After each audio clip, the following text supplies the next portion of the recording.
Okay, so what they're doing now? Actually, I take it back. It makes sense that Lebrec's doing this. I don't know about Schmedberger, but it makes sense that Lebrec's doing this because he's the fastest guy on the track. He knows, in all likelihood, even with the newer tires, he's still going to be the fastest guy on the track. Faster, newer tires on the 99, that is. And he knows he's faster than the 799 because he's been catching him for the last hour. So it makes sense that Lebrec stays out and gets every last bit out of the car and his stint before it gets reset. Schmedberg, on the other hand, I assume he's driving towards a number, but it's not going to do him any favors. Meanwhile, Tom Roberts, waiting for a lot of the other drivers to pit. He's made his way up to 18th, though. Well, he just made a pass, in fact. Yeah, so he's up to 18th now. The 91 Audi in front of him picked up that stop and go 30. So he's just going to kind of sneak by and grab that off of him, as I would imagine might not been much of a fight. Are we able to confirm if that was a steward's decision or a pitting violation? It was a pitting violation. I did catch it in the bottom. Got it. So that was just a speeding in the pit lane, stop and go 30 that was delivered. Yeah, funny thing with stewards, the stop and go 30 is something that is reserved for the deepest punishments that could be dealt out by the steward. So usually when it's out there, I even if I miss it, I want to safely assume it's a pit lane violation delivered by the sim, because if it's delivered by the stewards, I really want to see why, because that's a terrifying penalty to hit with somebody. Yeah, definitely not good at all. Tom Roberts that time did a 46 flat, and I'm a little concerned about that because, well, that's not his pace. So I don't know if he got held up. Well, he actually probably did because he made that pass. Now that I think about it, so that's what it probably was. I was getting worried over nothing there. That's probably he probably had to do his mailman route there, added a few seconds on to his time. But Tom Roberts will not be pitting with the rest of these guys. He will not pit again until, I would have to guess, somewhere around 4 hours and 20-ish minutes to go. Mia Swenson is in the number 3 in relief of Ishmael Lebrec, the Triple R team that is sometimes ran in conjunction with RCI. Mia Swenson in the car, gets the pit stop done, and is down and away for her second stint. And that was a pretty good pit stop. That was a 19.8. So in comparison to their previous pit stop, that was a 126. That was a 119.8. So they've definitely figured out the pit stop a little better. And that was quicker than the leader's pit stop by about half a second. And you may think, big whoop, who cares? Well, half a second in the pit road is easier to come by than half a second on the racetrack. Yeah, definitely, and we've seen a lot of fluctuation in the pit stop times all day. We have. I mean, like you said, a few seconds in the pit lane can be earned and can be a huge gift out on the track when you're really fighting for pace. And if you can consistently land those pit stop times and keep those down, I mean, over the course of the race, that's several seconds you could be saving. So that's, again, part of the strategy, part of the skill that it takes from these teams, and keeping those pit times down is just as important. Bad news for the number 13 of Raybear, but good news for Tom Roberts. Raybear has a 5-second penalty given to him by the stewards, and good news for Tom Roberts that he will likely benefit from the penalty for the 13, and in addition to that, he gained another spot while we weren't looking. He's up to 17. Yeah, I think it's I don't want to take credit away from Tom Roberts. He's had an amazing race so far, but him being off the counter for the pit times, because most of the stints have been pretty consistent with everybody. but as we know, the 769 had to shake up their pit times and scheduled pits a little bit with that technical issue earlier. But Tom Roberts is able to capitalize on that a lot because, I mean, as we've seen, pit stops, a couple of penalties landing out in front of him, and if he can just keep capitalizing on that, keep gaining that ground, I mean, that's all legitimate time out on the course. Yeah, I think at the end of this race, if I've calculated this correctly, once everybody has pitted, and Tom is the only car on an alternate strategy that hasn't, that is Tom Roberts' true position. The reason for that is, if they continue on this pace, they continue their pace, and they don't have any incidents to the end of this race, they will have done the exact amount of pit stops everyone else has, but they're off strategy, meaning that they're going to look like they're about 18th, 19th in the race until the final 25 minutes of the race, or excuse me, to the final 40 minutes of the race. People are going to have to pit. This team won't have to pit near the end because if you're allowed to do 65-minute stints, they're going to cycle around to where they don't have to pit right before the end of the race. So, long-winded explanation, here's the short version. Once everybody's pitted here in the next few minutes, you will see what position Tom Roberts truly is in. Yeah, definitely. And if these penalties keep rolling out, the 117 currently driven by Oh, here we go. Garnier picked up another 5 seconds. I don't think that's going to get Tom Roberts a position directly, but that is another time penalty that is out in front of him. So he can just kind of steal that time back from them. But I did notice that Schmeberger is still in the car, still on that stint. I don't get this strategy. We'll get one of them to explain it to us at one point. I don't know. I mean, obviously they're pushing their stint time, but they are hemorrhaging time. Yeah, like, well, actually, I take that back. Their time has stabilized. They're running 43.1s. They are still slower than the 99 and the 3, but they're not quite hemorrhaging the time that I thought they were. So this isn't the worst case scenario. This must be what they were thinking of. Yeah, I mean, remember being out in front right now temporarily until that pit stop does happen. We'll see if he pulls in this time around. He's not going to pull in this lap. That's going to be another lap around.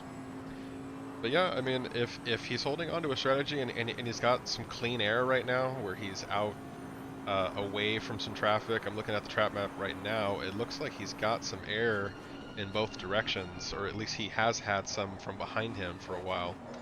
That seems to be affecting him a little bit more than Lebrecht, because when Lebrecht was in the car, as I believe you pointed out, traffic was not affecting Lebrecht almost at all. I mean, he wasn't losing time on his laps. I mean, he's been maintaining a faster consistency by a solid amount. But yeah, it seemed that every time that Fabian caught up to some traffic, it would add a few seconds to his time that Lebrecht wasn't seeing.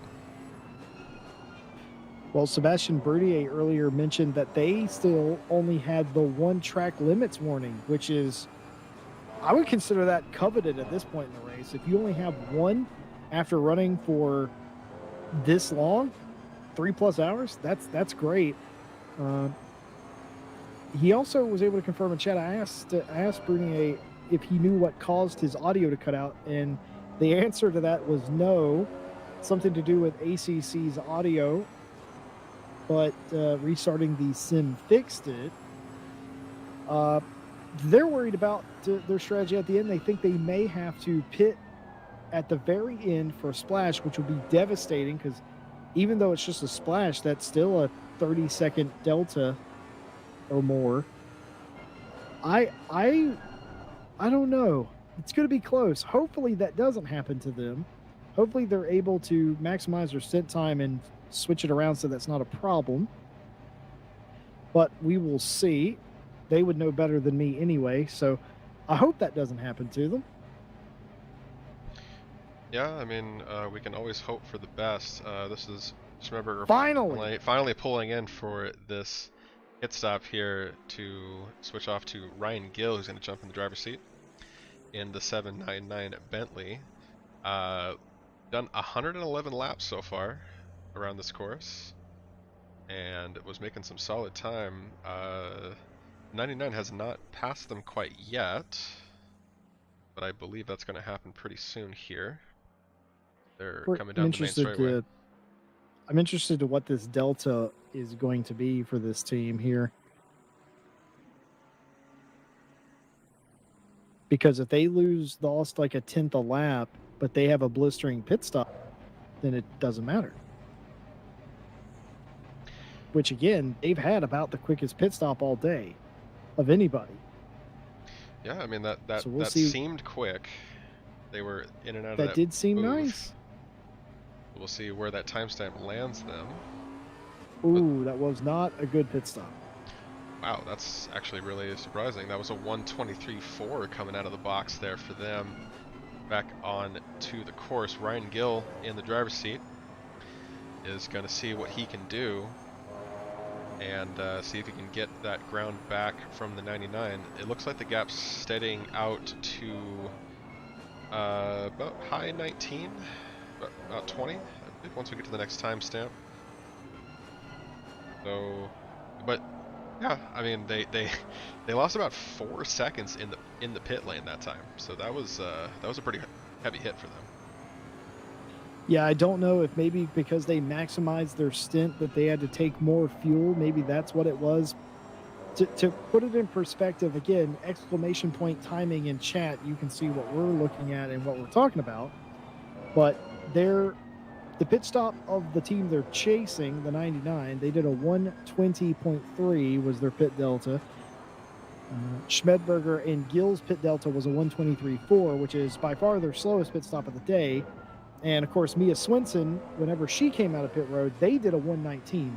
That's incredible stuff. A 123 realistically isn't bad. It's definitely in the average, but they don't need average right now. They need, well, above average or the best, which is what they're capable of. But perhaps that couple extra seconds was just fuel because Schmidberger stayed out there a few extra laps and probably drained the tank a little bit more. Yeah, definitely. This is going to be Ryan Gill wrapping up his out lap. Going to be about a minute down from pace. But we'll see what he can do with his first hot lap out of the box. Worth pointing out, Mia Swenson holding on to some pretty impressive pace in the number 3 Lamborghini, running a 1:43.7 last lap against the 99's 1:43.4. So there's definitely some pace being held on to here, and the podium is a heated battle. I mean, the next person in line, currently Patterson in the 100 BMW. I believe they're sitting, last I looked, about 45 seconds back, a little more maybe. So the battle for the podium is pretty solid here, and the competition seems to be being left behind. So we'll be seeing how these three shake out. Jumping back real quick to Tom Roberts, who's up to 14th position, doing really well for himself. I lost track of how long he's been on his second stint, but it can't be too much longer, I don't believe. But he might be able to grab a few more here. He's got about another 20-ish minutes left. Excellent. Yeah, about 15 minutes or so. It depends on how long they want to leave him out there. I mean, if he still feels good, I'd let him have the full 65 minutes. And I think that if you go the full stint duration for each stint now to the end, that can only help them avoid having to take an extra stop for a splash and go. So I'm sure that Seb and Tom are considering that, and I'm sure that, like I said, they know more, they know better than I do. They probably have already worked it out. But Anyway, Ryan Gill in second place into the car. Mia Swinson not doing bad as well in third place, finding some pace in that Lamborghini. And good old Tom the Mailman Roberts in the 769 doing his best to try and race his way back into a top 10. He's back into the top 15. But that team will be looking for a top 10 recovery today. Keep in mind, this race is a real race club event. This is not an RCI event. Just several of our teams entered it, and we decided to broadcast this race from their perspective. And we thank you guys for coming out, hanging out. Again, we'd just like to thank all of our partners that make every stream and every race possible here at RCI. There's the dive. AK Informatica. I believe that is for position. He's going to be fighting off Mons here in the 117 Porsche with, oh, some flashing of the lights. That is frowned upon in this race from the RRC team. I don't want to call him out on it too much, but if he's going to burn his flashing, that's going to be it, because Tom Roberts sending it once again. Tom the Mailman Roberts, I think that's going to be permanent. Is going to be battling us out, but he's actually coming back on this turn, trying to take him on the outside, and this is going to be a really exciting push. He's going to take the inside corner and force Tom Roberts back behind.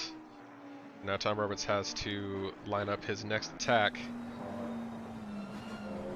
I think it's funny, Tom came here to race and he left with a nickname. I think that's, regardless of how this ends for this 769 team, I think that's one thing that you can't take away from these guys today. They are about the scrappiest team out here, and that is high praise indeed. But he will be back, little Tom Roberts. He will try that again, and quite a move indeed. But like I was saying, this race, thankfully, is brought to you thanks to our partners, Race Department, AK Informatica, Speed Labs.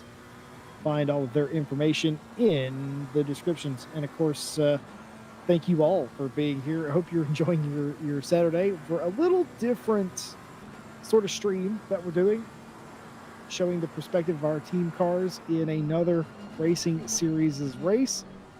And certainly a different to commentate on and talk about. And it's more relaxed than I've been in a long time for a race. It's sort of just chill, you and I here talking about racing, which, you know, always a pleasure to share the box with Nick Setnick. I wish you'd do it a little more. I know you're behind the cameras a lot, which he is today, of course. I'm the only one not doing anything important here today. If you must know, Nick is not only commentating, he's controlling all of the cameras, which is normal, but now he's commentating on top of it. So Nick, thank you for your hard work. You're going to be here all 8 hours with me, so I don't know how you drew the shortest straw, but, you know, thanks for being here anyway. You know, honestly, I'm happy to do it. I've really enjoyed broadcasting with RCI. This has been a lot of fun to get into sim racing, get into watching these races, learn about these drivers. If you were here earlier, we had Ryan Gill, Sebastian Brunier in the box talking to us about their team strategies and the things that they're dealing with, and kind of the strategies going into this race, which is a preliminary race actually for this series. It's going to be a continuing thing that we're going to be running. This is the first stream of this style, kind of a point of view following of our RCI teams out on the field. And yeah, I mean, I think this has been a really good change of pace for us. We can really get close with the teams. It's going to be a huge send from Tom. Just kind of waiting really for good in that. The two. Yeah. I mean, he just guns it, like just absolutely fearless every time that he jumps in. This has been really fun to watch, and actually, as we can follow the same drivers for longer periods of time, we can kind of see how their pace is stacking up, and kind of where their lines are, even how the different drivers kind of take on the course. So this has been a great experience for me, and it's nice that I can commentate and run the cameras where there's a little less to look for. You know, usually I'm hunting for the battles that could be happening anywhere in the field, or looking for pit times or anything to help out the commentators. So this is kind of a nice change of pace for me as well behind the cameras, to kind of just stick on and watch the race and kind of get into the more of the strategy side of it. Yeah, I mean, when this was brought up at the sort of end of last year that this is going to be a thing, I didn't quite know. I had a lot of questions of how this is going to work, because I've never done an event like this where we're talking about specific teams. My only reference to something like this was the old Let's Go Race YouTube channel, whenever they were Nissan TV or Nissan Sport TV or whatever they were called. Whenever they would watch races, they would pay for the syndication and they would watch the race from the perspective of the Nissan cars in the race. They would talk to the Nissan drivers and show you the Nissan cars, and that's what they would do. For those of you that remember that from the mid 2000 teens, that's the only thing that I've ever seen like this, other than, you know, a stream from like perhaps a Jimmy Broadbent or a Jardier, where they are streaming their perspective and they're racing with other people. But this is more of a production than that. It's not documenting a single team, we're documenting several. And well, also we're not participating in the race. So it's actually sort of refreshing too, to not, you know, it's not our series, it's not our championship, it's not our league, or our club in this case. It's cool to be able to do this, and it's cool to, you know, all credit toward Real Racing Club, who provided us with all the tools necessary to also broadcast this race from our perspective, and of course allowing us to do that. And we do definitely appreciate that as well. And it's sort of one of those things that came together, and I'm enjoying myself, as I always do when I'm with Nick. Well, I do appreciate that. I always have a lot of fun behind the cameras. Something that our viewers tuning in don't usually get to see is me running the cameras for any other broadcast, and either jumping up and down or waving my arms sometimes when there's something extremely exciting happening on stream, and I am just sitting there kind of in silent amazement, you know, clicking through the camera trying to watch a certain heated battle or anything like that.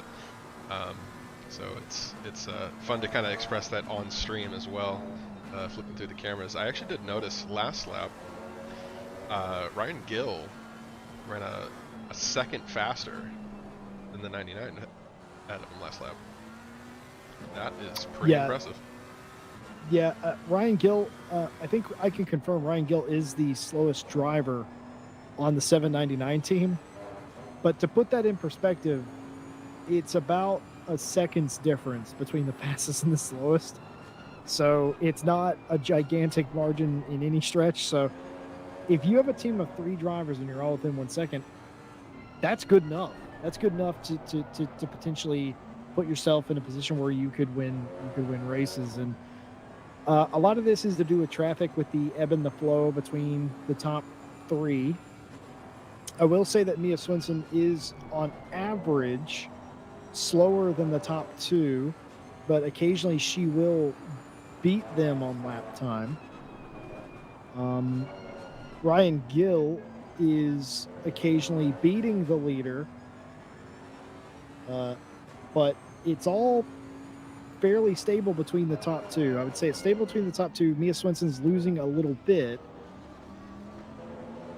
Like last lap, for instance, she lost nearly 2 seconds, 2.6 seconds. Yeah, she lost, on the lead group. So that's unfortunate. I don't know if that was an incident. It would have to be a minor one, or maybe just lost time dealing with lap traffic. But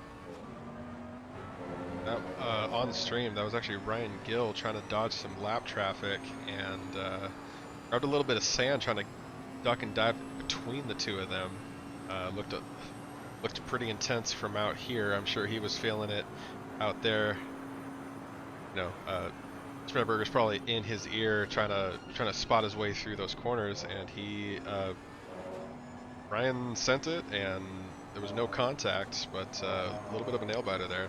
But holding on to that pace, but that's going to cost him quite a bit probably to rub that sand off the tires, and we'll see how that affects his next lap delta. Actually, his last lap with that little mistake ran him up to a 1:45.6, so that's going to cost him a couple of seconds already. I gotta say something about Ryan. Whenever he was with us, something that he mentioned that he feels better than he had in the past 6 months. And folks, he's talking about physically. He feels better, and he's more comfortable and that sort of thing. And this man was out here at the end of 2020 fighting for top 5 positions in races, podiums, and stuff like that with his teammates, and not feeling 100%, and nearly gets hit in the rear by a lap car. Very, very close. You saw the Mercedes fill up the mirror of the Bentley, but no contact made. Very, very close. Well held. And no harm, no foul. But Ryan, who was, gonna get in some interesting lap traffic in front. See, this is the stuff that loses you time. You got 2 cars fighting each other, and you're quicker and you get through. But Ryan, hearing Ryan say that he's in a better place, he feels better, and he's out here to compete still, that should be scary to most of these competitors, because if he was doing as well as he was at the end of 2020, not 100%, and he is 100%, I don't want to race him anymore now. That's scary. He would beat me in next week. Yeah, absolutely, and yeah, you know, it's always good to hear. I don't want to wish ill health on anybody. It's something that we all got to battle sometimes. But that's going to be him just kind of slipping real nice through, right through the inside. Looks like the two of them going to tuck it to the outside, and he's going to slip right past that. But yeah, being at 100%, I'm all here for it. You know, Rango, great guy, and he's been a kind of a keystone for the RCI team. Does a lot of work behind the scenes. Sure. And yeah, having him at 100%, that works for me. Speaking of that, I mean, there are a lot of us coming to the end of the year where we were not, I would say, 100% there. You, of course, like most of us, had a little lull there for a while, but I am ever thankful to have you back with us. And you know, I told you this when you came back, and it's still true. It wouldn't be the same without Nick Setnick doing something around here, or me doing. You guys don't usually get to hear it, but I hear Nick all the time because he's in my ear telling me stuff about the race. But just in general, not having him around, it was different, and not a good kind of different. So glad to have you back as well. Not that you really went anywhere, but you know what I mean. Well, I definitely appreciate that. Happy to be here in the box. Just really entertaining as always, running math or running the excitement as passes happen on the course, and usually I'm behind the cameras kind of trying to give you all the action, so always happy to be here for it. I love our chat too. Another thing, our chat begging for these drivers here at RCI to just send it and get it done already, and make passes. And I love it whenever, I mean Ishmael Lebrecht's in the chat, but he's also in this race too. You know what I mean? He's his teammate Mia Swenson's in 3rd place, and he's in chat. He's cheering on the other RCI guys, cheering on his team. It's quite nice to have that involvement, and to have you guys here with us. We're coming up on the halfway point in this race. It doesn't feel like it's been 3.5 hours, but it certainly has been as we check in on some of the other cars. Tom Roberts here, for instance, letting a car go. Suspect they're on the lead lap. I would assume that's the 908. I didn't really catch it as I went by, but Sebastian Bernier in chat saying that Tom Roberts is going to pit out of the 14th spot on the next lap. So the mailman is going to take his lunch and see. I mean, everyone's got to take a break sometimes, right? Even the mailman. So Tom Roberts will be you caught me off guard with that. be parking it in the garage for just a little bit, and Sebastian Bernier getting back on the course. See, so I've actually had a little bit of anxiety about this because I would just be absolutely crushed for him if Bernier gets back in the car and gets his audio problem again, because like it could happen. Why'd you even have to say that? Nick, No, why'd I know. you say that? Because it's what we're all thinking, and Yeah, but there's a reason we're thinking it. well, I haven't cursed anyone yet, and Bernier, if this takes you out, Why'd you say that? because just you know, I've already licked it and sent it, just like Tom Roberts here, for the wrong reasons, and I'm sure I'll get an earful about it from both of them, as Tom Roberts is pulling into pit lane here to make that driver change. But I think if you absolutely curse it as hard as you physically can, it can't possibly come true. There's no way it can be that bad, right? Trust me, that's not true, because I have absolutely done that before. Tom Roberts in pit road will surrender 14th place, will give way. That was a double stint for Tom there. We expect Seb Bernier in the car here now, getting back in. Seb had that nice run to start the race, was in the middle of Seb's second stint, and had a game audio issue. It was not related to the PC, it was just related to the sim, so that caused him to have to pit and put Tom in early, which put them at a disadvantage. But, well, for a car that was as low as 25th or more, they have responded with putting the car back inside the top 20 solidly. Seb Bernier back in the car, continuing to shed positions, but they, of course, will gain those back in about another 30 minutes or so. Seb shaking the car around, getting some heat into the tires now. You love to see it. You don't see a lot of people doing that because it does add time on pit road, but shaking the car out, making sure his wheel is on straight. An interesting thing about Seb Bernier that you may not know, races exclusively in VR. In fact, the man doesn't even have a monitor in front of him, in front of his sim rig. It is just a blank wall. And VR racing, I'm a personal fan of it. I think it makes you quicker. I can't speak for everybody, but for me, it definitely made sim racing easier. Yeah, I mean, if you're able to look around, like kind of in like a 3D space, I know that there's some other devices that you can attach to your monitor that you can get some live eye scan work from that don't work as well because the screen isn't attached to your face like in VR. But yeah, Bernier has been a strong advocate for VR. He thinks everyone should have VR just because it just makes it a more immersive experience. I think that would not help me too much, just kind of having it attached to my head. Like I already have a big head, so adding more weight to it is kind of dangerous. I feel like my neck's gonna snap. So it might not be for me, but yeah, every time that the conversation comes up, he races in VR, doesn't even have a backup plan. If the VR breaks, he's out of the race, and that's fine with him because that's how he wants to race. I know he can't hear me now because he's actually in the race, but to this day, the VR settings I use for ACC and just the general setup of my VR is all thanks to him. I asked about a year ago, what I could do to get not only better performance at the time, but just a more unified experience out of VR.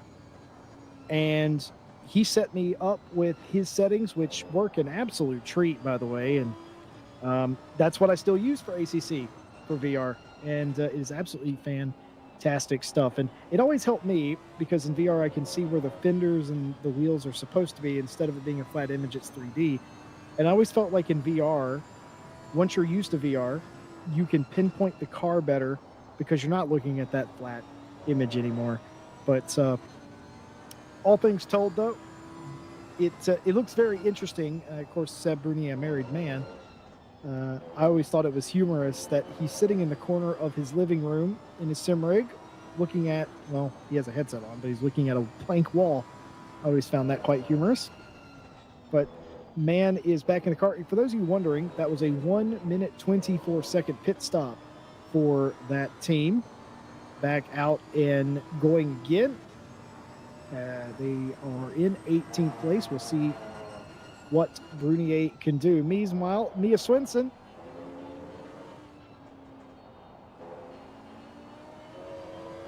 Mia's doing a pretty darn good job. Actually was quicker than Ryan Gill that last lap was Mia Swinson. She's not hemorrhaging time. Well, actually, that lap was fairly slow, but I think a lot of these lap times are a lot slower now. It's harder to make sense of them, Nick, because they're all stuck in lap traffic. Like, for instance, the 99, the leader, did a 43 flat, but Ryan Gill did a 44, and Mia did a 45.8. So, but the lap before that, Mia did a 43. So I assume that's all lap traffic based.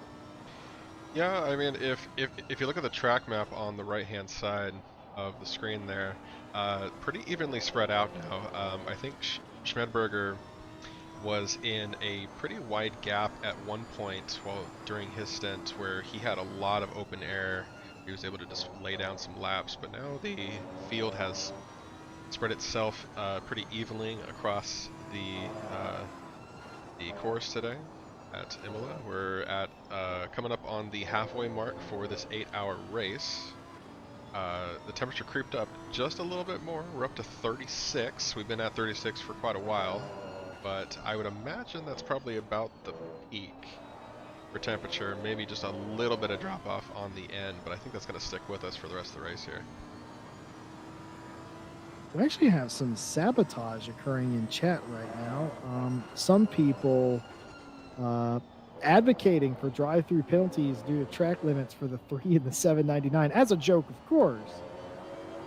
But Mikhail Sundstrom, who's still in chat, has swiftly told them to basically be quiet.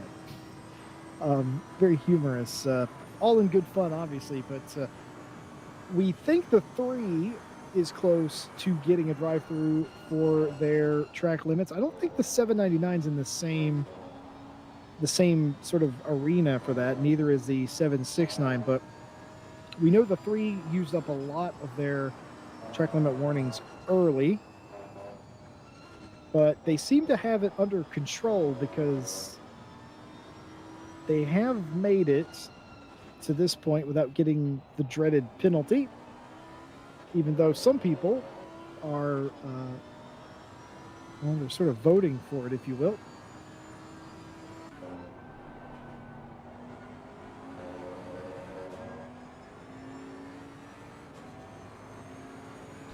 Yeah, we're currently on board with Ryan Gill, ran a 1:43.5 last lap. We're going to see what his lap time is this time around.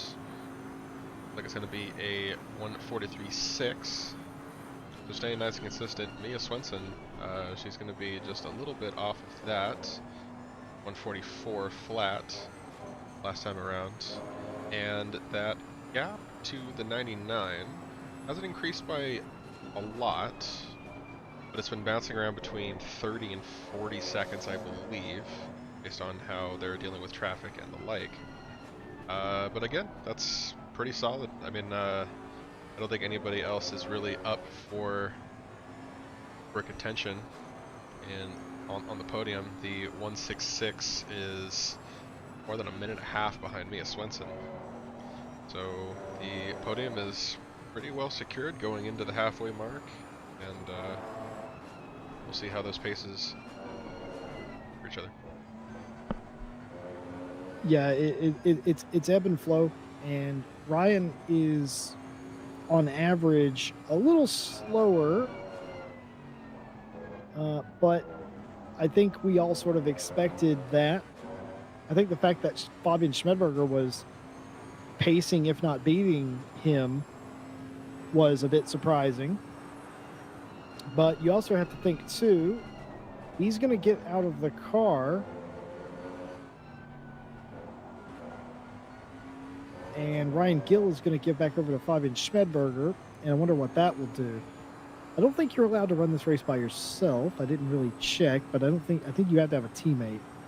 So I think what will happen is maybe Fabian will be able to close this gap down. Ryan's doing a pretty darn good job of managing the gap, like you said, Nick. And Mia's improvement from her first stint to this one is incredible. Because Swinson is not losing nearly as much time this stint as was last time. And again, another car, that purple Ferrari has just had a hard day. Okay, that purple Ferrari has been sort of accident adjacent for a lot of the shots that we've brought you today. You know what I think we should do? Oh. I think we should give them a lap of pure engine sounds. A little Saturday RCI crank it up. What do you think? Yeah, sure. Let's start off with Sebastian Brunier in the McLaren, starting off his next lap right here.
And there you have it, folks. That's Sebastian Brunier in the 769 McLaren running a 144 flat around Imola today.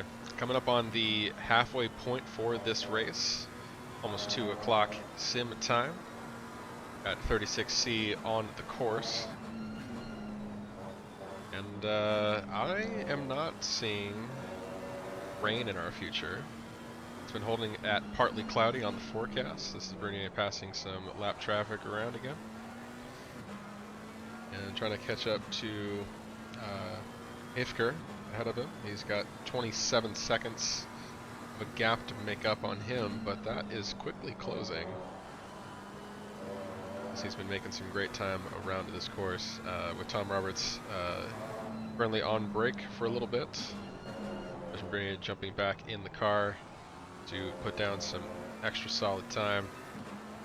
Broke their way back into the top 20. Be fighting into the top 15 soon, I would imagine.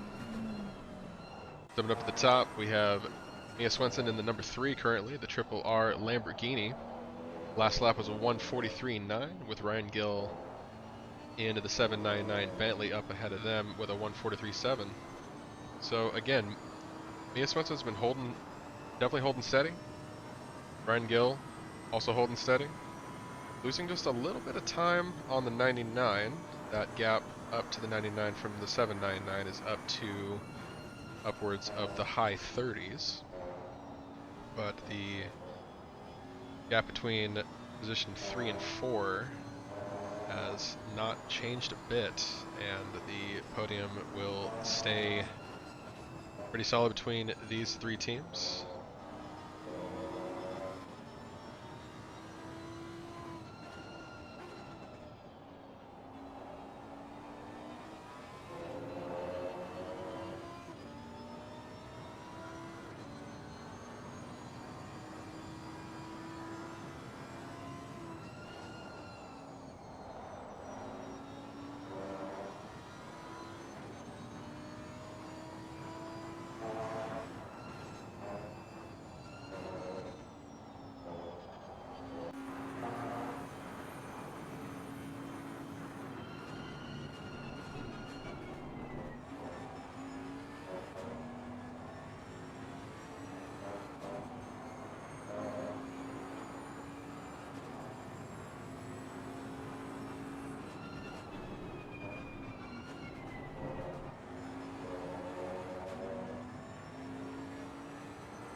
Actually, I just noticed that we have the race organizers, Real Racing Club, in the chat with us, talking about the rain. He says that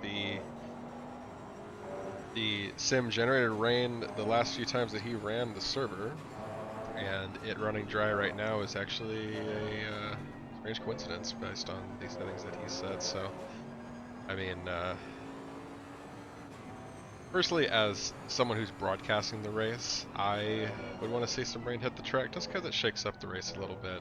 But then, it's been nice and consistent. The RCI teams that we have out on the field have been really enjoying themselves and holding down some solid pace. We've got two up on the podium. That's really exciting to see. And kind of giving you a different look at a RCI broadcast. Usually we're jumping around to all the battles and keeping it as action-packed as possible for the duration of the race. But this time around, we're doing a point of view broadcast from the three RCI teams that are into this split. We have a fourth team in the second split. We will be actually running a few more of these this year in conjunction with the RCI seasons. When we're hosting our races, our teams will be out there racing in other events and other series, and be giving you all the action from their point of view, talking to the drivers, the teams, and seeing how their strategies shake out and how they overcome the obstacles that present themselves out on the course. As you always show up with a plan, you always need a plan B and C and D. I'd say you just don't know what's going to happen out there. You need to be able to adjust to what's happening out on the track, to who your opponents are or who you're racing against. I mean, right now it's a battle of pace, really. I mean, we keep talking about the lap times. Ryan Gill running a 1:43 the last time around. We'll see what he runs when he crosses the line again. But yeah, there's been a lot to talk about. The teams have been doing themselves solid. Tom Roberts picking up a solid nickname, in my opinion. Tom the Mailman Roberts really sending it through, recovering a lot of lost time from that technical issue that they experienced in the McLaren. And yeah, this race has been extra solid. Yeah, I saw some of our people in chat giving Ruben from Real Racing Club a bit of a jab. Hey, where's the rain, man? And as we expected, it's possible. It's been looking pretty darn good so far as the weather goes. That is, unless you wanted some wet stuff. Some of these teams will be hoping that there's not. I thought it was quite interesting. Ruben, the race director at Real Racing Club that made this event, said that every time he started the practice server, it started with rain. So we can certainly share in that. We've done that ourselves here at RCI, Ruben, if you're still here, where our practice server will be drenched all week, and then the actual race server is unfathomably hot and dry. And I almost feel like ACC has a mind of its own sometimes. And we've seen it happen the opposite way, where there's like a 1% chance of rain, and it happens on race day. Or qualifying is super wet, and no one showed up with a setup for it, so they're racing on, their backup wet setup to qualify for, and then they get to the race and it's bone dry. That's happened a couple times to my memory, and that always throws people for a loop. But it really shows you how resourceful these drivers can be when they're presented with an unexpected challenge like that. Actually, I'll tell you right now who snuck in the door behind us. I believe we have Mr. Tom Roberts himself in the box with us. Guys. How you doing? We've been you've been a hot topic actually for the stints that we've had you out on the race. Oh my goodness, he doesn't know. That's a rarity. No, I know nothing. Well, Tom, tell me, enlighten me, please. To start off with, we're glad to have you back. Thank you very much. In the Pleasure to driver's be here. seat and here at RCI, and you've been an absolute treat to watch today. The chat have been going crazy for Tom Roberts. You have gained a new nickname, a lot of positive things, despite the fact that you had to very quickly get in the car to circumvent a issue with Seb. But other than that, you have been on it all day, making passes. You are officially the mailman, you should know, because you are licking the stamp and you are sending it. And we have dubbed you Tom the Mailman Roberts. I don't know what to say. It's there are certainly worse nicknames I've had in my youth. It's definitely been a lot of post-related memes and puns here, and the one person I expected to not give in to that, Mr. Nick Setnick, has also been getting in on it. He referred to your vehicle as a mail float, or a mail truck, as we would call it here. And what did he say? Oh yeah, that you were going on lunch break when you got out of the car, which it never even occurred to me that Postman did that, but it's true. But yeah, just the sheer amount of times where you've passed a car, like where you very methodically and accurately sent it down and inside to get a pass done to pick up a position. It's been fantastic to watch. It's been the best of a bad situation, I would say. Yeah, well, thanks for giving me so much airtime. I think it's something I don't think I've ever had before. Yeah, it's been a really fun race. I think aside from the technical issues that we've got, and in fact, Seb's having to deal with another technical issue now. So he took over the car and his force feedback just completely died. So yeah, we're having a lot of fun at the minute with this race. So I'm not sure whether or not I'm a curse, considering how many other issues that Fabian and I had in our previous championship that we've done. But no, it's yeah, it was good.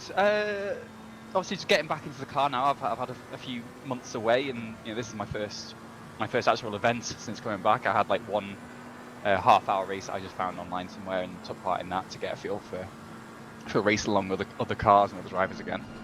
But yeah, it's been a really good race. I think a few things have sort of fallen into where they needed to be for us. So the weather at the minute is great. It's ideal for us. Seb has done an amazing job with the setup. I mean, the car feels so planted. I can point it exactly where I want to go.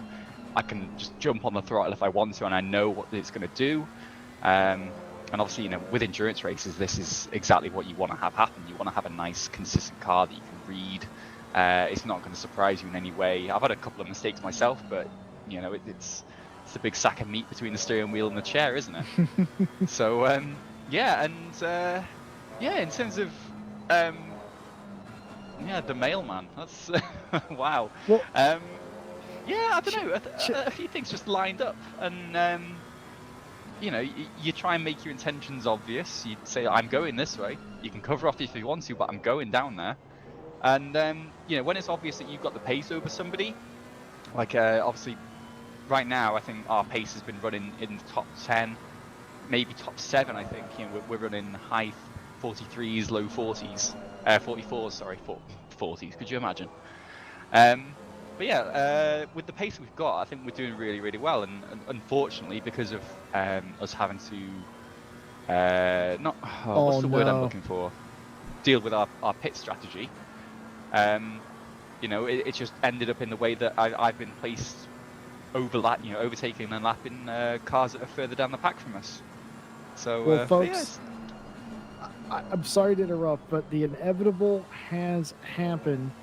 The RCI Team 799 has received a drive-through penalty for too many track violations, and once again, Ryan Gill ruins it for everybody.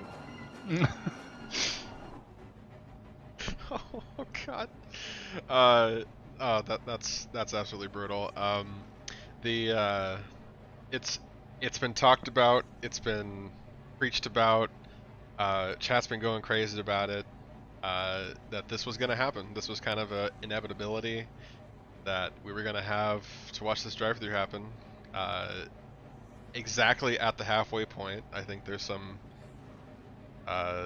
artistic tone to that. As we're seeing Ryan Gill pull that Bentley through. You said artistic, right? Yeah. Yeah. Just checking. The you know, artistic timing of it being the exact halfway point, Ryan Gill holding on to some solid pace in that Bentley, and that drive-through being served finally.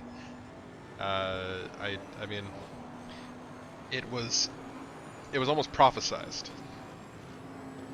Yeah, I mean, you almost could feel it happening, and like it was going to be inevitable at some point.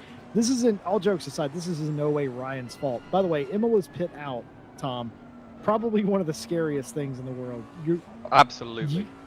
It absolutely. I saw you come out of pit road a few times. Absolutely terrifying. You did a really great job, obviously, but just riding on board with Ryan, watching him come out. I actually watched that on repeat again. Those cars are going about 80 mile per hour quicker than he is. Yep. And that is so dangerous. But again, not Ryan's fault. Ryan is just one driver on a team, and we heard earlier that they may have gotten into trouble with using up all of their mulligans for the drive-through for pit, or not pit, but for track limits. And unfortunately, you know, Ryan's the one that gets the final one, the straw that breaks the camel's back. And the good news, they don't lose position. They are still in second place. The bad news is Mia Swenson, well, she's only 14 seconds behind them now, and that pretty much takes the pressure off the leaders. But back to you, Tom. Tom, two things have happened in this race that you're not aware of. Number one, you became the postman today. Wait. And everybody loves that. We had a unique perspective of today's race of where we're in car. A lot of the time we're following one of the RCI teams. And it's unique because everybody at home and us get to follow along with one car and follow every moment in the story of what they're doing. I swear to you, 6 laps in a row, Tom the Postman Roberts passed a car in 6 consecutive laps. It was incredible stuff. And it was all the same stuff too, where you were close enough to make a move and you made it and you stuck it. And it was just, chat was absolutely going crazy. The other thing that's happened today is chat has petitioned Seb to do an ASMR book because of, I guess today was a lot of everybody's first time hearing Seb Brunier talk. And Ishmael Lebrecq was talking about how he was angelic. His voice was angelic and stuff like that. So there are certainly worse people to have talked to you on the radio. to say that the 769 team is the fan favorite today, even if you're not quite in the position that you would want to be, of course, Seb up to 18th now. You guys have won the fan vote, I would say, handily. Cool. Well, pleasure to be here. Yeah, this is what racing's all about, isn't it? It's just having fun and finding rhythm, and it's a lot of it is just stories that you can tell, and yeah, it's good to be a part of this again. I've missed racing, especially team racing. It's a completely different experience than lapping round and round by yourself. You got other things to consider. And obviously, endurance racing is it's never just about one person. I mean, I entered this race under absolutely no pretense of who was being carried. You're looking at the time Seb's doing without any force feedback, and what he was doing without any audio for a little while, compared to what I've been doing. And it's when you find a rhythm and you get into a happy place. I have my Happy Gilmore thing going on for a few laps. I hadn't even noticed that I was overtaking people as regular as you say. Did you not? No, I didn't. No. It was basically a position a lap, and the few that weren't for position, they were still overtakes that happened. You don't realize this, I guess, but I'll tell you, in a 10-lap span, you gained 9 positions. Get off. That's wicked. Oh wow. Okay. So Yeah. one other thing that happened too, when Seb left us, he was in here talking to us earlier, and when he left us, as the 42 BMW in front of Seb here is for position. This is a fight for 17th place on the track here. But yeah, Seb went to talk to you. He left the booth and he went to talk to you about if you wanted to double stint. And he goes, well, we'll leave him in if he's feeling it. He came into chat and quite humorously said, oh yeah, he's staying, he's feeling it. And you continue to overtake people. And yeah, it's that just, happy zone, isn't it? Getting your little happy place. Your little happy place. Well, I always sort of assumed that your happy place was on a racetrack, but who knew it was at Imola? How do you find the track? I assume this is your first major competition here at Imola. It is. In ACC. So how do you find the track and the car and all that stuff? It's a strange track. It's very demanding mentally, if you think about it. If you're not thinking about it, and it's just like any other track, I suppose. But if you're not thinking about it, you just find your rhythm. But as a track itself, I actually really, really enjoy driving Imola. It's non-stop. There are corners everywhere. There's no real any one area where there's straight. So you're always thinking, okay, apex, entry, exit. Not in that order, of course. But, like this instance here, you're looking at sector 1, you've got that, the left, the right, the left again, and then the left and the right again. It's a really nice sequence of corners just for the whole first sector. You're looking at the hairpin. I'm following Seb on board now, actually, so this is sort of how I'm describing it now. Nice little slow area, and then you're going uphill, so it's really nice and easy to gain traction without spinning the back of the car. But all the time, it's when Zandvoort was first released, I described Zandvoort as a roller coaster. I would argue that this is probably even more so of an experience like that. I'm just watching Seb now, and I'm hoping he's not going to clip this BMW now, but I think he's got the pace on him right now. But yeah, I mean, Imola is a roller coaster to drive. Variante Alta coming up now. It's not my favourite corner sequence ever, I will admit that. Seb thinking about going down the in. No. All right. Well, I think you guys are probably a couple of seconds behind me. I've been watching a replay for half of this race, and I was stuck on the replay bit of it. But yeah, you were definitely in sort of a zone. I mean, I talked to Seb about how he works with you, and how are you a driver that likes to be left alone, or are you a driver that wants all the information possible? I don't know. Is the short answer. I really don't know. I think I'm happy to be left alone.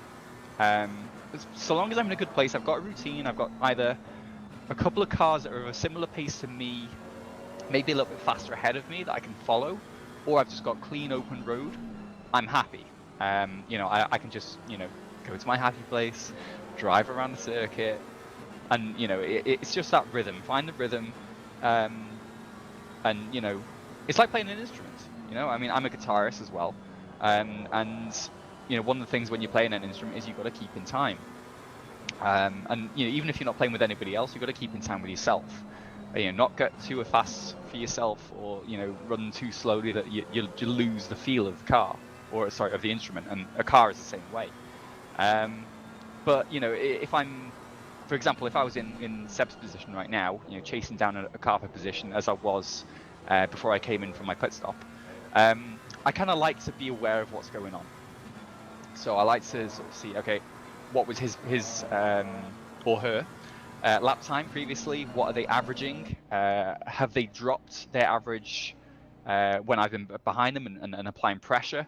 Where are they weak? Where am I weak? Where are they getting away from me? What's happening behind me? Is there anything I need to be aware about ahead of me on track or behind me or on other parts of the circuit? So yeah, I think it's quite situational. If I'm in a position fight, then yeah, I like a bit of information. But yeah, otherwise, 90% of the time, just let me drive. Mia And that was a Swinson, very close move. Mia Swinson in pit road. They're getting their stop done in the number 3 pit. Unknown if Mia will stay in the car or Ishmael will get back in. But Seb Brunier still trying to make this pass on this BMW. He's not chancing it. He's not post-manning it yet, but he might here in a second, as here in Sector 2, around this hairpin and up into Sector 3 is where this McLaren is the strongest in comparison to the BMW. BMW will leave it in a straight line, which is what you see on the straightaway that Tom pointed out is not in any way straight around here. I never considered that, Tom, until you just now told me, and now it's like you opened my eyes that, yeah, there really isn't a straightaway on this whole track. No, there isn't.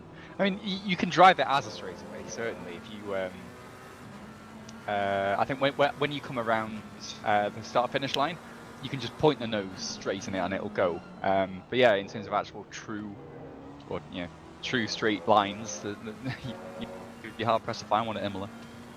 Do you do anything for Seb when he's in the car, or Seb a very leave me alone, I know what I'm doing, Kimi Räikkönen kind of driver? I do provide some information. Oh, go on. Oh, he's going to run it deep and sell him cheap. He's going to get around him. Seb Bruni up to 17th. The pressure works. The Frenchman, 17. Excellent work there. Excellent stuff. I should really get back to him in a bit and say, yeah, nice pass there, mate. It was really well worked. But no, he's. I think he's very similar to me. You know, if he's just in a rhythm, I'll let him be. Every so often I'll provide updates. So you know, right now I'd be looking further up the grid to find out where P16 is, how far away are you, where is he strong, where is he weak, that kind of thing. But I prefer to leave him to concentrate while he's in a battle, whereas I like to sort of have, you know, on the straight a little bit of information.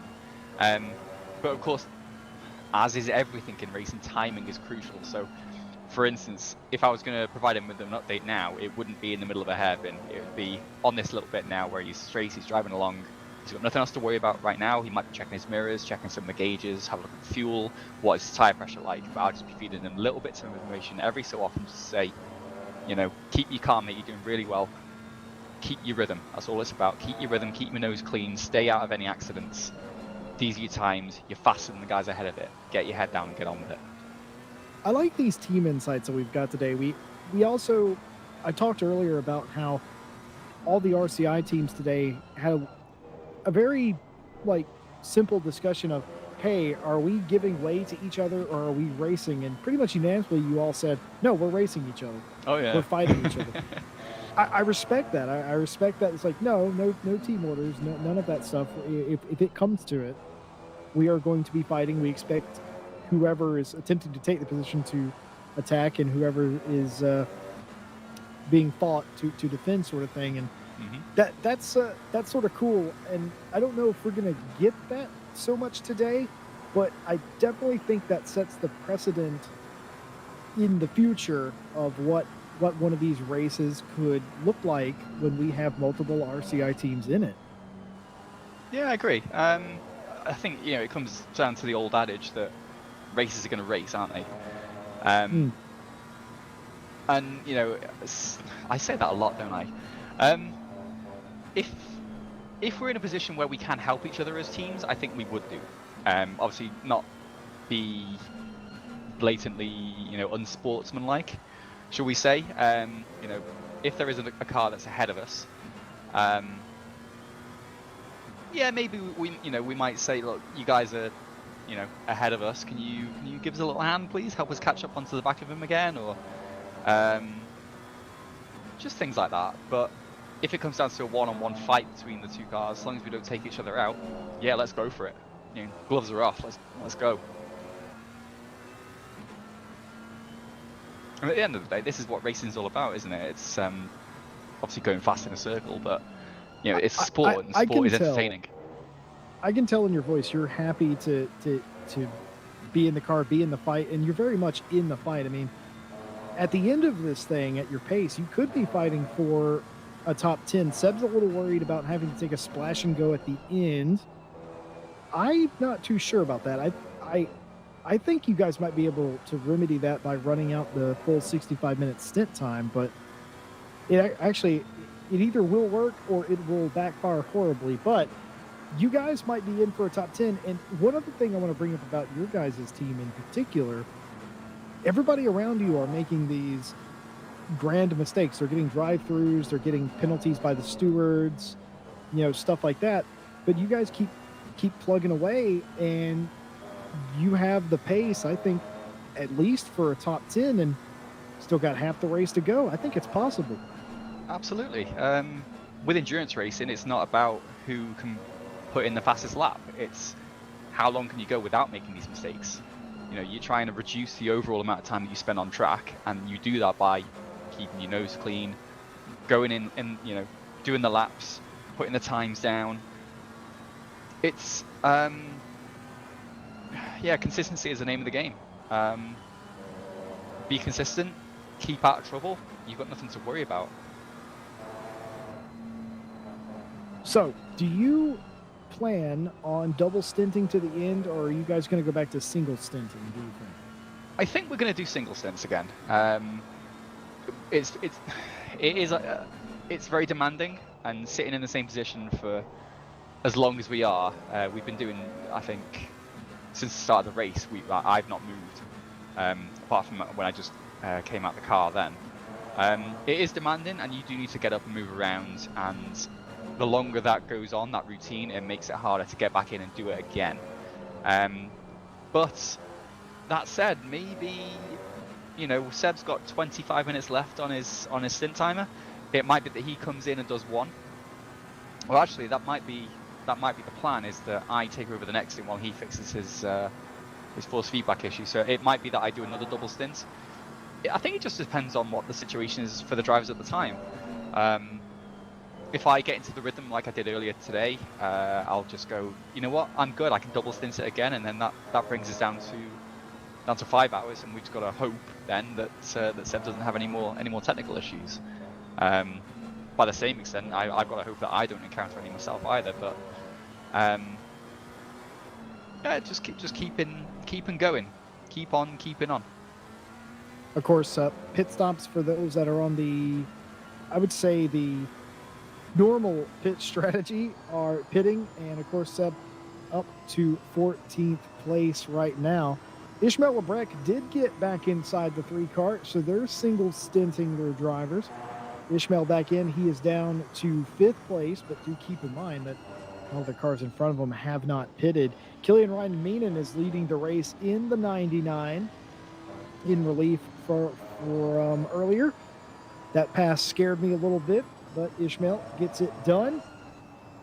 Of course, the 166 moves up to 3rd place in that exchange, but Seb up to 14th. Again, he was up to 18th based on his own merit, but I actually think his position at the end is going to be more closely represented by where he is when everybody's pitted but him, rather than where he is after he pits and nobody else has. So at least that's the theory that I'm working on. But Tom, we talked about how I'm trying to figure out if you and Seb have teamed up before.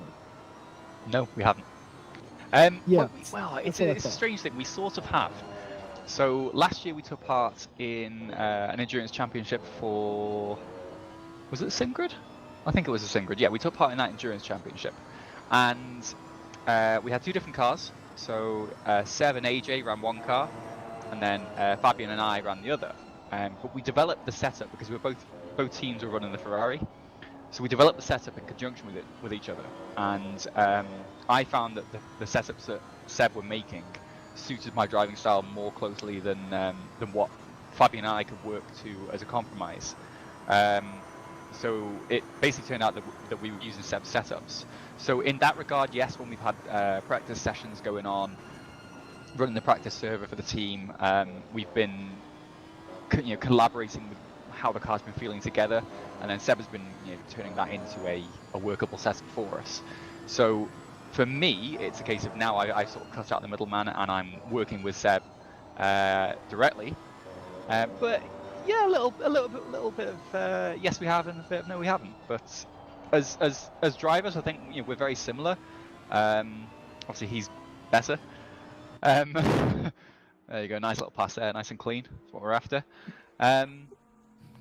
Brian Gill in pit road will give way to the Fabian Schmedberger in question. I know Tom and Fabian Schmedberger had a history of racing together. One of my favorite duos to watch race as well. Tom, you've come a long way in ACC from that first race I remember you doing with Fabian, and to now where your pace is pretty darn good. If we're talking about like ultimate pace and where you are, I am really impressed. I mean, to come to ACC and not have a ton of reps on it to now, I marvel at that progress. Seb also, every season I feel like he gets better at it as well, and it just seems like the gulf in quality for a lot of these guys with ACC in general is shrinking. I mean, and you can see it here where the vast majority of you guys, you included, are all within a second and a half of each other. Yeah, I think a lot of that comes down to the experience that we had last year with that other championship. So a lot of the things that I learned in terms of how to handle the car and how to drive the car, rather than just going around, was what developed from training and practicing with Fabian. He was a really, really patient teacher with me, and he was very good with me in that. I'll be the first to admit, before Monza, I was pretty nervous. There were some big names in that server that we were racing against. Endurance racing was something new to me at the time. It's something I wanted to get into and do properly, but yeah, he was really, really good with me. He was saying, "Look, you're doing well." He was keeping me calm, and that's what every team needs, and that's what I've been trying to do as well with Seb. Is just say, keep your head. You're doing well. Get your rhythm. Hit those apexes. Hit those exits. Don't worry about what's going on around you. Be aware of it, but don't worry about it. And Fab's showed me the lines as well, and showed me where I've been losing time. It's all these things that if you apply yourself to actually paying attention to what they're telling you, it translates to other tracks, other cars. Obviously, the car selection is a big part of it too. For instance, I find while I'm probably faster over a single lap in the BMW, consistently, I'm really, really good with the McLaren because I can point it to where I want it to go. So it's interesting in that, like you said, going back to progression and development. Yeah, it's a lot of it is who you associate yourself with, who you surround yourself with, and quality then breeds quality in others, doesn't it? Well, we were talking about penalties earlier, and another top 10 car that was previously in the top 5, Valenduck in the 163 Lexus, has been given a stop and go 30 for pit lane speed violation. So we talked about mistakes happening around the 769, them themselves not having any incident. That's basically an extra half of a pit stop for the 163. That's going to drop them well down the order.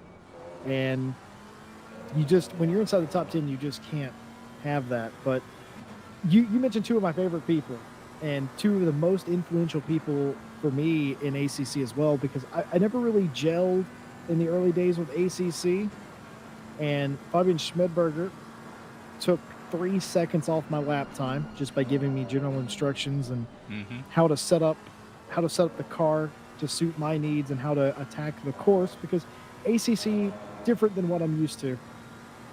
And in addition to that, Seb Brunier, he went ahead and set me up with VR and handling and helped me, wrap my mind around some of the physics of ACC and all that as well. And I wouldn't be nearly at the pace that I am without those two people. So you want to talk about two great people. Nick Setnick showing us the number 3 RRR car because Ishmael Lebrecq has finally gotten that dreaded drive-through penalty for track limits that he has been so afraid of getting.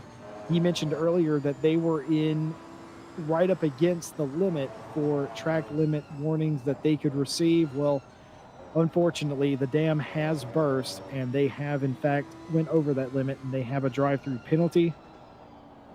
And that will take them right off of the chase of Mr. Schmidberger in second. And for the car that was for a long while the quickest car on the track, that Lamborghini, well, now they're going to have to start from square one. That is absolutely devastating. Tom, you had a 5-second penalty awarded for an incident earlier in the race, and we were talking to Seb at that time, and it's like, that's not the worst thing in the world, but a drive-through, that's just devastating. Yeah. I've got to hold my hand up to that one and say, yeah, that was on me. I was carrying too much speed through the corner. I think I must have unnerved him, and where the incident happened as well, coming down into that corner complex, probably the worst place for that to happen. So, yeah, it wasn't my proudest moment, but thankfully it was only a 5-second penalty, and it's a drive-through. You lose much more than just, well, you just lose so much. It's the time you spend slowing down to enter the pit lane, the time at 50 going throughout the pit lane, and then the time getting back up to speed on exit as well. It's a really harsh penalty to apply, but unfortunately, all these little bits add up, and if you don't respect the track rules, you get punished for it. I have to ask, I hate to play devil's advocate. Again, that's a lie. I love playing devil's advocate. Do you have a DM from Harry Conway right now? I don't know. Hang on, let me check for you. He may have said earlier that he was going to send, quote, the postman something, and I think that means he's going to DM you. He's not actually. No. Okay. Well, Harry's been in our chat, and he's been he was one of the ones that was going on about the postman thing. So Tom Postman Roberts in the house here. I think he was just kidding, but I was curious if he actually did send you a DM, and if you could say on the internet what it was. No, he's not sent me anything yet, I'm afraid. So that'll probably happen after the race. Whether or not it's suitable for all audiences is yet to be seen if he does, but it might be a case of next time we'll let you know what he says if I remember. I was told by Mike Jones that this could be a PG-13 stream, which, with the partners and everything, we try to keep it to a minimum, but I had to ask, because like PG-13 when I was a kid or PG-13 now, because they're two very different things, and we settled on PG-13 now, I think, but Nick Setnick here has been the pun maker, and I've been lamenting to that. I like every time we go into these conversations, he goes into chat and starts dropping memes. Nick, do you have anything to say about for yourself? Harry, I've got Harry Conway here. Is actually a little confused about the comment that you're making. I'm sure there's going to be some follow-up here pretty quickly if we start talking about it. I'm curious to see what is meant here, because I mean, he did send that message a little while ago, about Yeah. about 15 minutes ago. Gonna send the mailman some mail of my own, and then Yeah, I thought that meant he was gonna DM Tom something. Is what I thought. well, I mean, now he kind of has to. I'm not trying to pressure you, Conway, but like, Oh man, peer pressure is the worst, especially when it's live on the internet. yeah. The entire world's That's watching. That's what I thought, Harry. I thought that you meant you were gonna DM Tom some encouragement. Can you tell we like to have fun here at RCI? But yeah, I gotta say though, coming back from where do you think, Tom? By the way, knowing what your pace is, knowing what Seb's pace is, without the having to hit 30 minutes into a stint thing, where do you think you guys could have legitimately been? That's a good question. I'm not sure. I'm looking. Hang on, let me check out the timing board real quick. Yes, the ever in present timing work. By the way, when Killian Ryan Meenan took over the 99, that pit stop was a 121 in comparison to Ryan Gill giving way to Fabian Schmedberger, a 122. So they lost about a second in pit road on top of the time that they had already lost. Ishmael Lebrec's pit stop, when Mia Swinson got out of the car and Ishmael got into it. Actually, no, I take that back.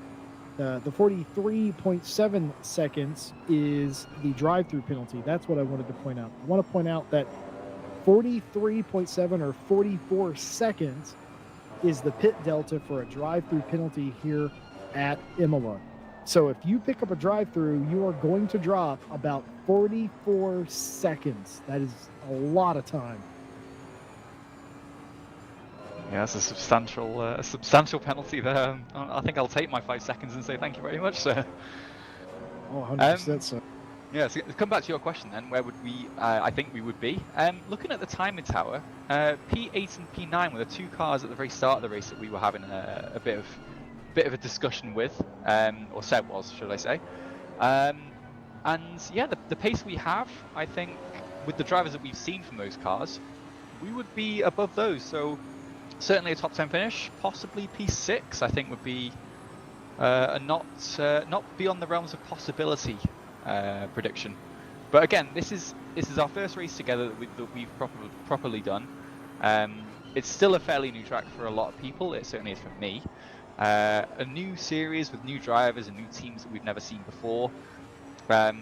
We're not taking this as it's not a, in football terms we call it a friendly. It's certainly not a friendly for us, but it's certainly one that we can sort of gauge roughly where we think we should be in terms of our abilities and who we're racing against. So to see that we've got the pace for a top 10 finish, if we're consistent and we keep out of trouble, I think that's a promising outlook for the pair of us. Tom, you're not going to believe this. I made that same football reference in pre-race earlier today. Hey. That is incredible. I said the exception to this is the fact that nobody here is going to be faking an injury and winning an Oscar. That's very but true. Other than that, it's very.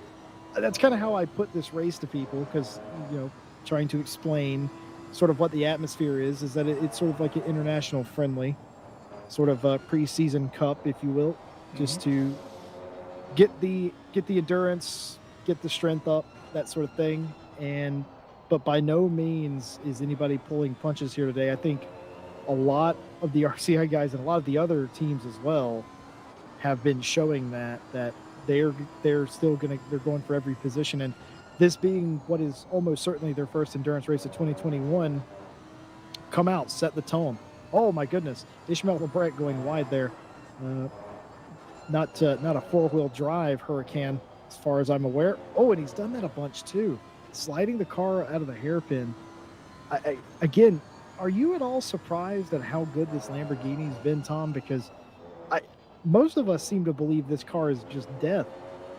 It takes a very specific type of driver, I found, to drive a Lamborghini properly. I'm going to have to go shortly, but I think I might be able to finish this point and then love you and leave you. But I've always seen the Lamborghinis, you have to drive it like a Formula car. It's very aerodynamic or aero dependent. You're looking at the thing looks like a cruise missile. You know what I mean? It's you have to drive it like a Formula car. You have to get the aero to work for it, and you have to be able to manage those rear wheels. I've never been able to finish a stint where my rears are not shredded in a Lamborghini. But if you can master it, then it is a very, very lethal weapon to have out on track. And if you can manage it over the course of an endurance race like these guys are doing, what position did you say they're in now? P2? Yes, they're in P2. Yeah. Yeah. If you can manage a car like they're doing for this amount of time, then yeah, it's obvious that you need to have the right person behind the right machinery. Oh no, excuse me. They're in P3 right now. I was looking at the wrong number on the terminal screen board. Whoops. But yeah, on that note, I'm afraid Jesse, I'm gonna have to leave the pair of you. So enjoy the rest of the race. I may be back later. We'll see if you'll have me. But yeah, absolute pleasure. Yeah. All right, I gotta say it's a pleasure to be back as well, back racing, and obviously I've missed talking to you guys as well. It's been fun catching up a little bit. So yeah, hopefully I'm not going to put it into the wall when I get back in the car in a few minutes time. But by the way, Conway says what he's sending you is in the mail, and it'll be there on the 6th. I'm afraid to know what he's even talking about. But ladies and gentlemen, yeah. Tom the Postman Roberts, licking the stamp, sending it, getting the job done, spending some time with us. He's going to get back to his teammate Sebastian Brunier, who's been doing a great job in his own right as well. Tom, always a pleasure. Always welcome here. Thank you very much, buddy. See you soon. Bye-bye. That is Nick, the voice of a man who is giddy beyond belief. He's happy to be back. He's happy to be sim racing, and he's happy to be passing cars, I think, more than anything. You know, when he notices when he's passing cars, I mean, like when he kept saying, he's like, oh, there's people being passed. I'm like, yeah, you're passing a lot of people. That's the other thing. Like, again, I told him like 4 or 5 of them were for position, but you passed like 10 cars. He goes, did I? I'm like, yeah, you did. Did you not? That's exactly what his teammate Seb was talking about. Tom was in the Zen zone. That's hard for me to say. And he was getting the job done, and completely oblivious, unaware that chat was erupting, that people were, completely unaware that we were just following along, watching him in the same way that Seb has done here. He's got himself into 14th place. Now, he is running down the 163, and the 64 in front of him is Seb Brunier. And if Tom gets back in the car here, which he will do fairly soon, he would still be doing that as well, as long as he was able to match the pace of his previous stint. And I have no idea why he wouldn't be able to. So there you have it. They are trending in the right direction for what could potentially be top 12 at the end of the next stint. Looking good. Yeah, definitely the 769 McLaren been really holding it down. Really excited to watch this point of view stream from what they've been able to do from the green is just staying consistent and pulling out the pace where they need to maintain those positions. I mean, having to go out of phase with your pit strategy is always, super tough. They lost a lot of time there, but it's almost like they didn't. And like he alluded to, he was able to, put down some excellent time, pass people without him even noticing, because he was just so in the zone, which is awesome, by the way. Like, just that's how you know that he's being super genuine, where he gets behind the wheel, he's just excited to be on the track, and he's reading into the corners and knows where he's strong and can find the pace, and he's just out there to drive and to enjoy the time, and that just makes it even better to watch, knowing that when he's in the car driving, that it is the flow and zen for him.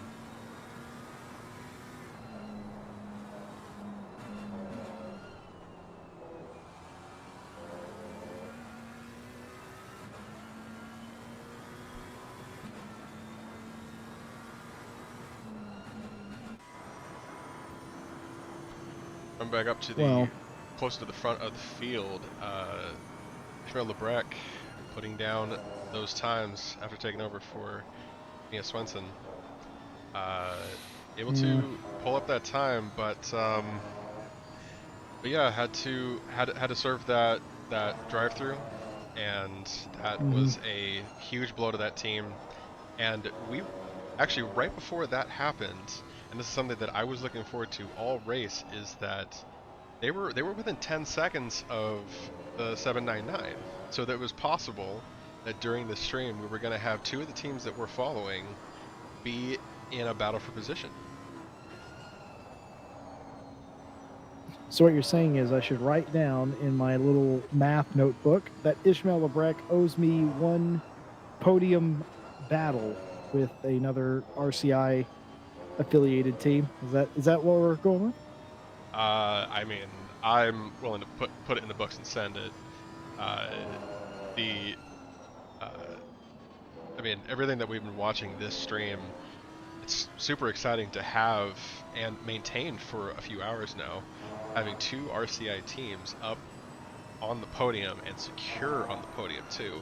Even after serving that drive-through, I mean, the number 3 is securely in third position. The 166, currently piloted by Alex. That is a really nice way of saying in the middle of nowhere, Nick. Where? Oh yes, I know. The oh my gosh. But yeah, just able to really plant that time and find the pace behind them, and yeah, they're planting it, and they're still going. Yeah, the thing is, the way Ishmael's talking in our chat when he's not driving is he expected it. I don't think he was too disappointed. I think he expected to get a drive-through at some point because of how frequent they used up their track limits early in the race.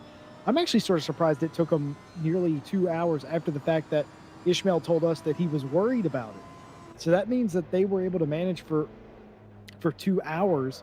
As Sebastian Brunier is coming in, we talked to Tom Roberts during the previous stint. He had to go for this moment here.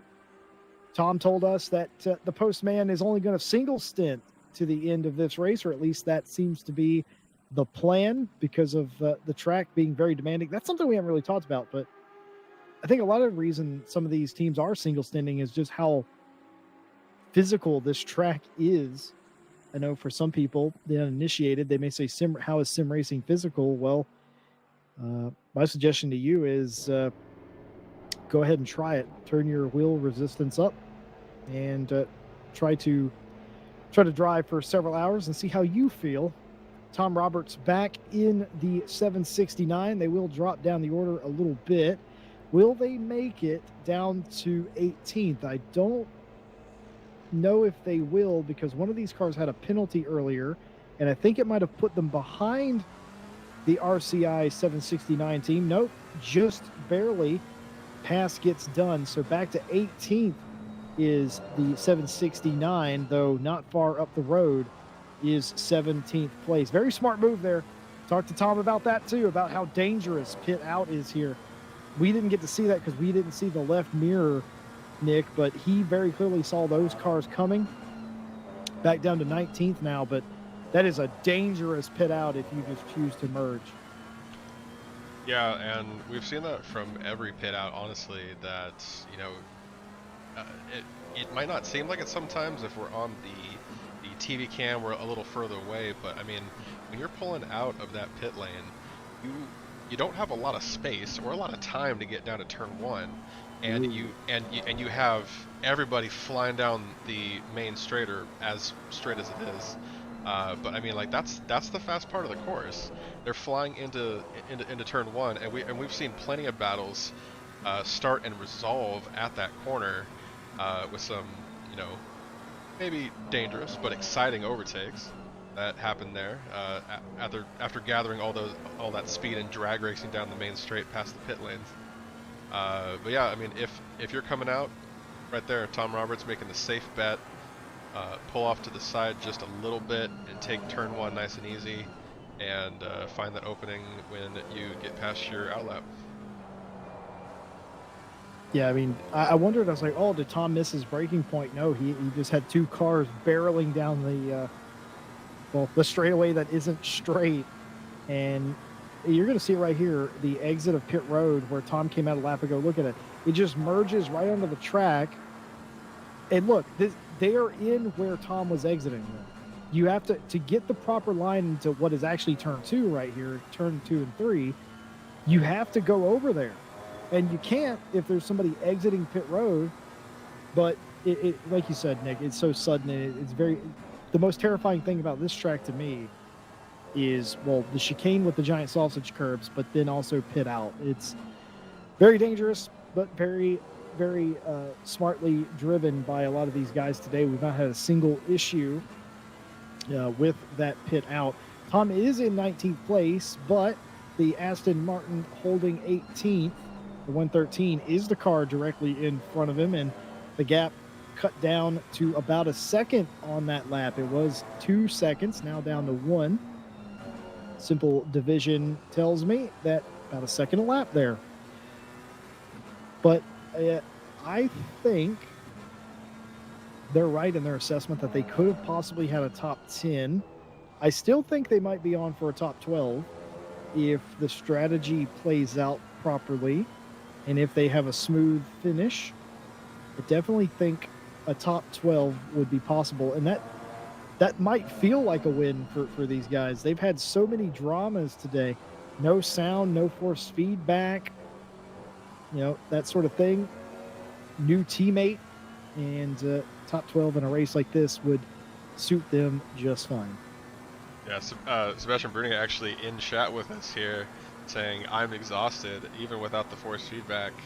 Just kind of paying testament to what Tom Roberts was talking about while he was in the box with us, that Imola is a demanding track. I mean, it's just because you're moving from sector to sector. There's really nowhere that you can kind of let up, even if you're just running laps. This track is relentless. And that's why a lot of the drivers really love it. This is the newest track that's come to ACC, and we've been running it for quite a few events, actually coming out of the last quarter of 2020 and into 2021. But everyone can't get enough of this track. Just there's been nothing but positive reviews of it. The drivers love it. It's a technical track, but it's also a fast and challenging one, where there's plenty of places that you can pass, and every pass here, it could work, but also a miscalculation could completely send it, just because of the shape and contour of each of these corners. That there is room, but not much. There's no argument in my mind, or if you do argue, I think you might be a bit insane, but this is by far the best version of Imola that we have in sim racing. Kunos does it again, and it's just so darn perfect. If you look at actual imagery of this racetrack and compare it to the sim version, not only is it 1-to-1 laser scanned, all the little details that don't really matter, they're also in here. It feels like a track that's alive. And again, Imola is just a great racing track, but I've also never entered an endurance race here in my life, and that's not coincidence. That's totally on purpose. I've ran full Grand Prix events here in sims, and that was just about my limit of racing here. I couldn't imagine doing a 4, 6, or an 8, in this case 8 hours or longer event. This place will wear you out, and I think that's why you're seeing a lot of these teams single stint, like I said earlier. I don't think it's viable to double stint, just because of how demanding this track is physically and mentally on you. It's great. I always talk about tracks like they're animals. It's beautiful, but you need to respect it or it's going to bite you, and that's sort of how I put this track. Yeah, definitely. We're back on board with Ishmael Lebrec in the number 3. Again, holding some really solid pace, about even with what Schmedberger's been running for the last few laps, actually. 142.8 from Schmedberger and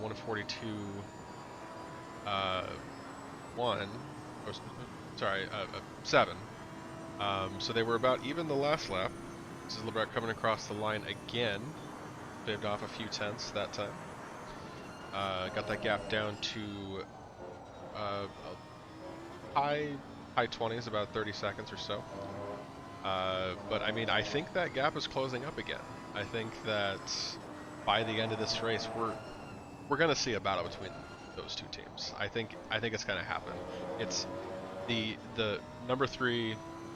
Breck has just been able to maintain that pace, has been able to just stay consistent, is even gaining on the likes of Ryan Meenan up in position 1. He ran a 143.3, which is quite a bit slower actually. That's almost a second, so I'm curious to know what happened to him there. But I mean, this battle for the podium, it's still alive and well. No one's running away with it really. And these gaps have been fluctuating quite a bit, but they've also stayed consistent. Tom Roberts has made a pass up into the 18th position, and for anybody wondering, his last pit stop where Seb gave way to Tom was a 1:18.8. It's one of the fastest we've seen all day that we know that was a full stop. The only thing faster than that, I mean, there's a couple people. Dennis Precker in the 117, he's in 10th right now. He had an 18.3 pit stop last time. But there's also this one. It's a 116.9 by the 163 team, Ballenduck, and I assume that's a full pit stop. And that is way quicker than anybody else.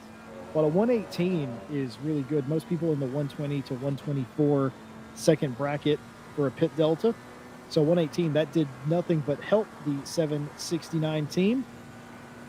And of course, Tom up into 18th place, and that was indeed a pass on the 113. That was not a sort of one car pitting and you get the position deal. He actually made that pass happen.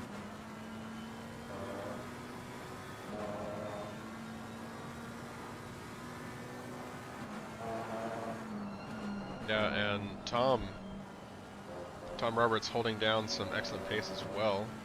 Ran a 144.25, which is exactly on par actually with Ryan Meenan last lap. So I mean, the pace is there. The 769 being in 18th position is not a matter of them not having pace. Their pace puts them squarely in the top 10. You know, we've seen that Bernie has been dealing with some technical gremlins this race, and has been basically fighting right through those, and that doesn't seem to be hurting his pace too much. Especially when, you know, you got to think, if you're expecting force feedback, something like this in a sim game, and it just goes limp on you, like that's got to be terrifying, you know, because then you have to completely rework how you're going to handle the car, because now you can't, like, you don't have it fighting against you. So, but I mean, it didn't seem to affect his pace too much, and he's gotten out of the car. Tom Roberts back in, and I mean, he said that he might run a double if he needs to, give Bernier ample time to go back and try to work on his equipment, see if he can get it up to 100% again. But I mean, even then, I don't think it's actually that much of an obstacle. Certainly not as much of an obstacle as it might be for some other people that would experience something like that and just say, oh well, that's a technical deal, you know, maybe even park the car because it's something that they don't want to deal with. Knock knock. Oh, who has joined us but Seb Brunier again? Seb, Yeah. let me get this straight. You have to cut one of your early stints short because you have no sound. Yeah. And now you drove your entire stint without force feedback. What is happening in the Brunier home today? I don't know, but yeah, now I can state that it's worse to have no sound than to have no force feedback, because no sound, it cost me something like 4 seconds a lap, and I did 3 laps to see if it was sustainable. And no force feedback, it costed me about 1.5 seconds in the first laps, and I think on the overall pace, something like a second. So it was not as bad. But yeah, I'm mentally exhausted because with the VR and the sound, you can feel pretty much everything, but still for your brain, it's strict and it's wrong, and you don't feel the weight of the car. So I had to be so much more focused and much more smooth than usual. This stint was, I mean, something like twice as hard as a double stint, in my opinion. And I did some double stints in other races already, so even at Bathurst, so I know what it is, but it's hard. It's really hard to compute. Seb, the last race I ran without feedback was right around 1996. So I can't imagine what that's like. And yes, kids, in 96, our racing wheels, first of all, had an 8-pin connector on them. I don't want to talk about that. But in addition to that, they also didn't have force feedback. And also our pedals were made out of entirely plastic.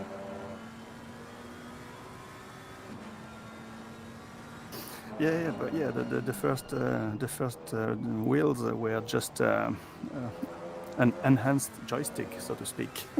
Yeah, using rotation instead of a regular stick. But yeah, the original Logitech stuff in the mid '90s, they didn't even have I know a lot of you lament the rubber coating on the wheels. We didn't even have that back then. It was literally just a piece of hard plastic. It wasn't great. What? I'm trying to think. I think I had 480 degrees of rotation on my first wheel. Well, it won't be too bad in a GT3 then, because it's close to to what it's currently used. I think it's 540 or something.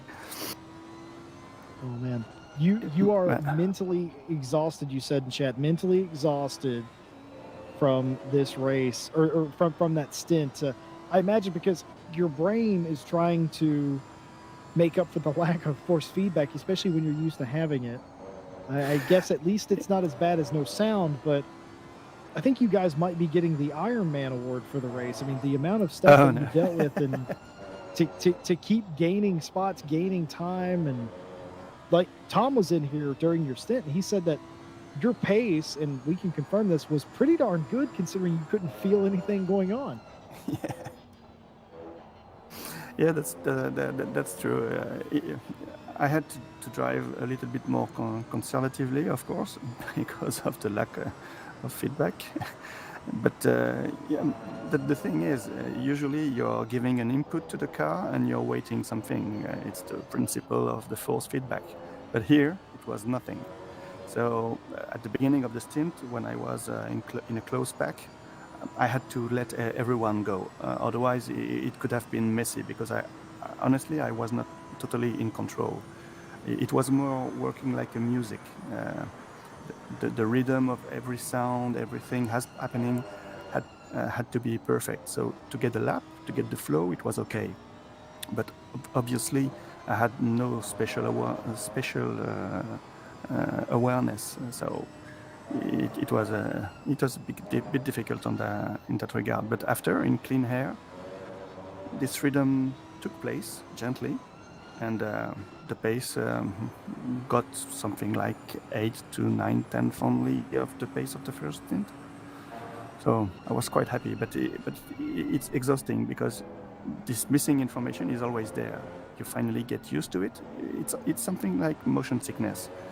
Your brain is strict.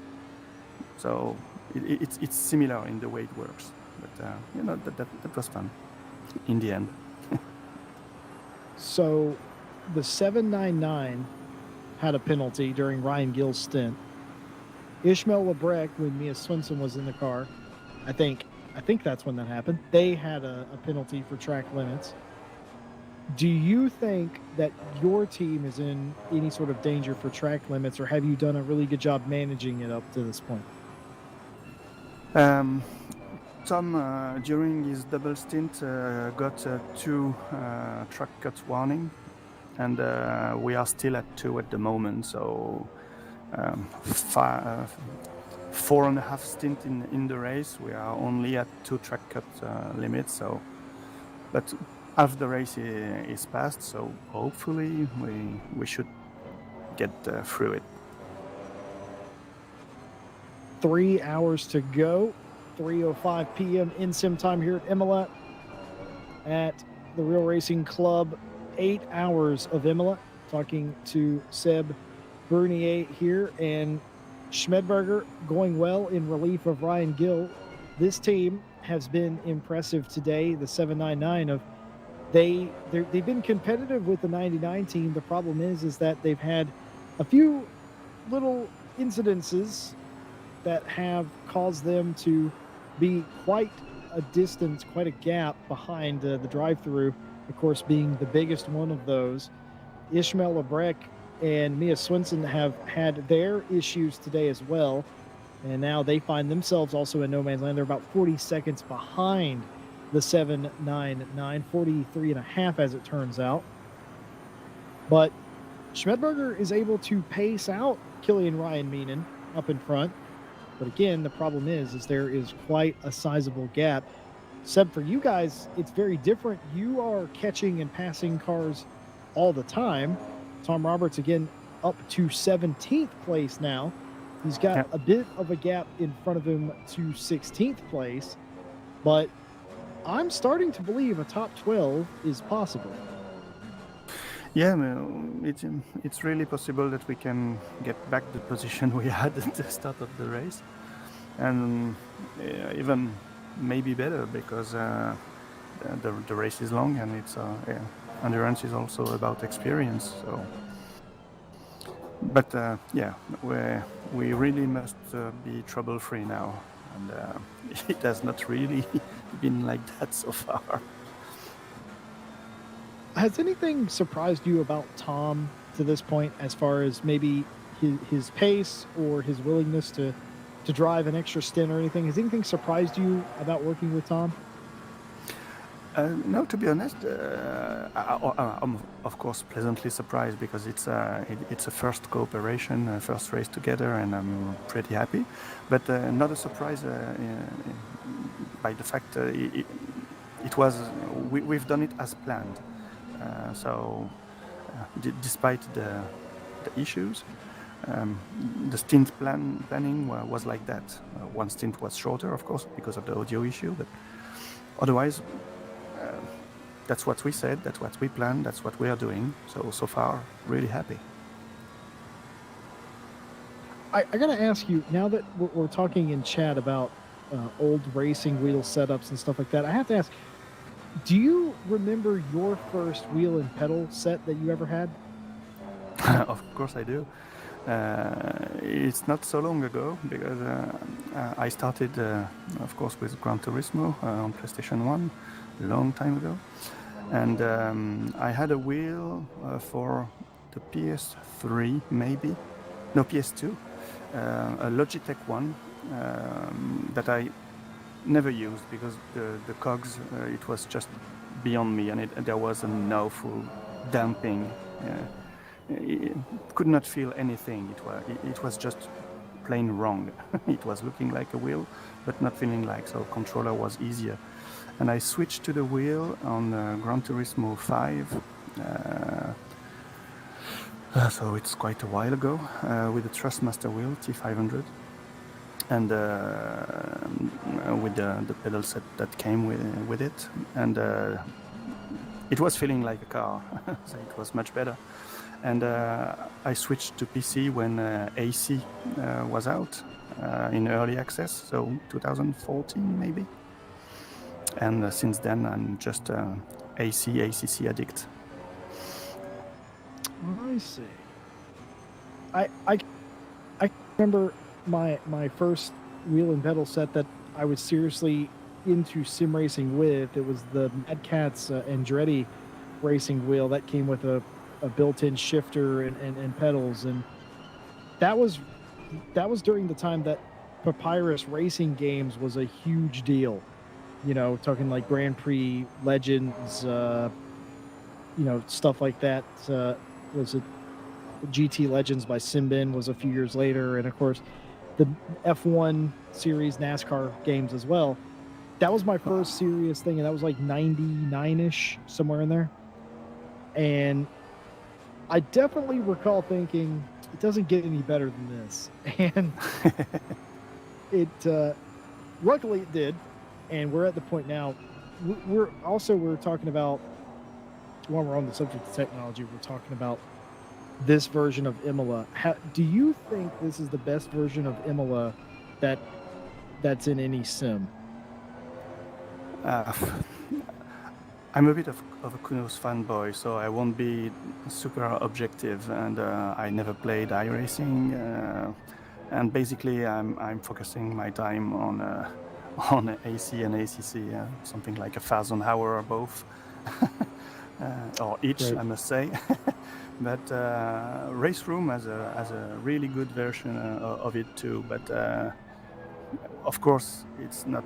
I don't think it's laser scan, so it's not as refined as the two Kunos versions.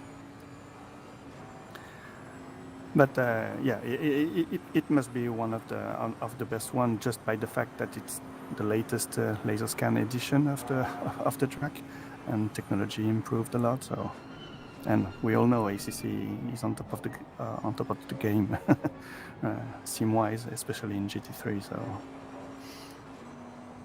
Well, Killian Ryan. Sorry to cut you all off, but this is the first time that Schmidberger, the 799, was actually in a little bit of a chase with the 99, Ryan Mina, and then Ryan Mina sent it off the first corner there with a bit of a miscalculation.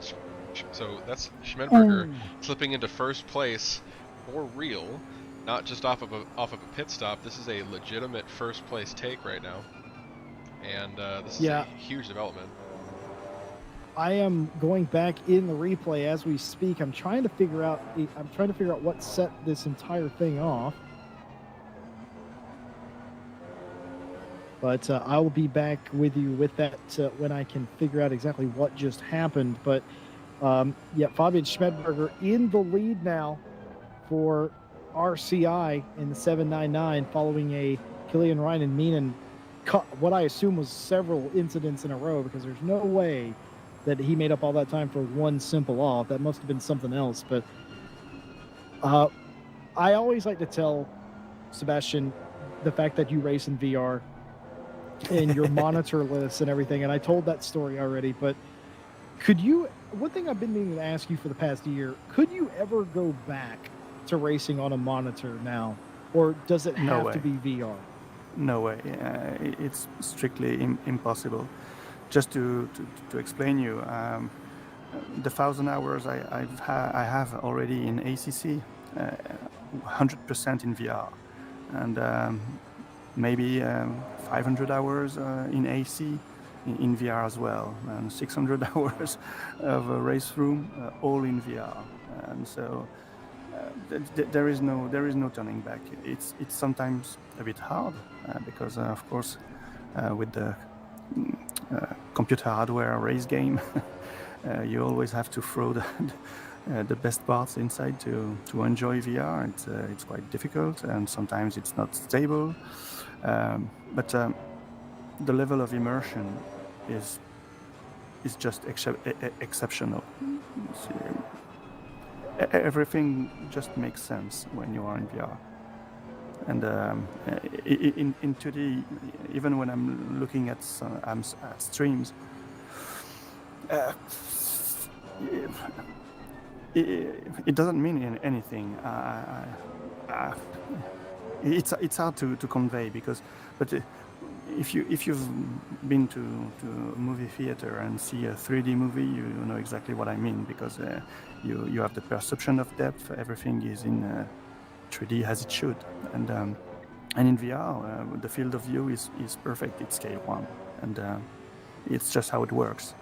And I really enjoy driving because in VR because it's as close as it gets to being in the actual car.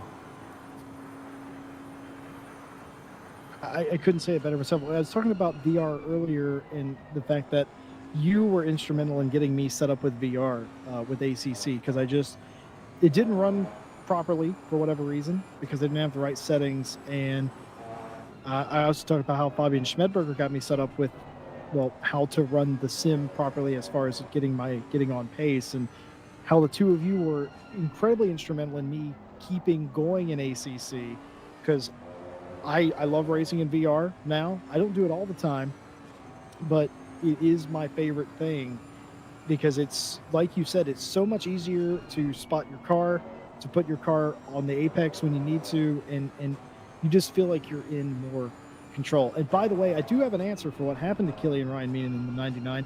They did do their mandatory, or not mandatory, but their normal pit stop, and that was a 119.9, so nothing out of the ordinary on that pit stop. But when they came out, finishing up the outlap going into turn 2, Killian overcooked it, and that led to the lead change for the 799. Now, Fabian still has to pit sometime in the next 10 minutes, and that will, again, give Killian the lead again by some margin. But that was, like Nick said, a legitimate pass for the lead.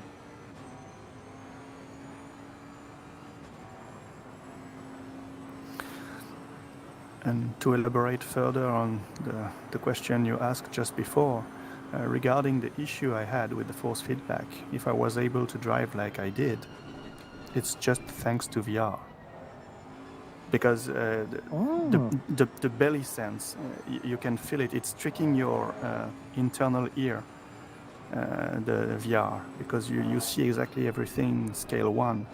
So I had the sound, of course, that was still perfect this time, like earlier in the race. And of course VR. And I was just missing a bit of the information, but it was much more easier. I think in 2D, I wouldn't have been able to hold the pace I did without the force feedback. That's a very good point. The same thing in VR that makes you feel like you're actually on the roller coaster, that works in VR. And the reason I explain this, because I know people that play VR, they know what I'm talking about. But for those of you that have never experienced VR, you feel, if you're playing one of those roller coaster games, you feel like you're on a roller coaster. You feel like you're falling, or you feel the G-force because your brain is attempting to equate what you're seeing to what you should be feeling. Your brain makes up the momentum and the feeling. And it's the same thing with sim racing. In being in a car, you feel that too. So that's very clever, and I never thought of it that way.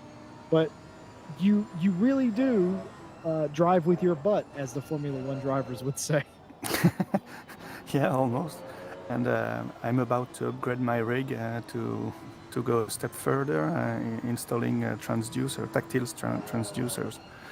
So it's ordered, not received yet, but I'm planning to get more information of the car, the last step, so to speak, before motion rig, but that won't happen, of course. It's too expensive. I have to know, does Mrs. Bernier know that you're upgrading the sim rig?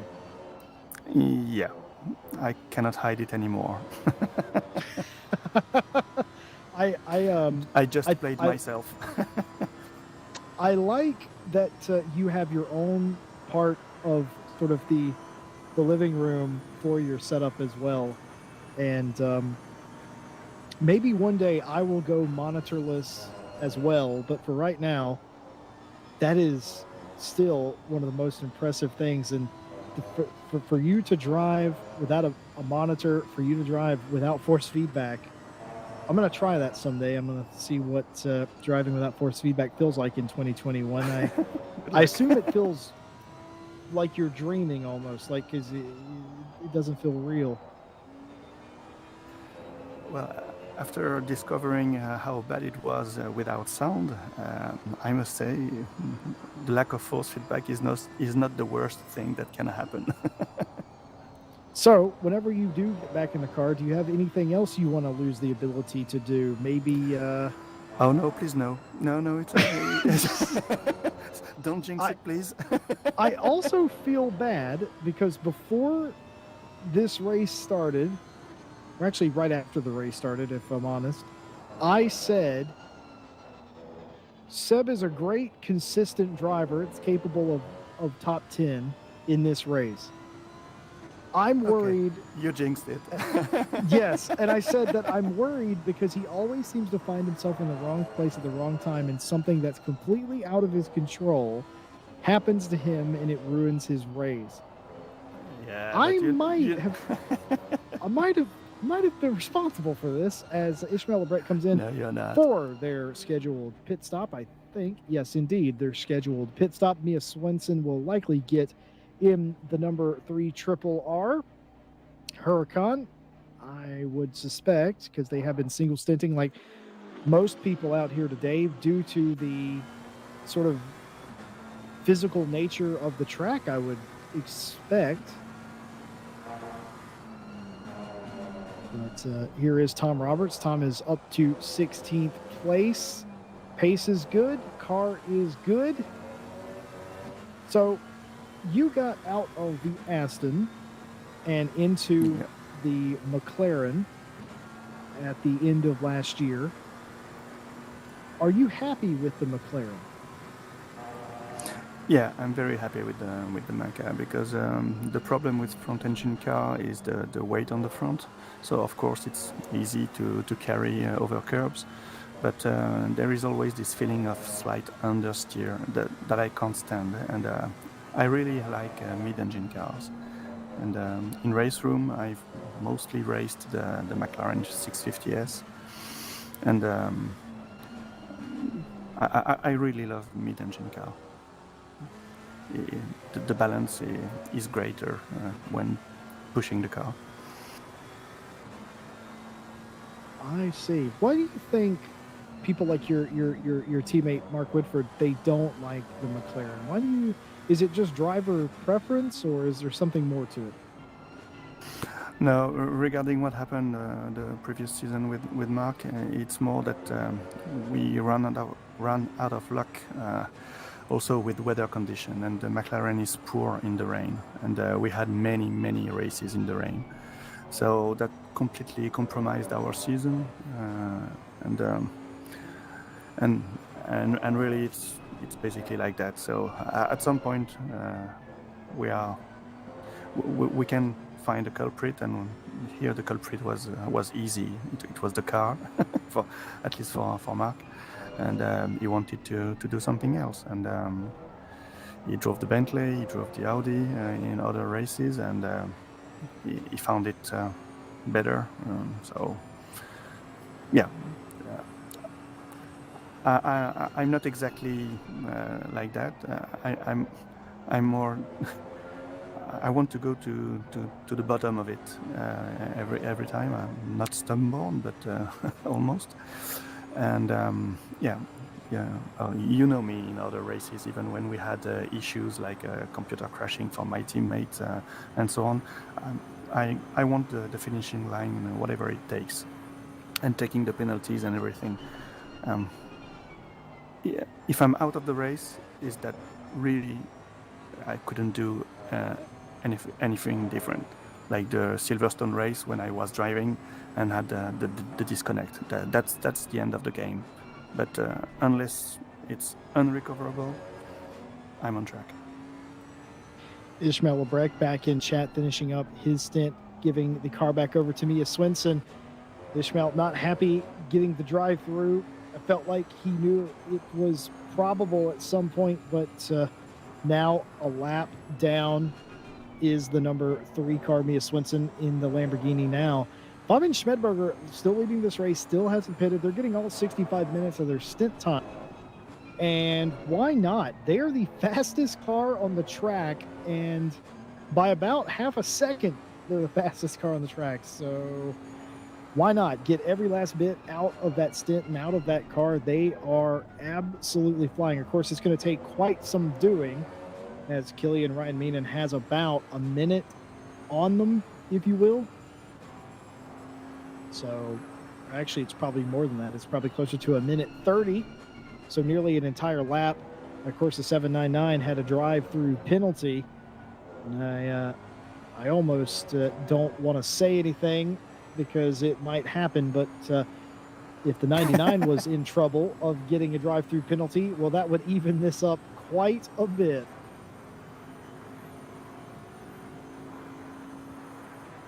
Pretty sure if the 99 does get a penalty now, Killian Ryan Meenan will be knocking on my door in a few days' time. With a mask on, of course. Yeah, and Ryan Meenan has actually fallen behind Schmidberger a little bit. He's been able to put himself a nice 2.5 second lead, floating down around the 2 second mark actually sometimes. But yeah, I mean, as soon as Schmidberger had the open air to get ahead of him, and he really capitalized on that. He's got a couple of seconds gained on him, and that's the biggest lead that he's held. Obviously, he's going to pull in for that pit stop pretty soon here and give it back to Killian Ryan Meenan. But, I mean, a few seconds there, solid pit stop time. I mean, we're looking at some gained ground for sure. Well, you heard it here first. Hashtag blame Nick Setnick. Just a reminder to everybody in chat, you can hit exclamation point time or timing, I think. Yeah, exclamation point timing in chat to check up on the live timing. You can see everything we see on the live timing board, and of course you get to follow along as well. So that's all is good for Fabian Schmidberger. At least they can say, no matter how this goes, well, we led today, and they have led well, and they have been darn quick. All three drivers, Sundstrom, Schmidberger, and Gill. And you have to wonder what it would have been like had they not had that drive-through penalty. You know, they would have been still putting the pressure on Killian Ryan Meenan and the 99 team. But as it stands now, they're sort of just, they're basically a pit stop behind because of it. Okay, guys, I'm going back to my teammate to see how it goes, and it goes well so far. So thank you, and talk to you later. Absolutely. Thank you, Seb. And by the way, tell the postman we said hi. Good luck in the final 2.5 hours. I hope you guys can crack this top 12. Well, 15 so far, and Tommy is doing very good laps and good consistency. So hopefully, nice clean stint for me next stint. So we'll see where it goes. Excellent, absolutely. Seb Bertier, ladies and gentlemen, driver of the 769 teammate of Tom Roberts here, giving us an update, letting us know what it was like driving with no feedback. Apparently better than driving with no sound. Can't argue with that. I think if I had to choose one of the two, Nick, I'd probably choose no feedback. Yeah, you got to try it yourself. See you guys. Yeah, definitely. I mean, both of those sound pretty horrible, not gonna lie. You know, because I mean, as was discussed, I mean, a lot of this is about feel. It is a simulation, and you want to feel the car and you want to hear the car, and you know, if you take one of those elements out, especially if you're in VR, you know, that has got to be detrimental to the feeling. And you know, as Seb said, I mean, you know, he had to completely recalculate how he was driving. I mean, like how much more mental power he had to put in to even keep his pace up, which I mean he managed to do, which was great. You know, but it definitely took a toll on him. Yeah, I mean, he said VR saved him because, again, it's impossible to explain to people that haven't experienced it, but in VR, your brain tries to fill in the gaps for motion because to your eyes it looks like it's really happening, and that's the great trick of VR. You're looking at a flat image that appears to be in 3D, and it tricks your brain into thinking things are happening. So he said that being in VR saved him because he could still feel it in his butt. Essentially, that old Formula One adage of you'll drive with your ass, as they say, and that's an actual Formula One driver quote. But it's true, and you can do that in VR. And again, that goes back to what I was saying earlier about how it makes you quicker because you're driving the correct way. You're not driving off of sight. I will say, I probably couldn't do both. I probably couldn't do no feedback and no sound. That would probably be the point where I fall apart. Yeah, because I mean, then you're relying on. I mean, and then you add on top of that, if you're not doing VR, you're looking at just a flat monitor, right? Or even a curved monitor, I would argue. You know, like you've completely lost the immersion there. This is Schmidberger pulling in for that pit stop finally. Killian Randomine and pulling ahead of him quite quickly as soon as he pulled into the pit lane. Stop. I would assume this is Ryan Gill getting in the car for the 799. And yeah, this next stint's going to be interesting because this is as Lebrecht has led to, you know, the number 3, they have to recover from that drive-through that basically put them about a lap down, and that's been pretty devastating for them. But you know, they're going to keep pushing on and see what kind of pace they can get out. Based on this pit time, we're going to see how much of a lead Ryan Meenan's going to gain on the 799. Ryan Gill pulling up to the end of the pit lane. We can get the rear camera. This pit exit, as we've alluded to, is nerve-wracking. I mean, we have 2 cars coming now, so Ryan's got to decide, okay, I'm going to stick to the outside and slow them down a little bit, and he just stuck to his line. But yeah, if they were any closer, he has to completely recalculate how he exits that pit lane. Yeah, I mean that was really good that he was able to get to the corner before the cars got there. Otherwise, you have sort of a mess. A lot of drivers inside the top 10 are pitting that haven't pitted already. And as expected, Killian Ryan back out in front by what I would hazard a guess is around a minute 20 something. And that was actually a really quick pit stop for Schmidberger and Gill, a 1:18.4 in comparison to Ryan Meenan's 1:19.9 from the previous stops. So he gained about a second and a half on him in pit road, and he's going to need to do more than that if they hope to get back in it. They're going to also need a bit of luck with the 99, maybe having some more unfortunate sort of events, but it is looking like a darn good day. Now, they started out the day saying that they could finish on the podium, and I thought they were talking about third, but here they are in second, sort of in no man's land. Mia Swinson in the number 3 in third place, but they are a lap down, and they are about 40-ish seconds behind the 799.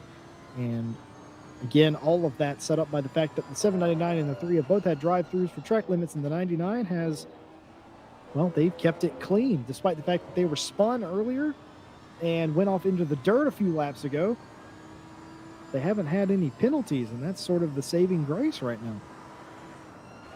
Yeah, I mean, again, coming down to the strategy of really any endurance race is, you know, if you can keep your pace on and your nose clean and not get any penalties. I mean, we're seeing firsthand right here that a drive-through can, you know, really put you off pace and lose you a ton of time,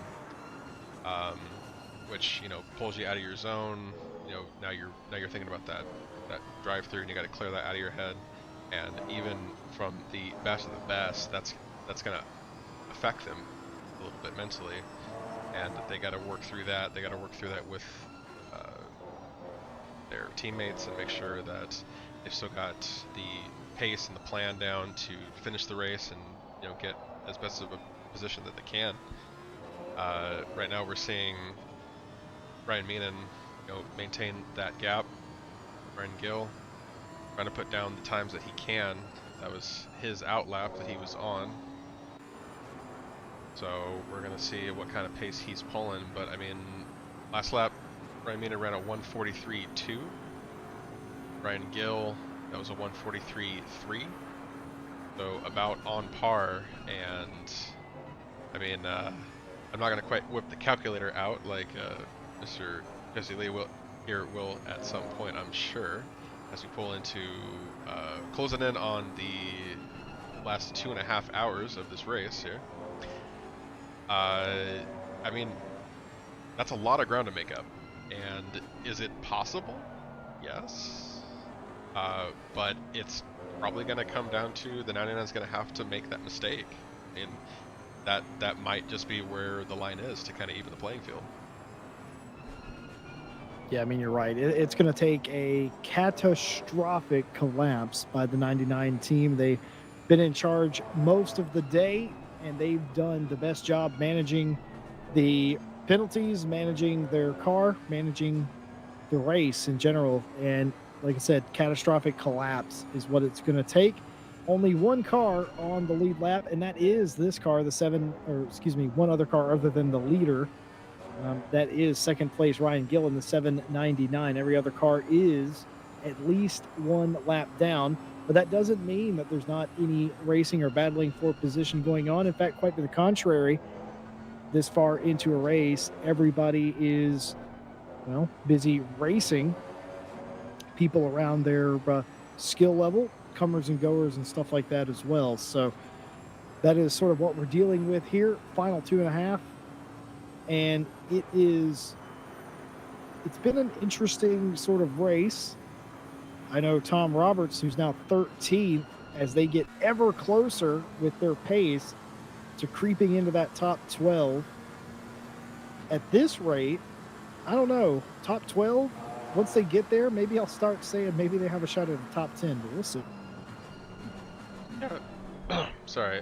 Yeah, I mean, Tom Roberts maintaining tons of speed. And that pace is what's really important here. And, I mean, 12th position, easily within sights. I mean, he has 2.5 hours to go. Bernie's going to get back in there for another stint, I would assume. If they've planned their time, their stints correctly, that they can avoid that very dangerous splash run-in that they might hit in the last little bit of the race. But, I mean, Seb seemed really confident about it when he was in here talking about it, and I think that they've planned around that, and if they can avoid having to make that extra stop that they've already had to make, I mean, if they had to make another one, then they can hold on to kind of where they have earned to be. The top 10 is not out of the question.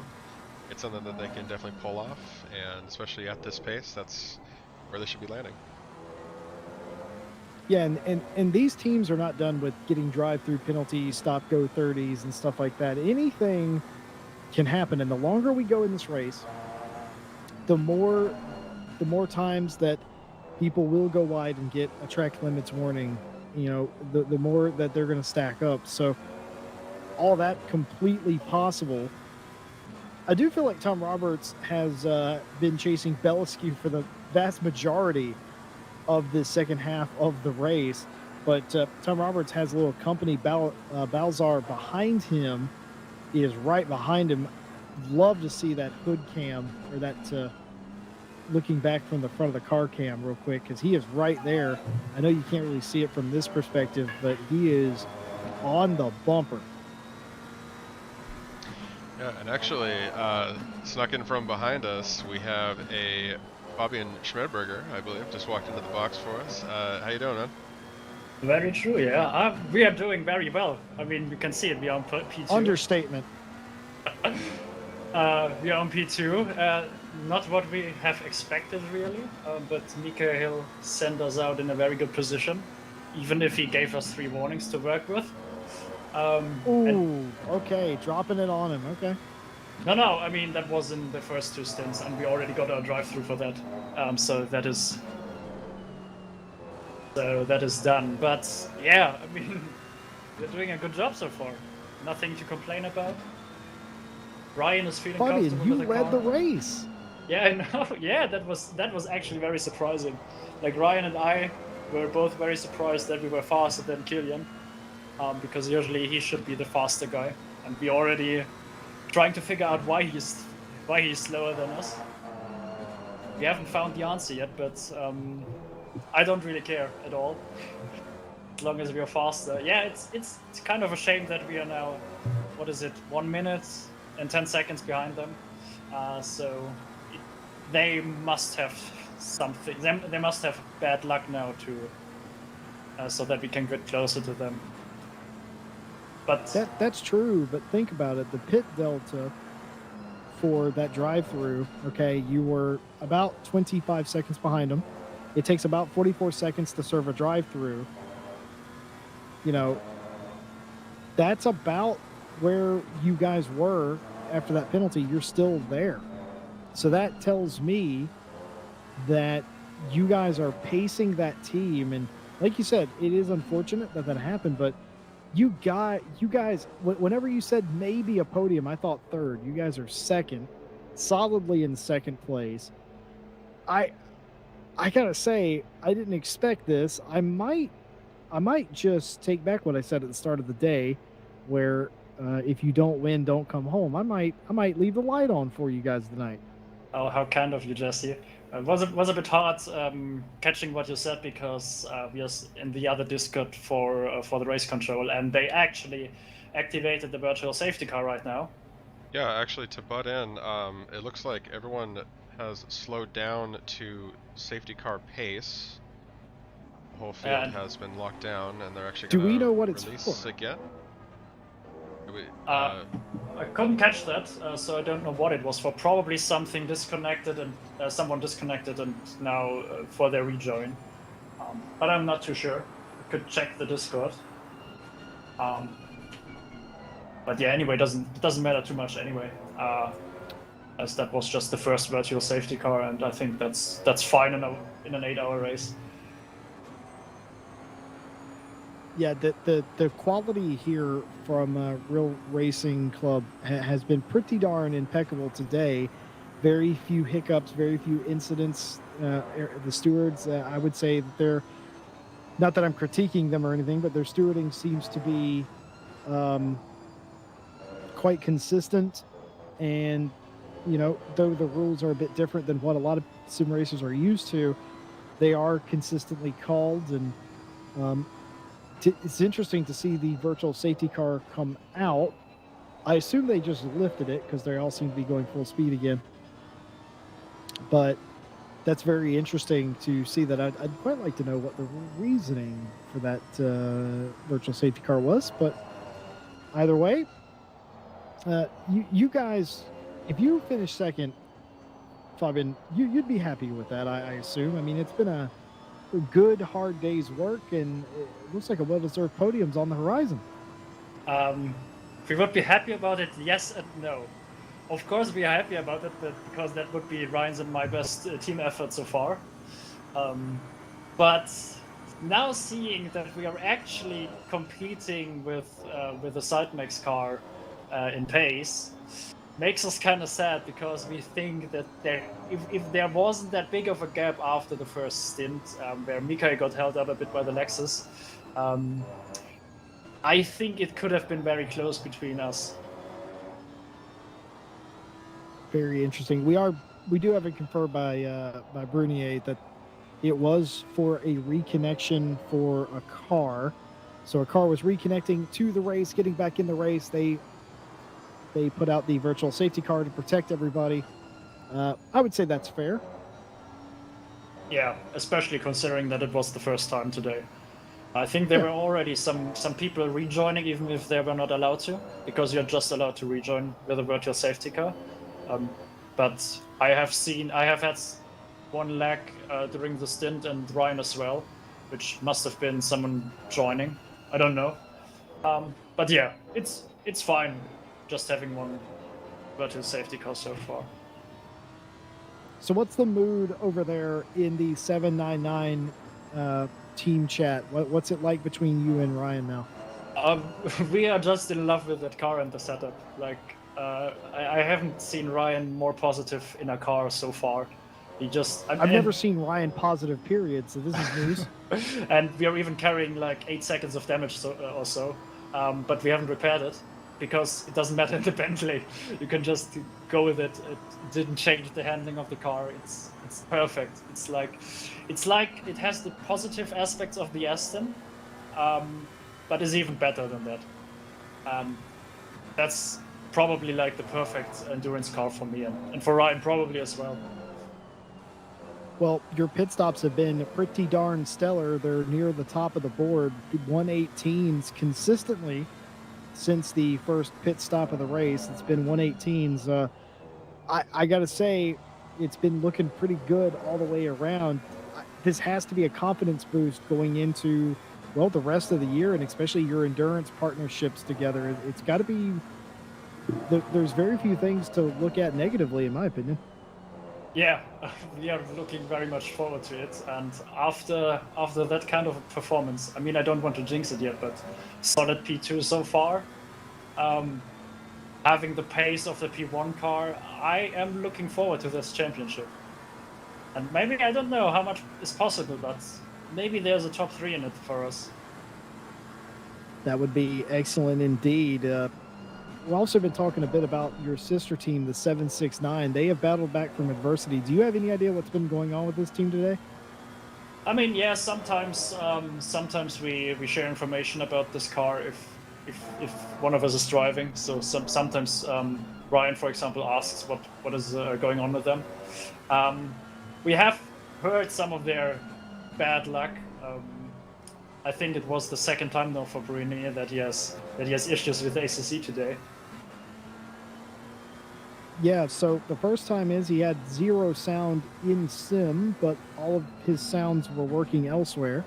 So he had clear communication with the pit wall. The second time, he had no force feedback. He did an entire stint with no force feedback. Oh, no. I don't want to imagine how that feels. I literally told him that. I was like, 1990 something was the last time I ran a race without force feedback. I have no idea what that would be like today. I'm actually going to go try it after this because I got to know what that's like, but it can't be good. But he was still quick. He says VR saved him because he was able to still feel it because, you know, what VR makes you feel like you're actually in the car. So he was able to salvage the stint. He definitely prefers no force feedback to no sound, but that's sort of what they've been dealing with. Also, Tom Roberts' re-entry to endurance racing has been stellar. He's been on pace immediately, and he's been making some very nice moves. Yeah, being his former teammate for the SimGrid Endurance Cup, that makes me very happy about Tom. I know that he was a bit off pace from me, but he's a quick learner, which we can see here. Probably he also likes the McLaren a bit more than the Ferrari that we've driven. Yeah, they're doing wonderful. I mean, P14 after all these issues, and I think they're also having a bit more interesting race than us with being 6.8 seconds behind the car in front. And for us, it's like half a minute or even a minute or so. Yeah, they have been embroiled in battles all day, most of which they are winning. They keep having to pass some of the same cars over and over again due to them being off sync, but they're currently working on not having to have an extra pit stop at the end is currently what they're working on. So they're trying to make it so that they can run to the end, which I think they're on the cusp of actually doing. They might, with this strategy, have a shorter final pit stop than everybody else. They might be on for something a little special. We'll find out, but you would never wish anything bad on the 99. But come on, everybody else in the top 5's had a drive through. Why not them, right? Yeah, I mean, we still have one ace in our hands, which is that they are pitting by the hour, so they are definitely doing 60-minute stints. We are doing more like 63-minute stints, so our last stint is not going to be that long. Maybe we can try something there. I don't think that this is going to be enough to gain much time, considering that you probably gain 10 seconds if you double stint your tires, so you don't have to change tires. Probably. Oh wait, actually we don't have to put in as much fuel, so maybe we can gain 15 or so seconds with a shorter pit stop then.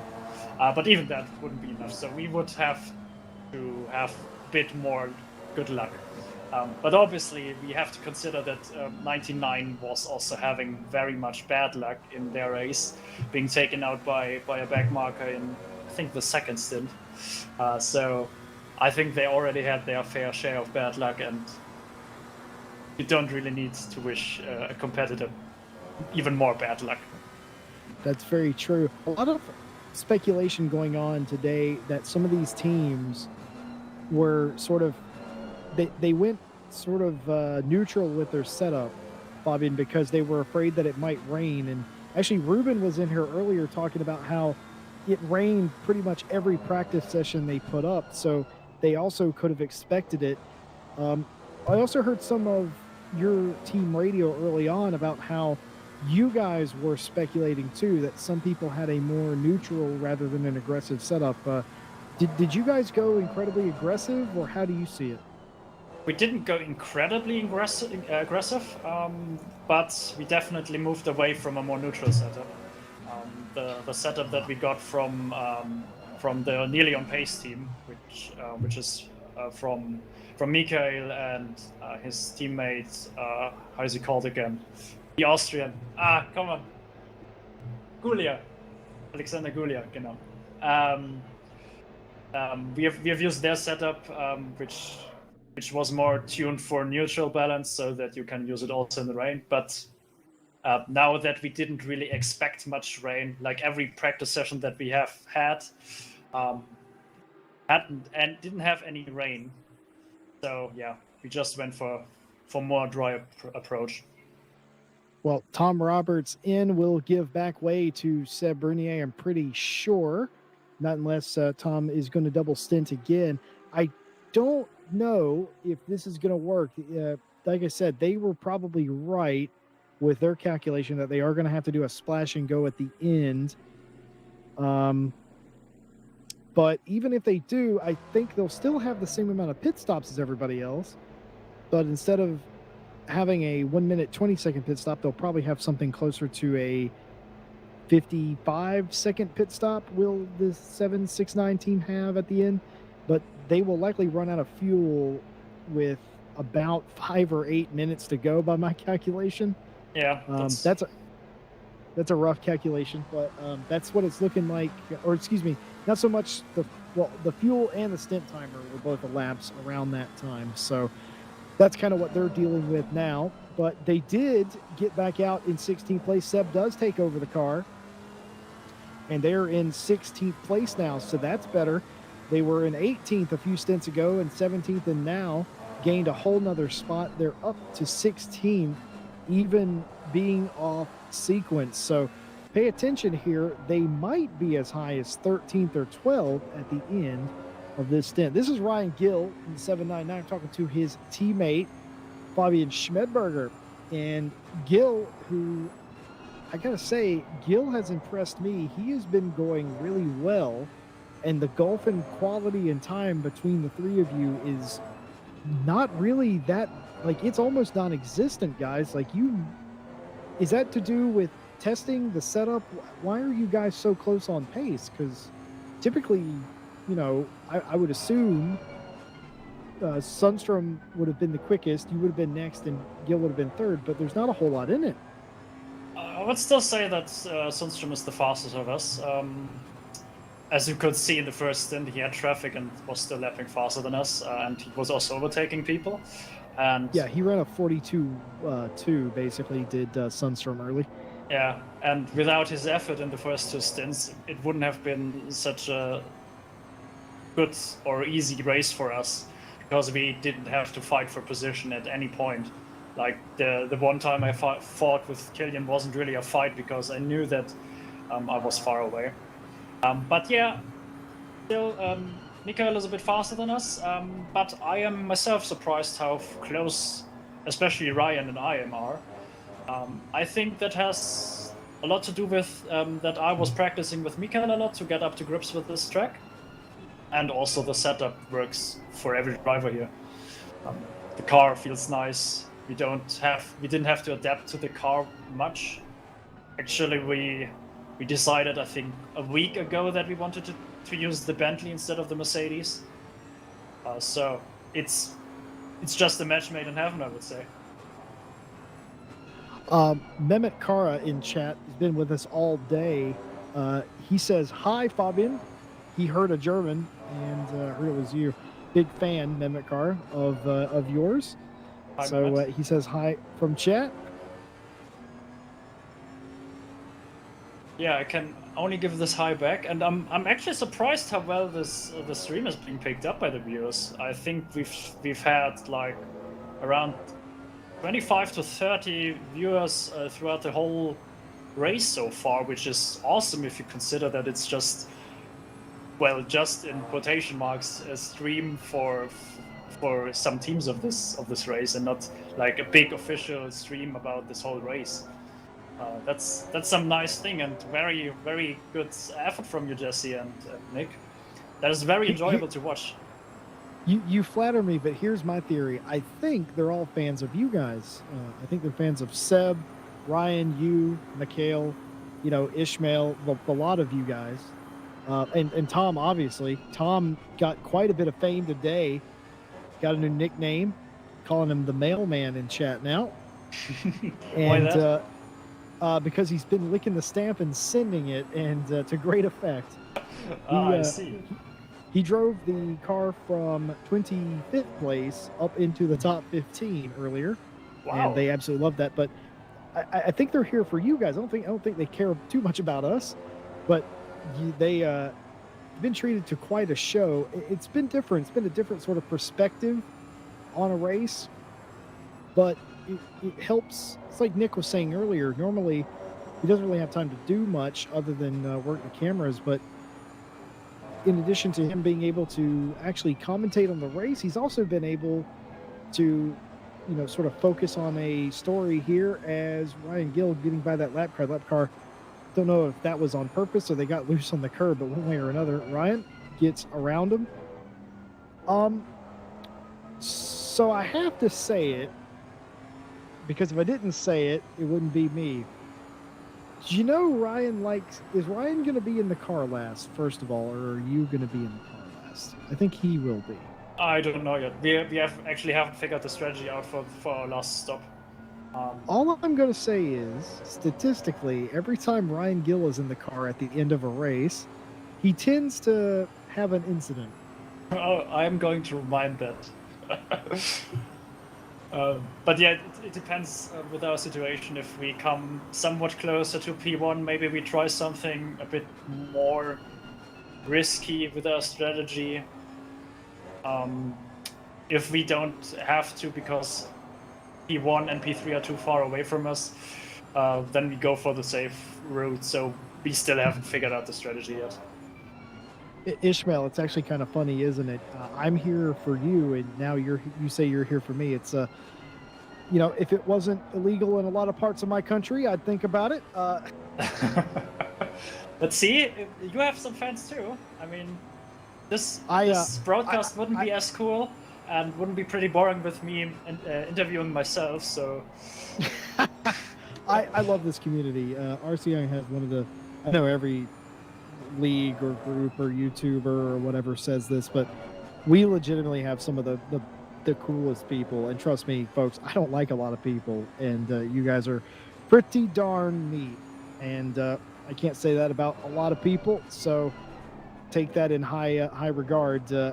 This is one of the best communities that I have ever seen or been a part of. You guys race hard, and you also you like to have fun, and that's the kind of people that I enjoy being around.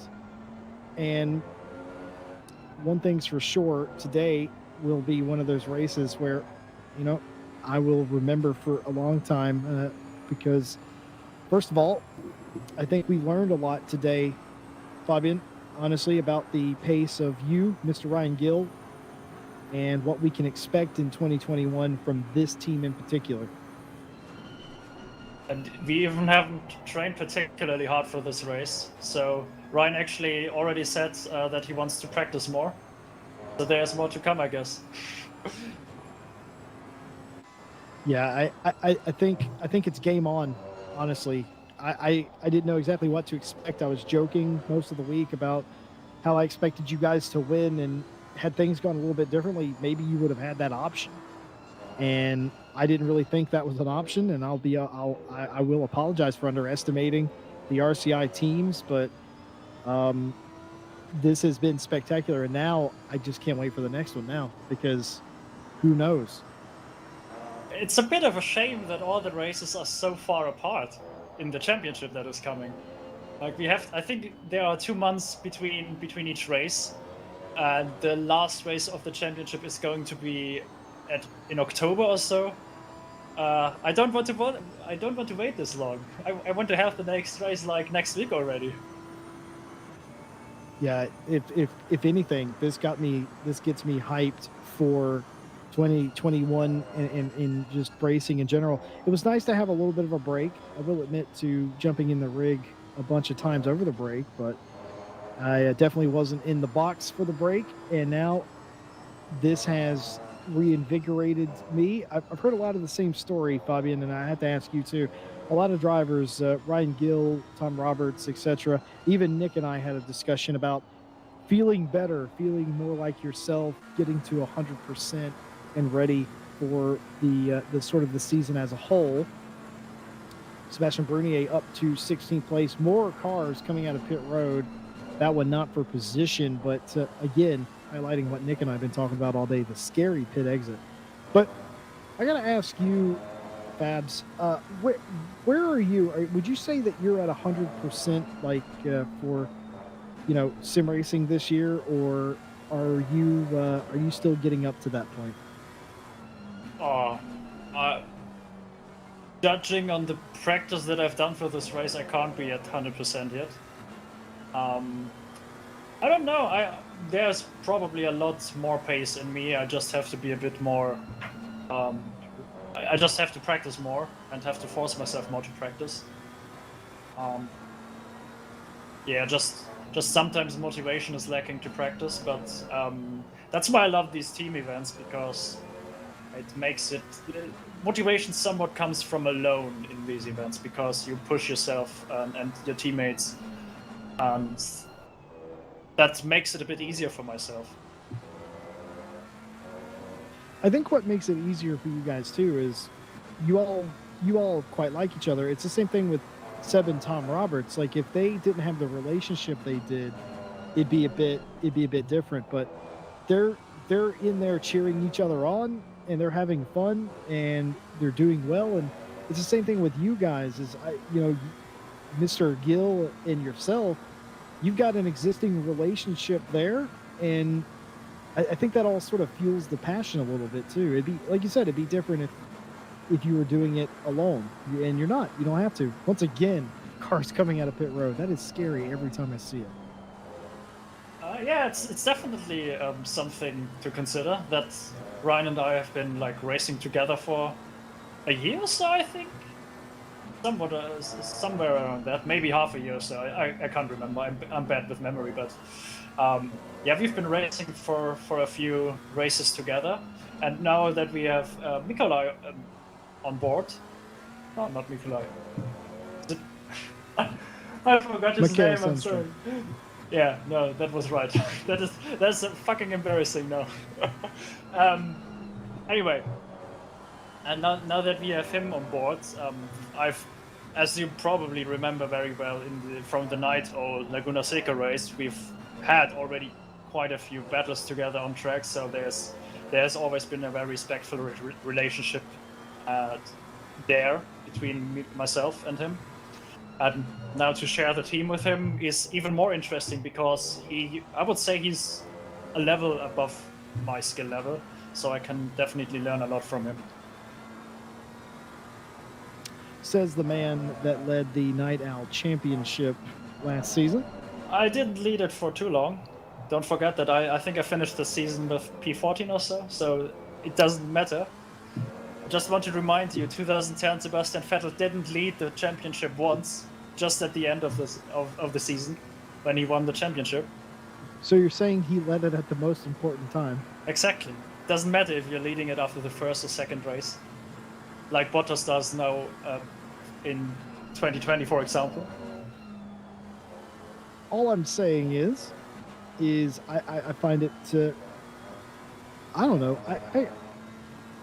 That again, I go back to that because that's the thing to me that was the most surprising is how much pace all of you had, and a lot of these teams too, the 99 included, how not different their delta between each driver has been, and for this to be one of the first endurance race of this size this year, it's actually been quite incredible.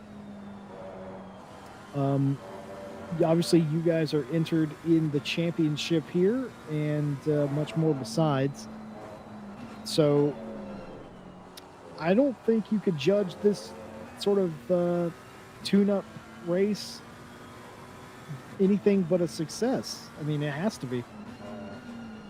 So far we haven't finished the race, but so far I can agree with you. Yeah, it has been a success. Little to no hiccups from us drivers themselves, maybe apart from the few track cuts that we got, but that was to be expected in Imola. Like you have so many laps not being validated because track limits are not easy here. Probably one of the tracks with the hardest track limits in ACC. Also because you have to cut the corners so much to gain some time or to not lose some time. So yeah, it definitely has been a success so far. Well, Fabian, I have to ask too, is there anybody out here that you guys are beating right now that you're surprised that you are beating? Or because you said you were at least a little bit surprised at your running position, so are any of these guys that are behind you a surprise that they're not in front of you right now? To be honest, I don't know most of these drivers in here. The only thing I was surprised, because I didn't expect that to happen, was that I was quicker in my second stint than Kilian Ryan Meenan. That was basically everything. That is basically the only driver I really know, and of course our RCI racing team drivers. But maybe I'm a bit surprised that I'm actually kind of close to Ismail Lebrec's pace there. Yeah, maybe you could say that because usually, as you could also see in the first stint, he's very quick. But it doesn't look like I've actually lost much time in my stints to him. It'll always amaze me how good Ishmael is at driving that Lamborghini. I can't do it. Most people can't do it, but somehow he's able to do it. And now I think he's teaching Mia Swinson how to do it because her pace is, well, it's better than my pace, but it's really good considering. I don't know. Maybe he just is. He might be the best Lamborghini GT3 driver in ACC right now, because I would not want to bring that car here or most places. I don't know about that, but I can definitely say that he's a very capable driver. I can talk about something. In the CHSR Championship, in our last race for Bathurst, Ryan couldn't actually attend that race because he was ill, but like I think a few hours, or like 12 hours before the start of the race, we had to find a replacement driver because just two drivers wouldn't have been allowed from the Lewis. So we approached, we went into the Triple R Discord and asked there and asked everywhere else as well. And then one Ismail Lebrec guy came up to us and said that he would be up for the task. And how well he was. I wasn't expecting anything like that, but he was like second a lap quicker than us without much practice. That was very astonishing for me. Ishmael's just one of those guys, isn't he? He's up for anything. He wants to race. He wants to be in the car, and I think that's what I like about him. Is he just wants to race. Meanwhile, you notice that Belzar in 12th place has a 5-second penalty. Well, the 13th place car, Belisal, has a drive-through penalty. That might be what the 796 of Seb Brudier wants to hear, because that will, even if it's not immediate positions gained, it is going to be time gained, and a lot of it, mind you. And keep in mind, Seb Brudier is going along nicely. Last lap a little slower, but is still going along nicely, as quick, if not quicker, than all the cars around him. And meanwhile, the 99 into pit road, that does hand the lead over to Mr. Ryan Gill. He is out front in this race now. And now we have a new driver, as was expected for the Sidemax Motorsport team. I think they've done, like, every driver was doing a double stint so far. So we basically expected that Boothby is going to do the last 2 stints. So that is actually one driver that we weren't sure about his pace, because Ryan doesn't know this driver and I doesn't know him, so maybe he's slow for us to catch up to him. I don't think so, because he's a driver of Sidemax, so he must have some pace. But there's still some hope for us. Yes, there is. I gotta say, Mehmet Kara, a bit sad that you didn't ask him to drive. I gotta enter one of those Pro-Am events and let you carry me to a championship there, Fabs, I think is what's gonna happen. That would be interesting. That would be very interesting. I would be up for that. I make you one promise, and this is a promise I make every team because it's just my racing style. I'm not going to crash the car. I'm not going to crash the car, and I'm not going to pick up silly penalties, but I'm also not going to be extraordinarily quick. I'm going to be a little off the pace in comparison to pros. But if you wouldn't mind carrying me, that would I think we could win the championship, I reckon. I mean, the first 2 things are very, very good qualities. The last thing can be worked on quite easily. That's probably the one thing that you want to have is to be slow, because you can quite easily work on that. But it's harder to get consistent, or harder to be a safe driver if you are not doing that already. So that's probably the easiest thing to fix. I've always wanted to enter a championship with Nick Setnick too, simply because it would be an am and am sort of team. I mean, if I could even survive an entire series, I haven't survived an entire race yet, so it would definitely be a bronze to plat kind of deal. I mean, could be interesting, could be solid content. Anyway, guys, I think Ryan is feeling lonely now because I have left him for like 30 minutes or so. Tell Ryan that we think he's doing an absolutely fantastic job, and good luck to you guys for the final 2 hours coming up. I know you guys can do it, and I look forward to seeing that time continue to come down ever so slightly too. Thank you. Yeah. Probably we'll hear each other after the race, or maybe I will come once more. We'll see. But for now, thanks for having the stream, and see you later. Absolutely. There, ladies and gentlemen, again, Fabian Schmedberger, teammate of Ryan Gill and Mikhail Sundstrom in the 799. Again, just giving us a little insight of what he's thinking, what's going on with the team. Looks like it's all going to plan for them, except a couple of little incidences here and there.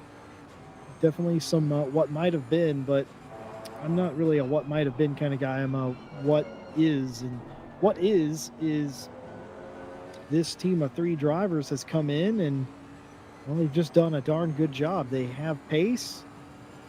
They've been quality all day. I don't really think, if anything, all this does is make them think they can win races now, which is good. I think they can, Nick.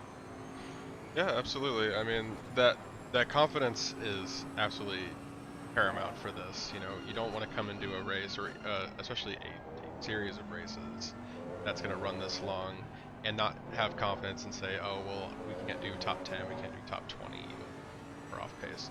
But no, like they showed up, and even with that drive-through setting them back a bit, they're still battling for first place. And the pace is there, and the consistency is, and I think that kind of boost, and all them saying, oh, well, now we need to go race and practice, and make sure that we're showing up at the top of our game.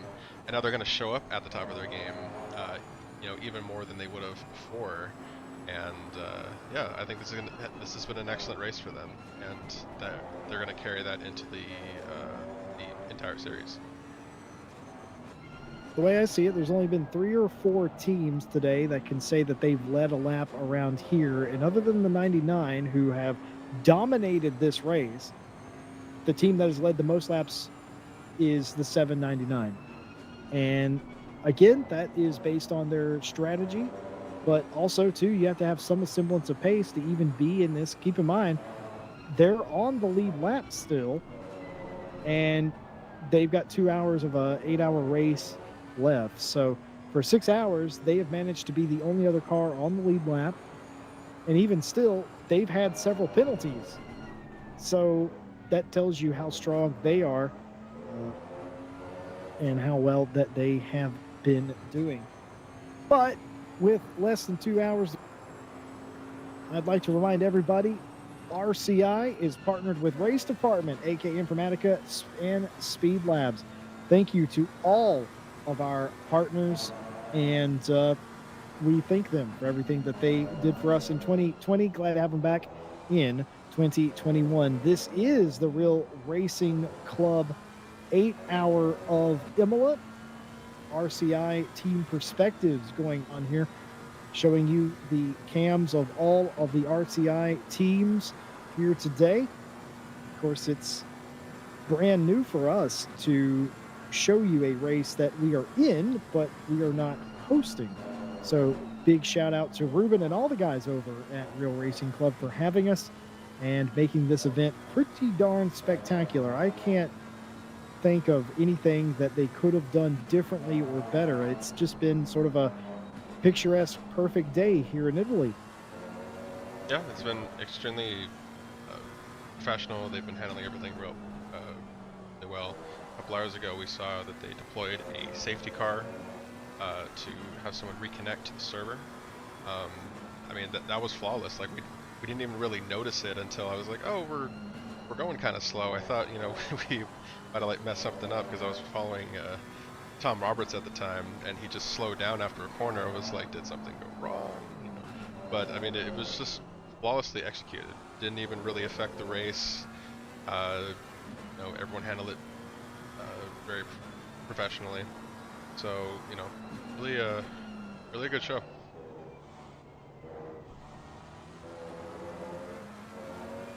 Really good show indeed.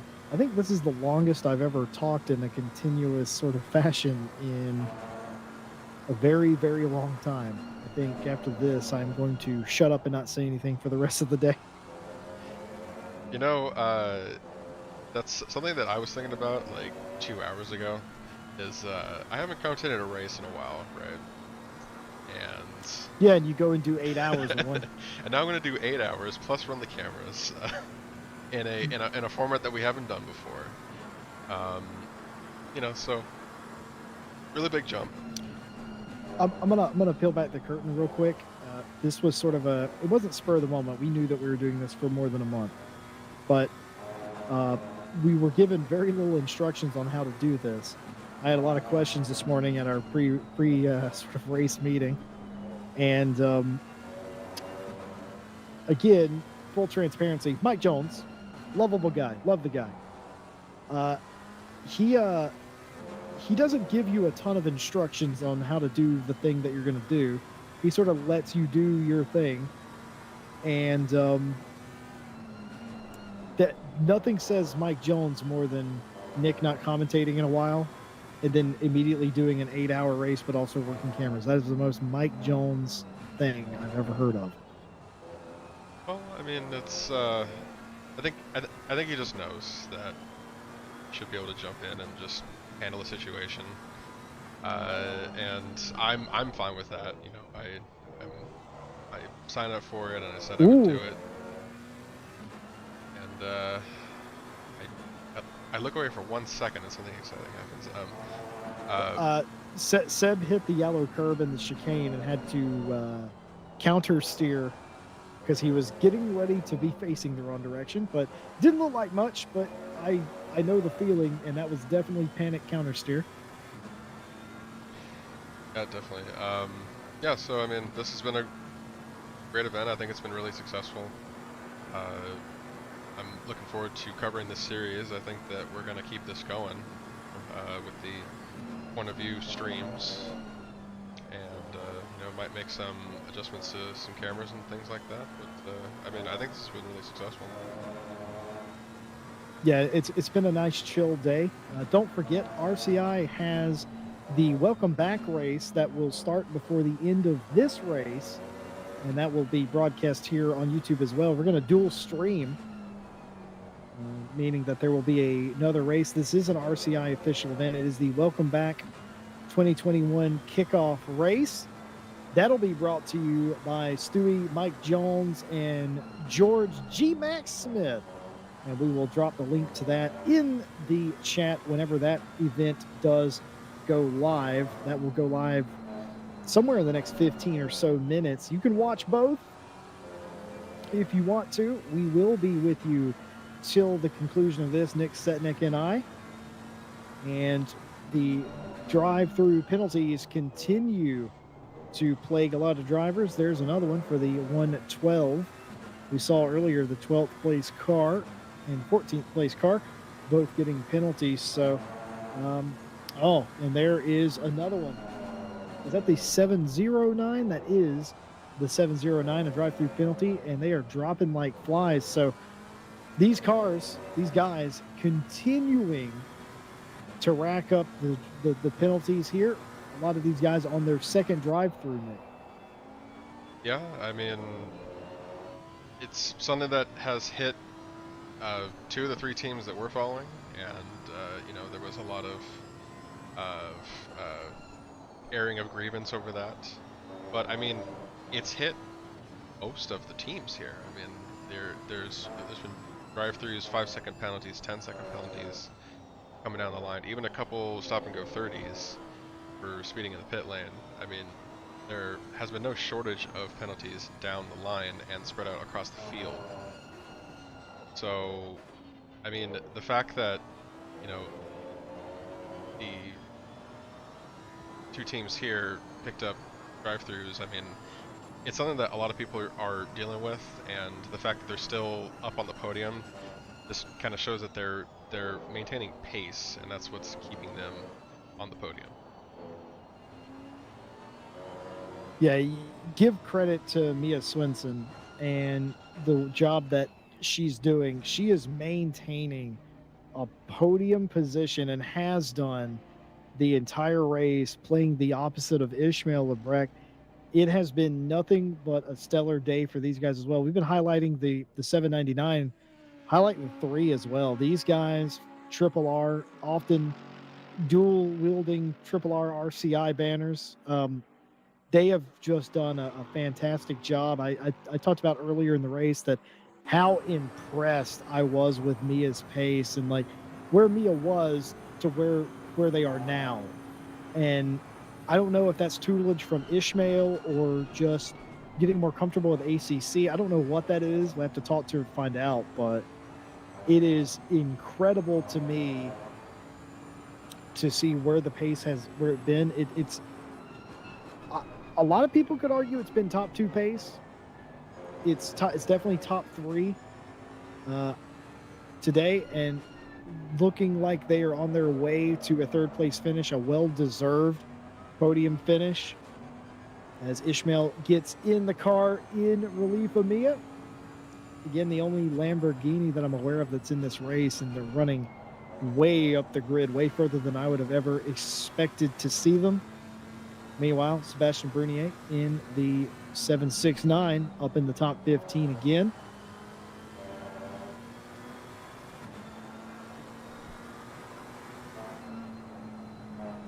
Yeah, definitely the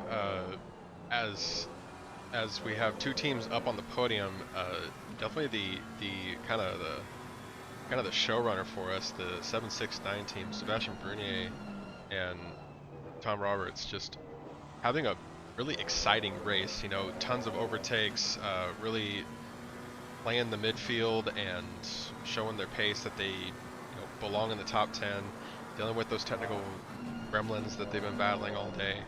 But I mean, they've put on an exciting show for us. There's been tons of overtakes for them, and I think that's just going to keep going all the way to the end of the race. We have an hour and 40 left.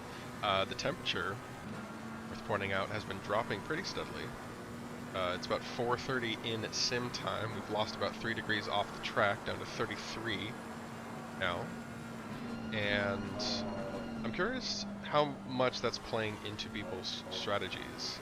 If it's going to be, as we get another hour down the line, lose a couple more degrees off the track, and how that affects the driver's stability. Maybe they're trying to push a stint or get a little more time out of a particular run or a particular driver, and that's a constant changing variable that they have to battle.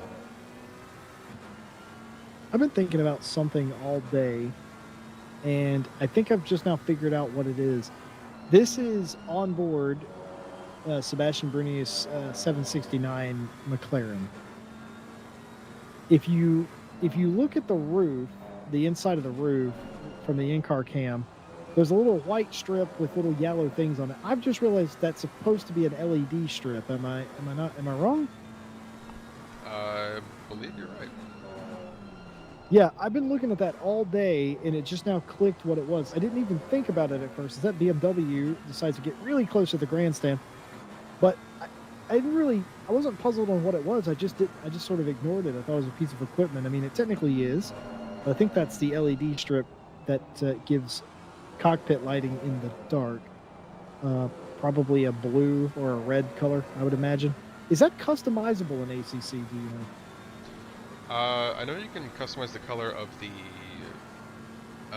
exterior LED strip, but probably not the interior. Also, just a thing that I noticed is that we have all custom liveries at this race today, and usually even with the in-game designer, people will design their liveries, and they might be even known by it for certain teams. But you can actually customize your driver's outfit color, and a lot of people, like 99% of people, don't do it. Everyone uses the default outfit. It's an extra menu in there, and I stumbled upon it on accident. I don't know if that is a limitation of multiplayer in ACC, but no one seems to mind that. Even if they have like a clashing color on the outside, they don't bother with the interior color. It's something I've noticed. Yeah, I don't know either. I do have customized suits and everything, but I've never paid attention to what the suits in the cars of the other drivers look like. But what I do know is if any... Yeah, I don't think that interior one, that light strip for the interior light, I don't think that's customizable with the rest of it, or if it is, it's probably tied to the LEDs or the light bars that you would normally have, I would imagine, because there's definitely not an option for that as I'm digging through the car customization screen. But either way, Brian Gill back out front in the Bentley for the time being by virtue of not pitting. Looking like a lot of these teams are going to have to pit, if not all these teams are going to have to pit at the end.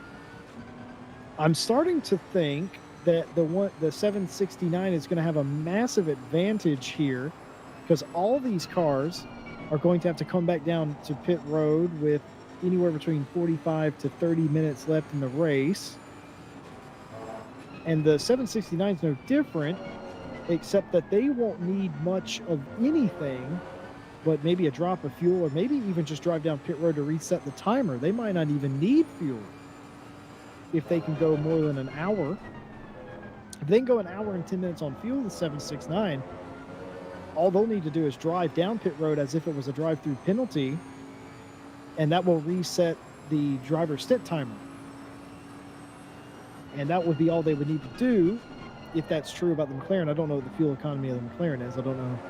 It's not a car I would typically drive, so I don't know how long you can drive with it.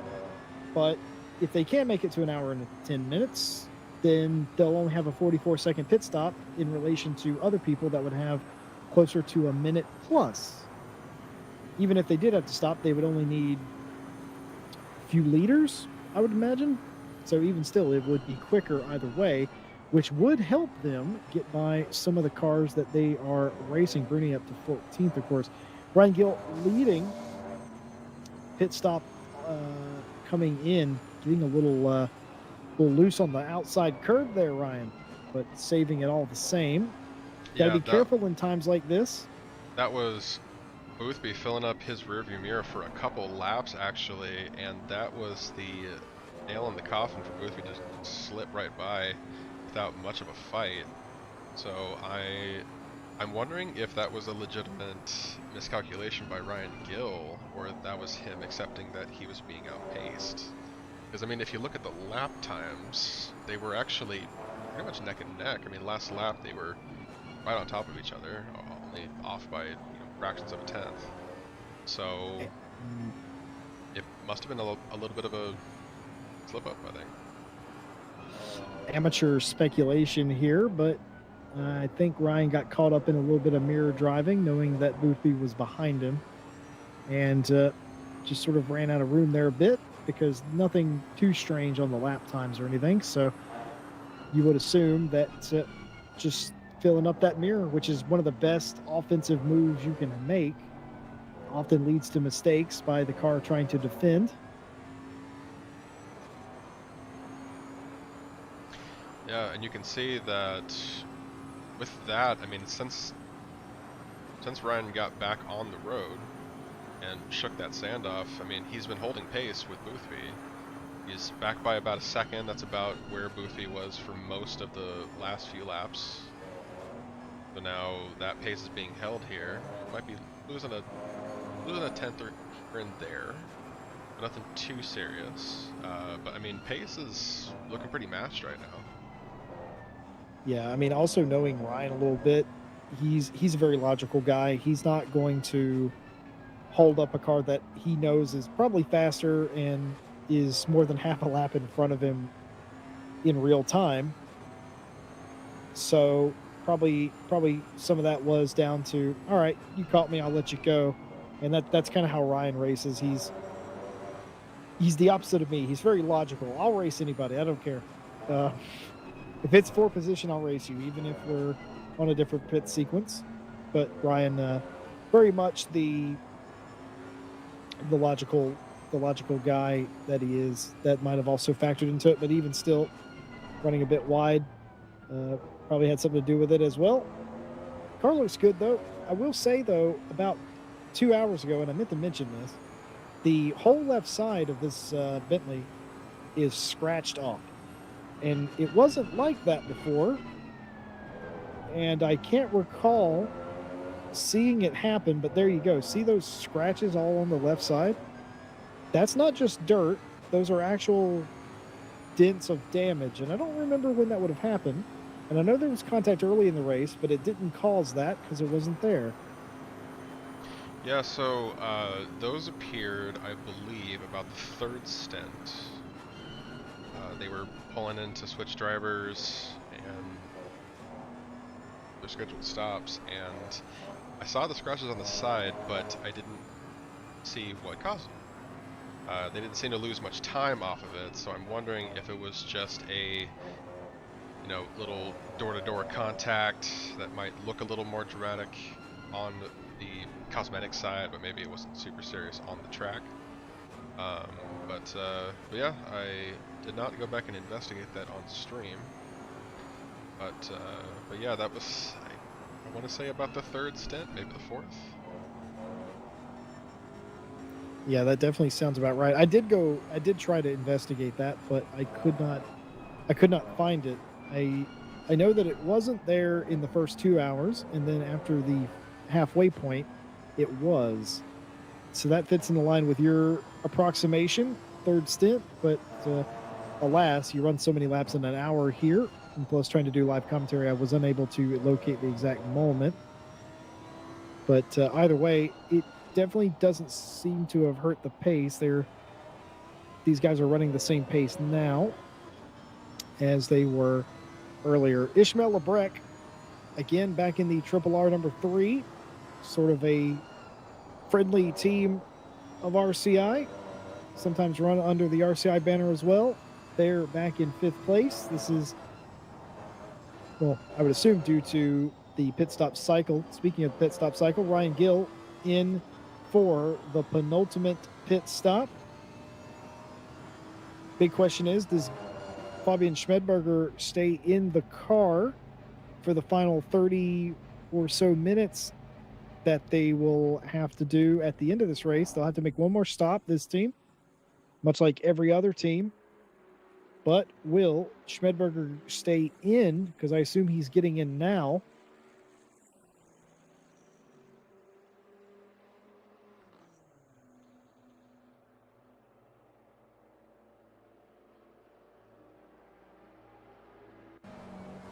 And with that, Sebastian Brunier back in the 769 McLaren.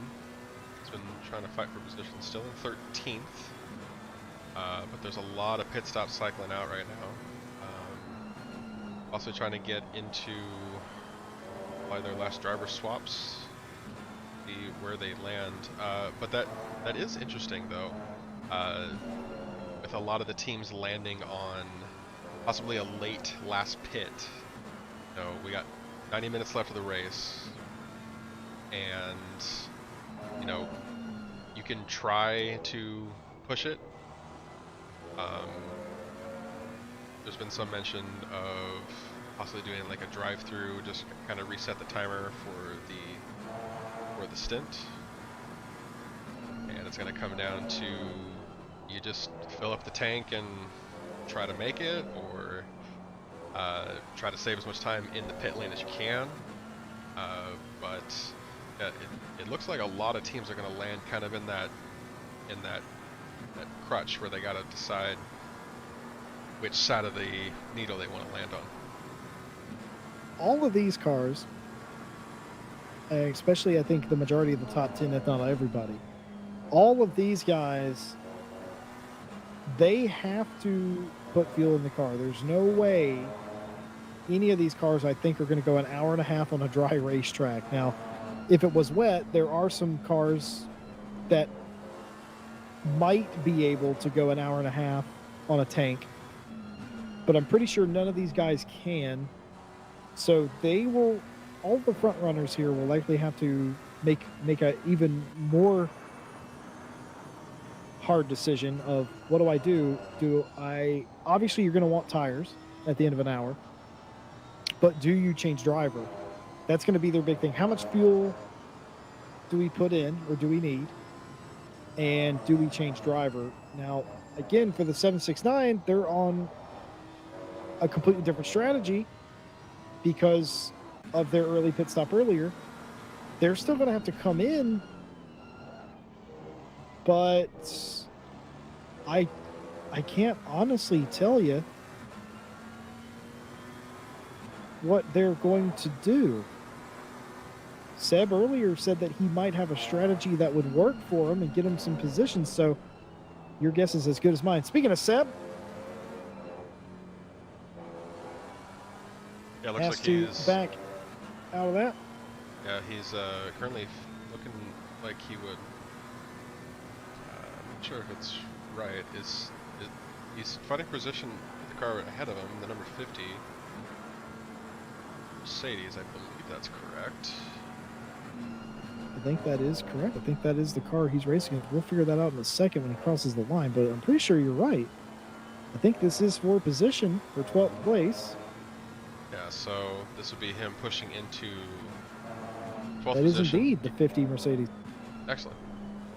So yeah, this is for position. He could be gaining another spot into the top 12 on their conquest for the top 10. I think that's a really solid goal. Like even if you can't quite make it up to the top 10, if that's at least what you're gunning for at this point as the 769 team, I mean, like that is an awesome goal at this point. You know, after the extra pit stop and the double stints from Tom Roberts, this is a huge comeback for them. So you know, really happy for their progress, and I'm sure they're both gonna be really happy with the result there. I feel like, honestly, a top 12 here for them will feel like they won the race. And I say that quite frequently, but I absolutely mean it.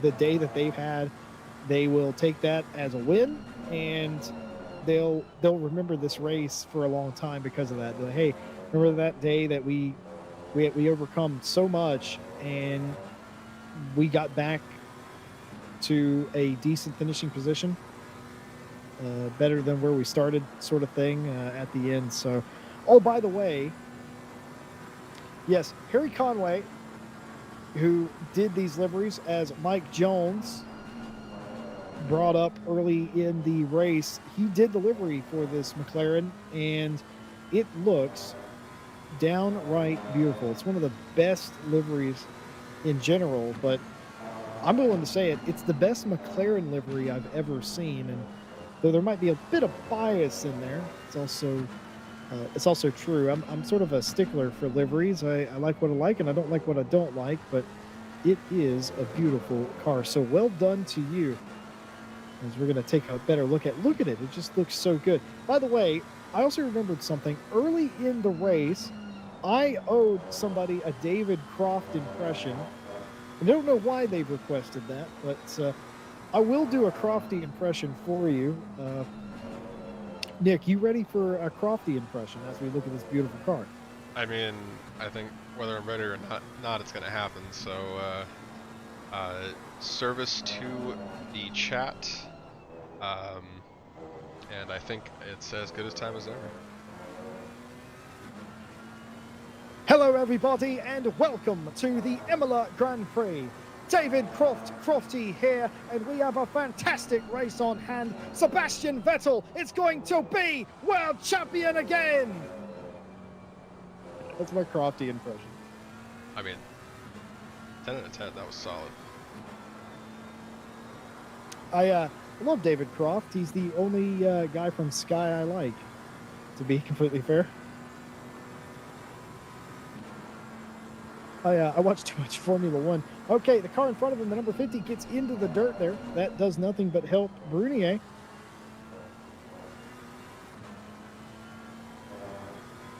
But still a little bit of a gap out there. And by the way, in case you're wondering, yes, that was a fake British accent. A fairly poor one at that. Well, it is entertaining, and they can't say that it wasn't requested of you. It wasn't something that you did on your own volition. Thank you, Nick. Is there anybody you would like to make fun of today? Well, I don't know. I'm after 8 hours of talking, which is way more talking than I usually do. It's nothing's coming to mind, but yes, Brunier in Sector 2, which has been consistent between Brunier and Tom Roberts. I believe you pointed it out that Sector 2 seems to be their strong point. They come out of the hairpin and just really lock it down on the back half of this course, and then might lose a little bit of ground coming off the main straight just because I mean, is it just a little bit of a top-end issue? I mean, if you're, competing with like the likes of a Mercedes or something, just pure top-end, launch out of the final corner, might be where they kind of lose that ground that they gain, but in Sector 2 seems to be where they make their big moves.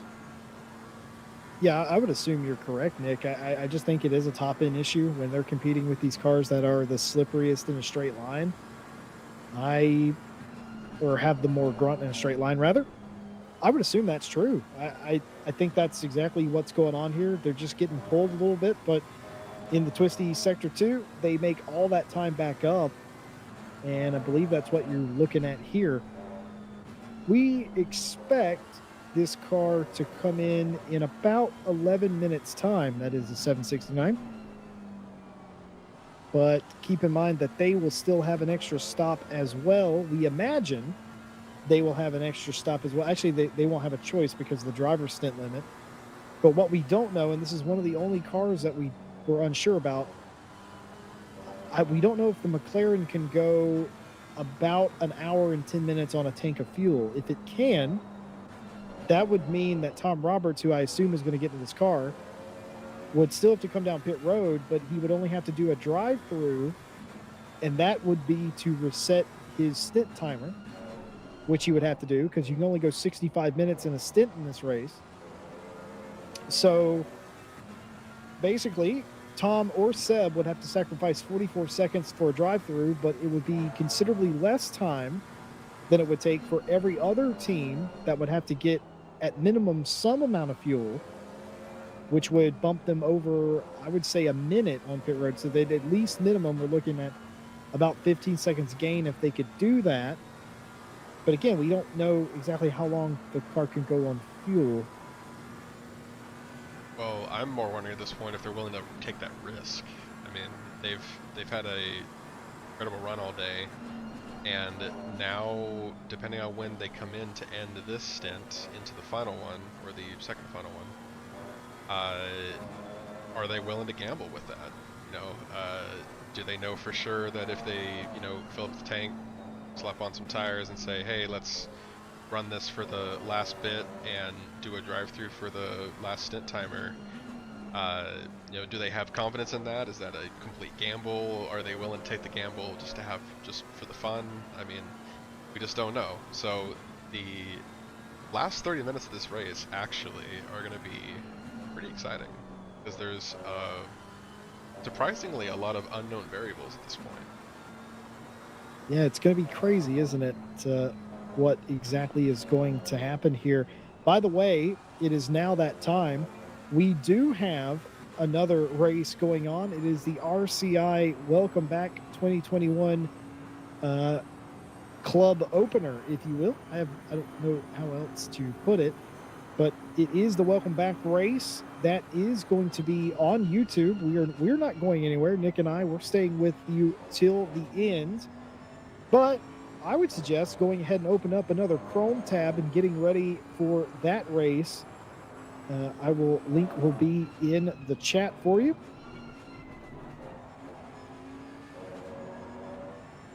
It's going to be an interesting race over there. That is anchored by Stewie on the cameras, Mike Jones, and George G-Max Smith in the booth. But like I said, Nick Setnick and myself will be with you till the end here. Got an interesting race that is going to come down to it for a lot of these guys. One more pit stop for everybody, but just what they have to do in that pit stop could very much change the complexion of this race for a lot of these positions. And I hate to be this guy, Nick, but it's been a while since we had a drive-through penalty, isn't it? Yeah. But I've already done my cursing for the race, as I'm sure the chat would point out. So I'm the weather's great, Jesse. I love the weather. Are you trying to make it rain? Sure, at this point. How hilarious would that be? The last 30 minutes, it just dumps rain all of a sudden. See, Now I want it to happen. I'm hyping myself up for this. Well, It could happen. It could, but I don't think it's gonna. We can see 30 minutes into the future, which is realistically a very terrible weatherman that can only see 30 minutes into the future. But the weather has been consistent all day. Doesn't look like it's going to change much. It is getting cooler though, the later we get into the afternoon here at Imola, but it's not getting any more cloudy or rainy. So I don't think that's going to happen. But wouldn't that be terrible if it rained? Yes, Jesse Lee, that would be absolutely atrocious if it started raining right now.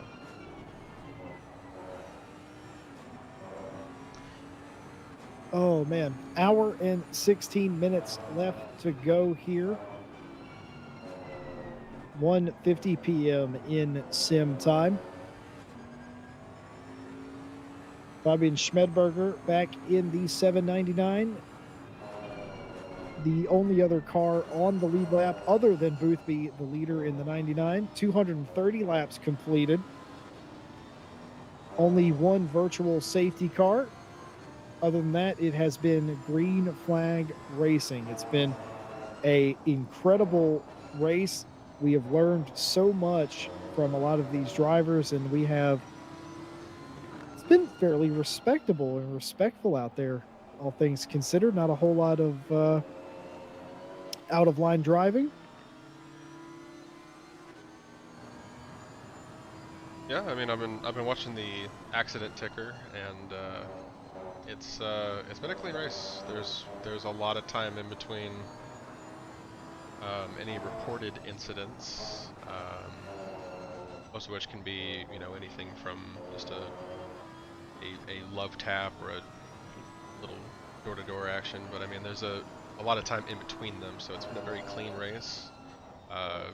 And we've seen a few 5-second penalties come out from the stewards, the live stewards from the RRC team, but nothing catastrophic or any purposeful takeouts or anything mean. So very clean racing from all the drivers present. Thank you so much to RRC for hosting this event. Again, it's been a very professional showing. The stewards have been great, and the server's been solid. So yeah, great event. We're going into the almost the last hour. Some drivers pulling in for those pit stops and those pit strategies. As we've alluded to, the last 30 minutes could get pretty interesting. Yeah, the strategy has been pretty set in stone all day, Nick, but like we've been talking about, the last 30, things are going to be a lot different. We're going to see some crazy calls, I bet, from some of these teams. I don't think anything by Boothby is going to change. Schmedberger said they may have something up their sleeve. Sebastian Bernier mentioned that he feels like he can work something out to gain some spots. Pretty interesting stuff going on, but I just got to do it. Oh, my goodness. Oh, it says drive-through cleared. Sorry, I thought it said that somebody was given a drive-through. Thought I cursed somebody there. I'd be remiss if I did not, or we didn't get this opportunity. How about a little Ishmael Lebrec, a little Lamborghini crank it up for a few minutes? Sounds good to me. He's actually going to be pulling in this corner with a yellow flagged car. That was... I think they just recovered quickly. That was... I saw it pop up on the screen, but it might not have been anything too serious. But yes, we'll be pulling onto the main straight here off the last corner, and we'll give you a little bit of crank it up for this lap.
Well, ladies and gentlemen, there you have it. That is Ishmael Lebrecht throwing that Lamborghini around Imola for a 142.8. Really solid pace coming out of him. Bobby Schmedberger up ahead of him, ran a 143.3 last lap, and has been holding pretty strong. Curious to see the time he has between him and Boothby. I believe that split hasn't been changing too much. Looks like the 444 actually just picked up a stop and go 30 for speeding in the pit lane. Always a rough thing to see. You know, adding basically a full pit stop to your lineup. Not something that you want to see. It's a penalty awarded from the sim and not by the live stewards.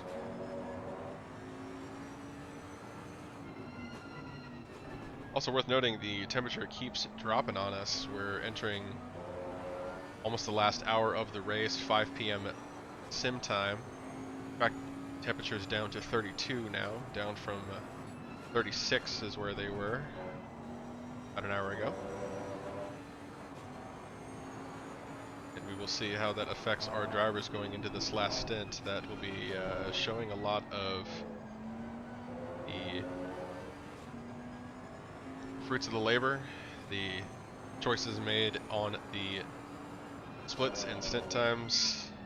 With another yellow car. Oh, let's see who that is. That's a, can't see the number. Yeah, that chicane's actually eaten a couple cars the last couple of laps. Maybe fatigue is setting in for the other teams out here.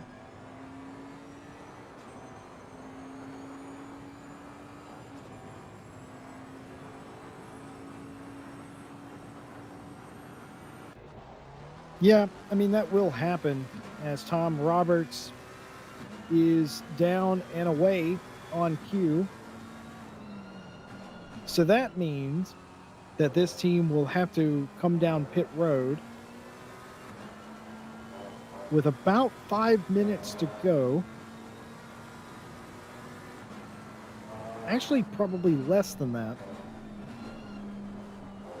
Yeah. Anywhere between 2 to 5 minutes to go in this race. I mean, I feel I like just wonder, with that much time left, are they just going to do the drive-through strategy? well, it's all about how much fuel capacity they have. I might try to pop down to their pit box and get the answer to that. Sounds good. Really on board with Tom Roberts. This is his out lap for that stint. He's 14 seconds behind Bushel in the 85 Audi.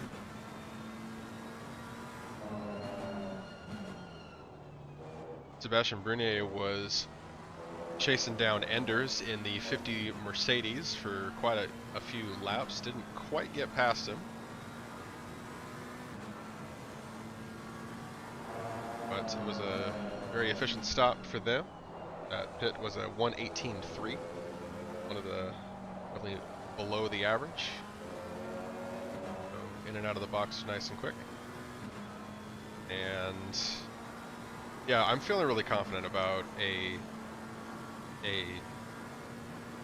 finishing in the top 12 East for them. Especially, I mean, it really depends on how their pit strategy shakes out for them. And we'll have that answer from Jesse in just a moment.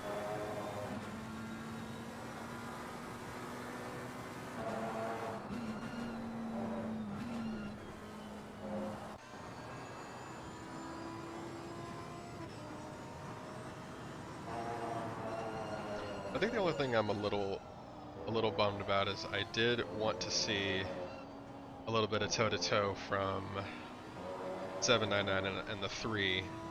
This didn't quite happen at any point in this race. not impossible going forward, but Jesse, oh my gosh, okay. We no got to get an elevator. Yeah, no, office is on the first. I am mind, too never old mind. and fat for this.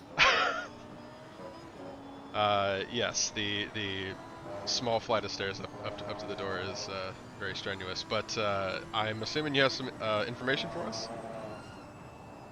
Well, I can tell you that we were right in our assumptions of what they're going to do. They are going to drive down pit road, effectively giving themselves a drive-through penalty just to reset stint timer. I have been told that McLaren can make it an hour and 10 minutes on fuel. They are good on fuel. Well, there you have it, folks. That is going to be the strategy that the 769 team is going to take into the basically final leg of this race, at least. It'll shake out to a couple of stints. Tom Roberts will pull the car through for basically just a pit drive-through. You reset that stint timer, save him some time, and that's going to be what we're hoping enough to push them into at least the top 12. I think they have a legitimate claim to a top 12 spot because of this, which makes sense because it's sort of, I know they were down in 25th immediately following the short pit, but realistically they've always sort of been in that ballpark, and I feel like had things been a little differently, like you heard several of them talk about earlier, they could have been in the top 10. I think 12th will be just fine considering where they've come from today. But that is their strategy. They are going to reset Tom's stint timer. He is not going to get out of the car, and he will finish the final 2.5 minutes of this race. And that was something I didn't know, because I never driven the McLaren. I didn't know that it has about an hour and 10 minutes of fuel on it, but there you have it.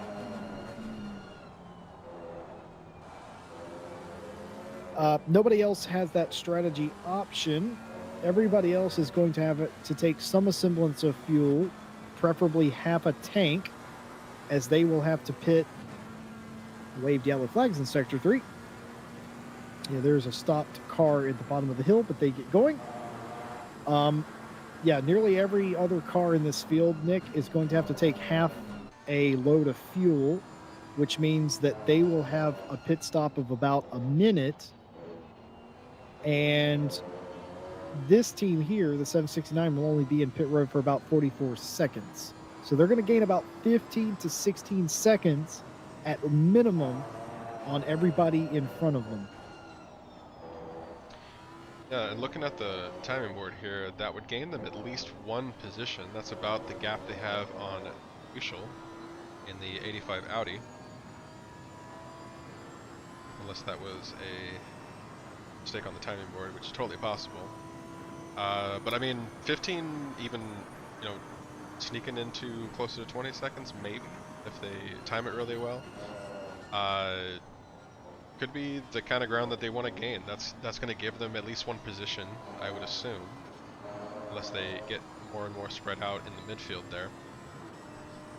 But Yes, indeed. I think that strategy is going to really work out for them. I gotta say, two things I've learned today is people want Sebastian Brunier to do an ASMR CD, and that Harry Conway needs to have a paint shop somewhere. In addition to all the other things that Ryan Meenan and Boothby are really quick. Obviously, Schmedberger, Gill, and Sundstrom are a darn good team, and this team right here, Ishmael Lebrecq and Mia Swanson, have had quite a day, ups and downs. I hope they're not too down, because they have overcome adversity today and will likely end up with the podium, a well-deserved, well-earned, hard-fought podium by those two. And here we are with Fabian Schmedberger, 799. They said to me earlier, it's just kind of a shame they didn't get a chance to race anybody. It's been actually sort of boring, said Schmedberger, out here in the middle of nowhere. I can certainly commiserate with that. But look what's happening here. Sets has come down pit road now. He is going to come down pit road now, get a full tank of fuel, and go to the end without having to stop again. I didn't even consider this as an option. Several other drivers doing the same thing, Nick. Yeah, I mean, this is going to be that kind of pushing the needle in either direction is when you pull in for your last stint. I mean, if you're aiming for exactly an hour, that's a guarantee that you can do it on a full tank in any car. And, you know, you can be as fresh as you can, do your last driver change, and I mean, like, that could be what works for that team. 769, Tom Roberts and Bernier had to make that tough decision to shake up their pitting schedule, and in the end, it might actually work in their favor. You know, make up as much time as physically possible after having to make an extra stop. Yeah, I mean, nobody is going to blame Sebastian for coming down pit road, handing off, sorting out his technical gremlins, because that would be downright impossible to perform. And in the end, nothing was really lost. They just changed up their strategy, and it's not like they had an incident or anything. It's just they switched up their pit strategy, which is exactly what some of these other teams like Sets are doing right now. It's just that they did it really early in the race, and now these guys are doing it way late. So it was a neutral move. It was probably the smart move because it saved them on pace, and Tom was able to come in and lay down some fantastic laps in passing, and Seb, God bless him, was able to come back without any sort of force feedback and put down some really good laps as well. So I don't even want to call it a salvage day, but they have certainly had to scrap and come up with different strategy, and they've certainly had to work at it. But if they plan to enter this championship with this team, top 10 is, I would almost expect it at this point with the pace that these guys have had. Yeah, and again, all three teams here have shown that they have the pace, that they can be competitive, that they can really show up and perform for this entire series, if this is going to be the field for it. And I think this is a nice litmus test for all of them. I think they all came in not knowing what to expect, at least from the other competitors, maybe from themselves, but I think this is giving them a very clear message that they're all competitive, and this is going to be a great start to a great series.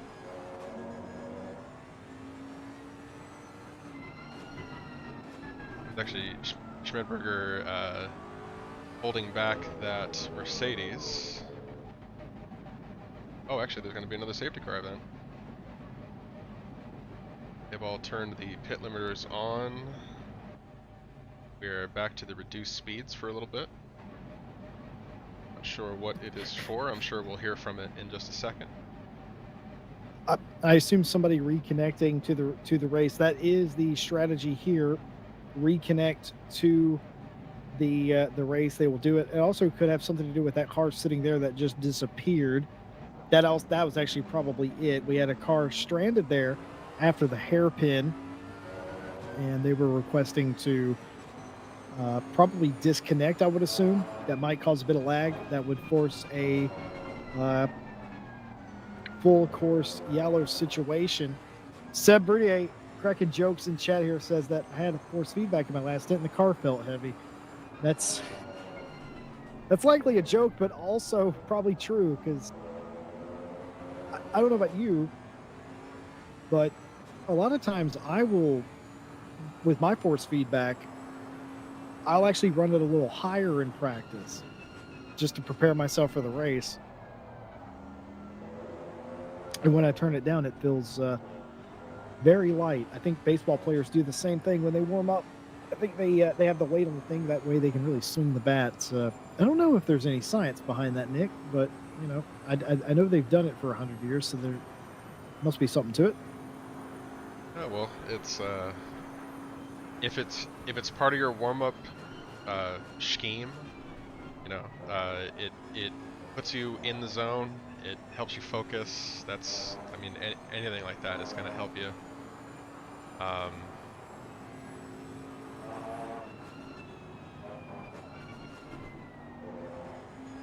Yeah, that was actually Boothby pulling out of the pits, I believe last lap, if not 2 laps ago.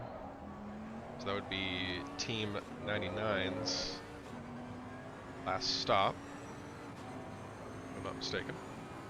Track temp down to 31 for the last hour, so it's getting a little cooler as we get into the late afternoon here in Italy at Imola. Boothby has done 242 laps now. So definitely showing that they've put the rubber down on the black stuff,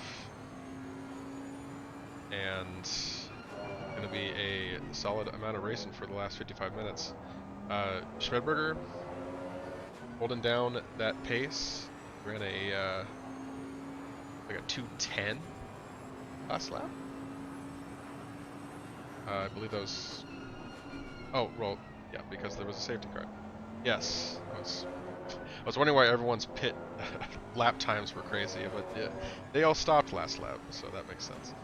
So no, this is going to be a clean lap for him coming around, seeing what kind of pace he's holding to the leader. I think at this point they are solidly not trying to overcome first place. I think they are really happy with second place, being on the podium. Both of them got in here and alluded to Sundstrom putting down a solid double stint, got them into second place, and it might have been a little bit of a boring race as they're coming around that car that just went into the sand a little bit, but they are definitely happy with the results.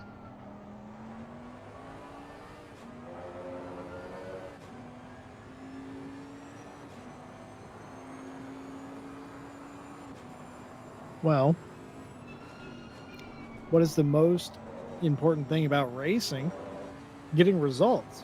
And any day you can end with picking up some hardware is it's a success in my book. So I don't know if Gil and Schmidberger have talked about it, but I would assume they've settled into the position and they're more interested in not having any contact made with them and not making any contact with anybody, because if you made it this far in this race, and like Schmidberger said, he doesn't know a ton of people in this race, but he is going to have to share a track with these guys for a good portion of time this year, so better not to make anybody mad now since they haven't all race.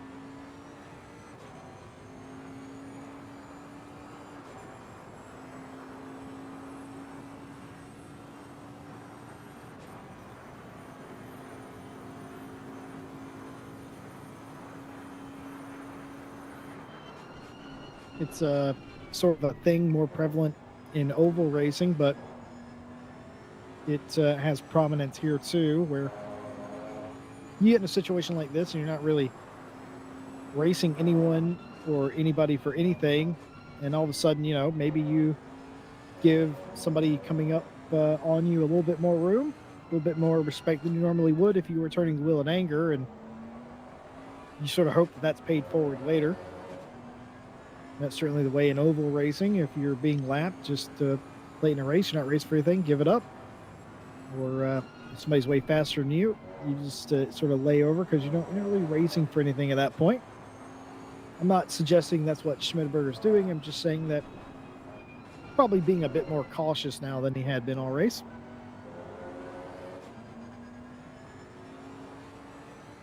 Yeah, definitely. It's the finishing the race strong, I think. You know, again, second place, solid showing from them. That, you know, that team has really earned it and shown the pace, and you know, really there's no reason to fight the track or even fight yourself at this point. You know, got 50 minutes left of the race, keep it clean and keep on driving. I'm sure Mr. Tom Roberts, the mailman, has taken that theory into the car with him, the 769 McLaren. I mean, he was really passionate about that, and I really respect that too. Is that, you know, he made us know that he's having a good time, and that's awesome. You know, we get to watch the race. He's put on a great show. All the teams have done great and held pace, and we have 2 teams we're following today up on the podium. But here's Tom Roberts just having a great time and just happy to be here, happy to race, and he's just in the zone. It's always fun to watch. I judge my racing by if I brought home some hardware or not, but there's certainly been times where that's not been important, especially if you've had a particularly rough day or you've overcome adversity. I certainly feel like the 769 team's done that today. And still some more surprises in store in this one, I would imagine.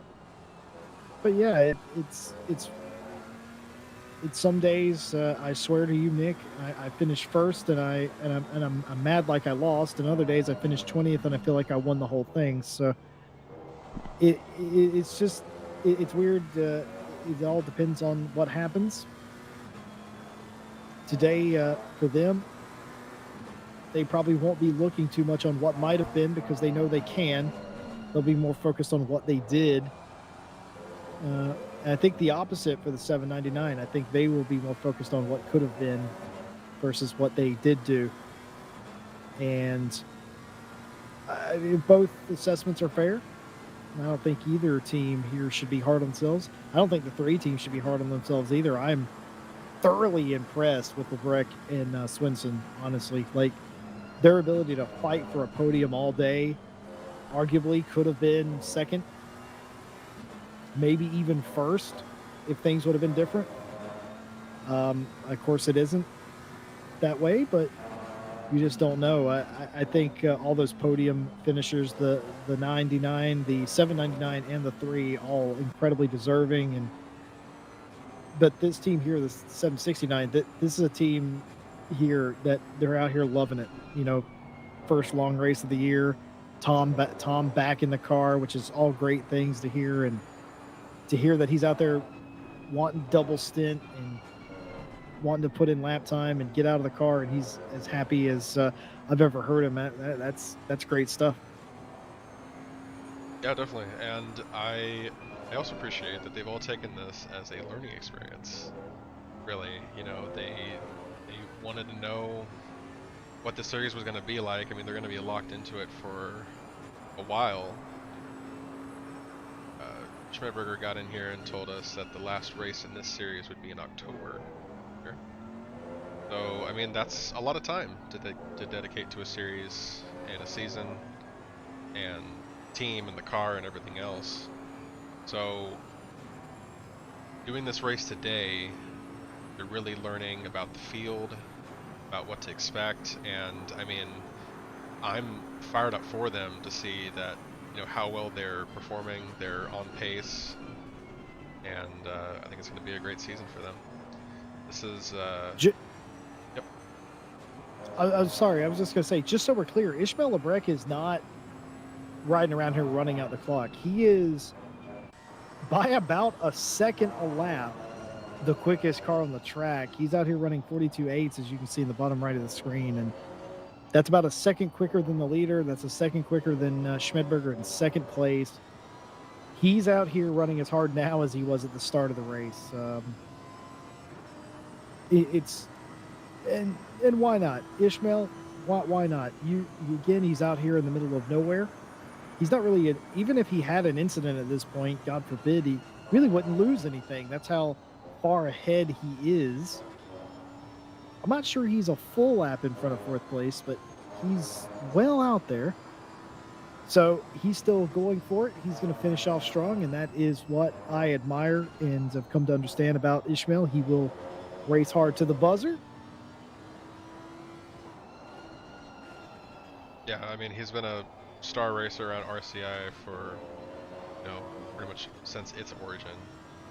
last year, and you know, absolutely incredible pace all the time. And yeah, I mean, like I said, he's gonna race all the way to the end. He's got that pace, and I can completely believe him when he was frustrated earlier. He got that drive-through, and you know, had to serve it, but you can see by the pace that he's putting down, like he has the pace to be winning this race. You know, all things in perfect condition, and you know, what have you about it. But he has the pace to win, and he's going to keep driving like that. And I think that's what gives him his edge, and you know, why he could be frustrated about that drive-through is just because, you know, he wants to win, and he's showing that he can. Yeah, I'm definitely going to be paying attention to this championship here at Real Racing Club. I'm definitely going to be paying attention to what Lebrec is able to do in relation to the 99 team.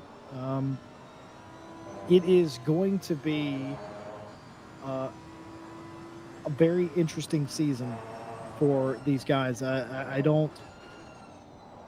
You could go to another track, which obviously they will do, and it'd be a completely different outcome. So what they have done here, and I think what Real Racing Club has attempted to do here is intrigue and get people interested in this. So, and I think I can speak for myself, but they have absolutely succeeded. I'm invested now. Yeah, definitely. I mean, the level of professionalism from them, I mean, I've been loving how they've handled all this. You know, we've now had 2 safety car events that were handled flawlessly, as far as I could tell from our cars. That, you know, there was an issue, they handled it. They've actually been in the stream for most of the time, I believe. So shout out to them for stopping by for our stream, watching the RCI teams. Yeah, there's been a handful of people that have been here as long as we have, Nick, and that's incredible dedication. That's humbling to me, and to RCI that you guys would hang out for a POV 8-hour stream. We didn't know exactly how people would take this. We do appreciate it. We know this is different. I've been trying to cover the race as a whole, but just from a RCI centered perspective. And it's really awesome. Glad that you guys spent your Saturday with us, and it's a pleasure and an honor to spend it with you guys, especially you, Nick. I'm telling you, I'm going to do the same thing you're going to do. Whenever this stream is over, I am going to stop talking for the rest of the day.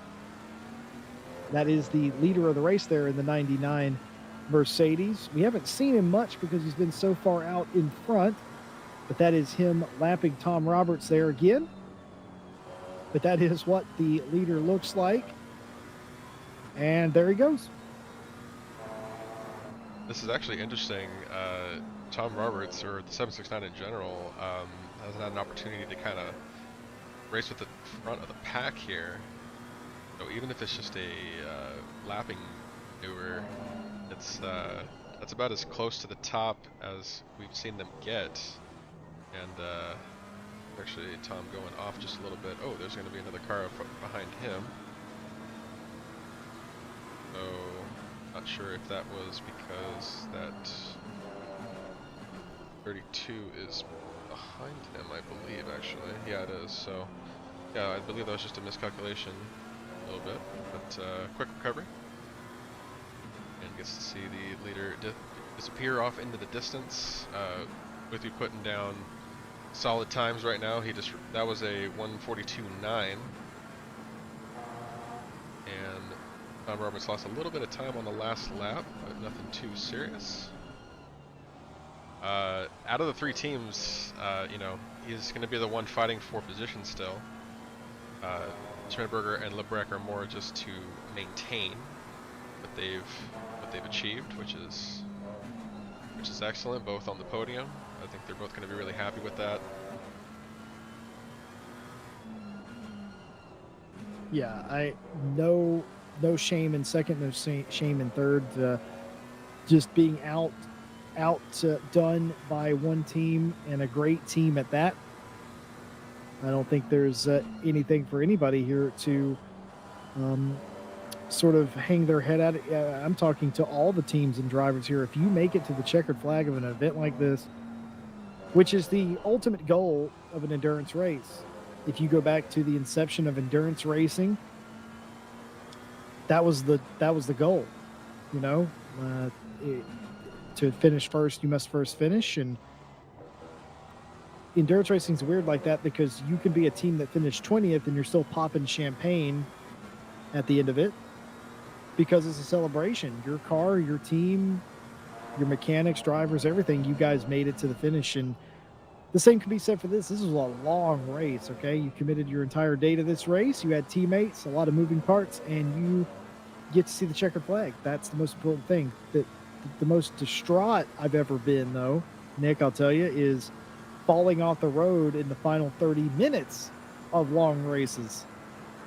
And that's something you definitely don't want to do, because at that point, well, you've wasted a result and you don't have a result, and you spend all this time and effort and you have zero to show for it. And definitely the most defeated I've ever felt in my life. I haven't even attempted, so there is that for me. But I mean, kind of cutting back to Redberger here. I wouldn't say he's driving overly safe, but I think he's just at a comfortable pace. He's not pushing, and I think that's really important. And that kind of alludes to that, where, you know, being aware that we're in the last 40 minutes. It's been an 8-hour race. You know, you got to put all that behind you right now. This is you're just finishing the race at this point, and the positions are pretty locked in unless some, you know, miraculous event happens. So yeah, really right now it's just about finishing the race and getting there. And worth noting, a lot of the other teams here, a lot of them just finishing the race too. I haven't seen a lot of disconnections, I don't think.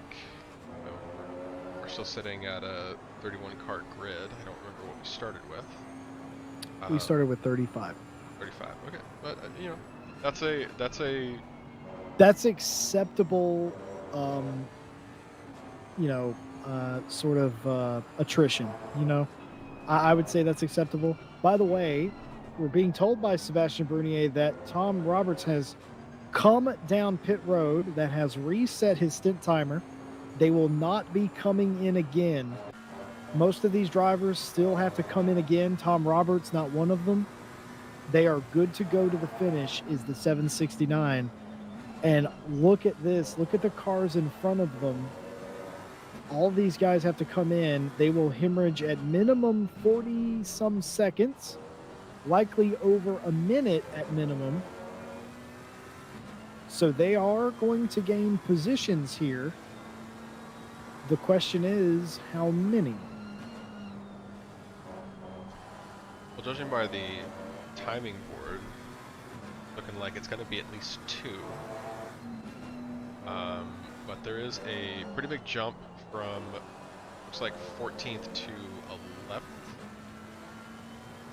It's going to be kind of the impassable gap, but they all have to come in for pit stops. So Tom Roberts can maintain that excellent pace that he's been doing. You know, not having to stop again for the rest of the race, 36 minutes. I mean, I'm thinking he's gonna jump at least 2, I believe.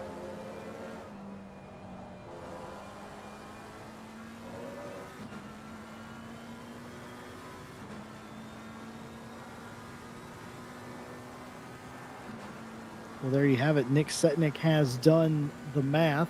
He didn't even borrow my calculator for that. Nope, just gotta do that on my head. Oh my god, and then blow it by saying on my head. It's been a long day. You know, yeah, let's just go with that. It's been a long one for sure. Exciting though. You know, we get to try new things here at RCI. Doing a point of view broadcast, and also have our own race, the Welcome Back 2021 race, over in the box across the hall. Yeah, they're at they're actually still in Italy. Actually, they're at Monza right now. They're going to do 3 20-minute races for the Welcome Back series. I'm actually watching that on a separate monitor right now, and the start was decent, but it's a little chaotic now. Looks like one of the drivers, I believe in a Ferrari, got no, actually he just lost it into the first chicane. I'm now commentating a race I'm not even commentating on, but no, yeah, that it was very clean T1, which is not something you normally see at Monza, but it eventually ramped up in the chaos. But back here at Imola, it is 34 minutes to go. We know the 769 can make it to the end. We know almost nobody else can. A handful of cars have pitted already. And in fact, one just did a moment ago. That was Mons in the 117. He pitted, got a splash of fuel, and is back out. Nick believes, and I agree with him, that Tom Roberts is going to get about 12th place out of this, but could be more depending on how much fuel they need. Now, I know some of these guys pitted closer to 1 hour and 30 minutes, which would mean they would need significantly more liters of fuel than some of the other cars. A handful came in at the hour mark, resetting their pit timer and getting all the fuel they would need. But I'm pretty confident in saying that none of those cars were the ones directly in front of Tom.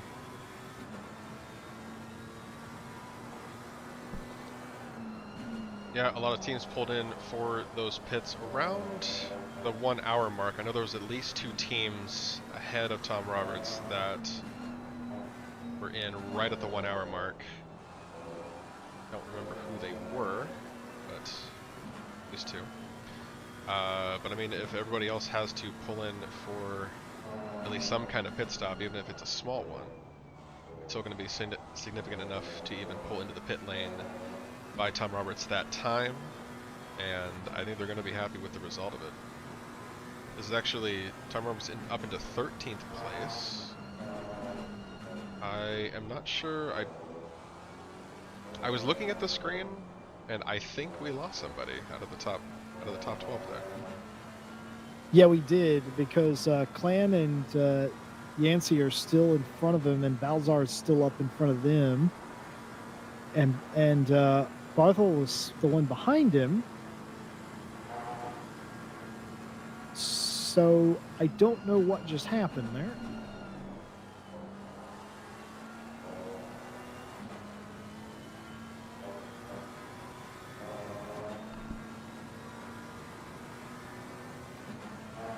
Yes, we did in fact lose a car. We only have 30 cars left.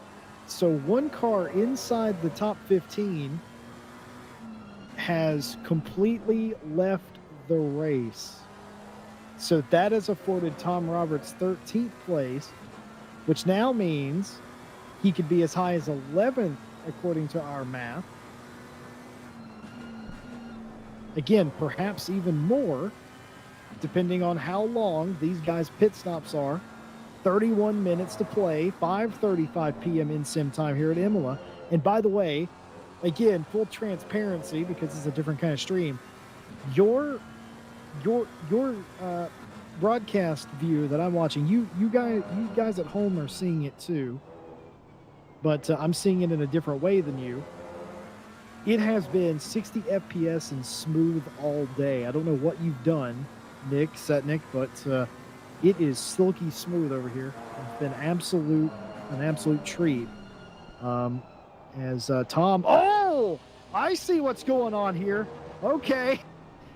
I was like, that's weird. Tom completely missed the corner. No, Tom didn't miss the corner. Tom was avoiding a speeding missile. Well, as I said earlier, nothing stops the mail, especially torpedoes. Holy cow. Remember about 8 hours ago, folks, when I said that sometimes with these camera views, it's like a sim racing jump scare. Well, there you go. That scared the crap out of me. I was like, what is he doing? And I realized, see, this car completely missed the corner. Holy cow. I mean, you gotta imagine Tom Roberts in there. Earlier, he was saying that he didn't even realize he was passing people. So I can only imagine what he was feeling there. As we're gonna get to another safety car, actually. We have reduced speeds to 50. Yep. Whenever the full course yellow is displayed or told to you by race control, you must put your pit limiter on. And they count you down to the pit limiter on, and they count you down to the pit limiter off. And that's exactly what's happened. These are typically to allow people to come in and out of the server. That keeps you from lagging while at race pace. Very clever, very novel. And considering that's the third one we've got, so in 7.5 hours, the race has only been neutralized 3 times, for all of which less than a minute. That's a major victory for Real Racing Club. And despite losing about 5 cars, that's still really good attrition for a race of this length. Yeah, definitely. And a lot of teams that are just finishing the race and are, willing to stick it out for the whole thing. It is a single event. This isn't for points or anything. This is kind of a preliminary test race, if you will, for the series that they're going to be running. That's going to run until October this year. And I mean, I would say it's been a solid success for them. So, and happy to be a part of it. And they allowed us to run this stream from their event. Yeah, absolutely. Ishmael Lebrec is afraid that the 166 might jump them on pit strategy by doing a splash and dash. So we'll pay attention to that. I mean, not the first time that we've seen it happen. No, of course not. I wouldn't say it's out of the realm of possibility. It certainly is. Of course, Mia Swenson in the car. Ishmael Lebrec in the chat right now. Mia in 5th place currently, but I think they were one of the teams that came in early, I think. Pretty short. You'll see the majority of teams pit now. Just every time that we're going by the pit exit and there's a car coming out, like, oh, just anything can go wrong right now. That's got to be terrifying, especially from the driver's seat. All credit to the drivers. We've not seen one such incident today. We've seen a lot of incidents here in turn 2, which, by the way, this is turn 2. This isn't turn 1 due to the unique way the track's laid out. This is turn 2 and 3 down at pit exit. But we've seen it a bunch. We've not seen a single incident, and that's all credit to all the drivers and teams here being super heads up. We've not seen any major incidents. I think the biggest incident we've seen actually involved the leader early when the lap car hit him. Yeah, I mean, there hasn't been a race-ending incident for anybody, I don't believe. At least not that one that we've caught on stream. So yeah, I mean, again, all the teams driving really clean today. There's been no almost purposeful takeouts or anything like that, or just overall sloppy driving that would lead to something like a pile up or anything like that. They all got through the first lap or two with the full grid and have kind of spaced out to their running order, and that's kind of the end of the story.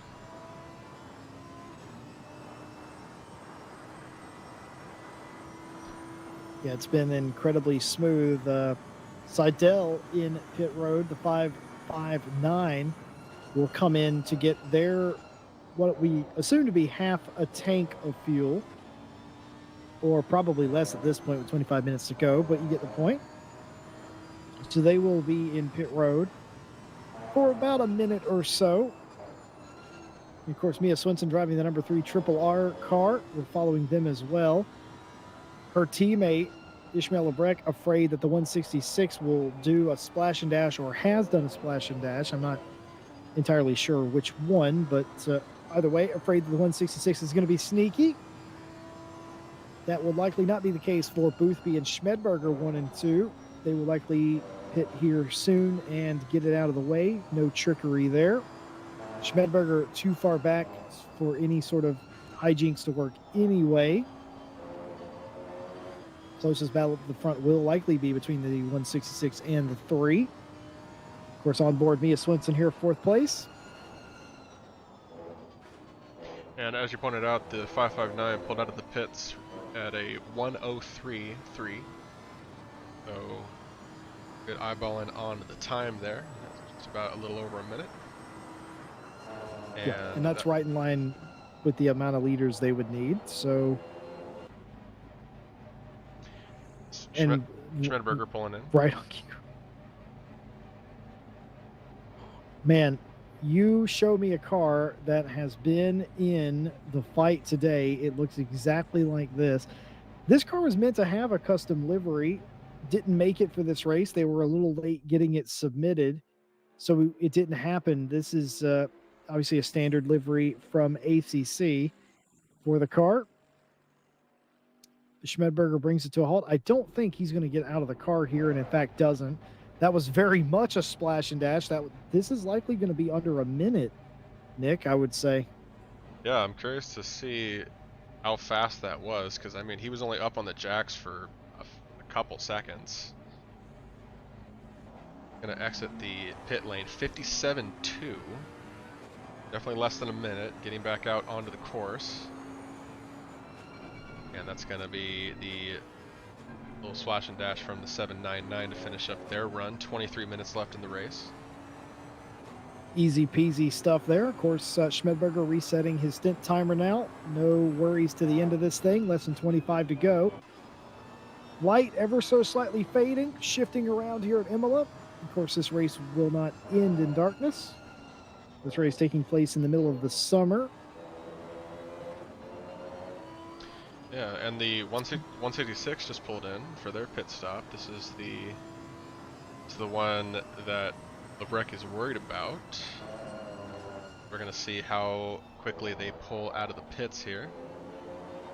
If they're gonna pull a little sneaky move here, see if they can sneak onto the podium. Mia Swinson coming on to the main straight here. Looks like they're still up on the jacks. Yeah, they're having to take a lot of fuel in that car, and they actually changed driver. The Hunsel is now in the 166. That's the Bido Sim Racing team, and the fears were legitimate but unsubstantiated at this point. Mia Swinson through back into 3rd place. She does not have to come in again, as far as I'm aware.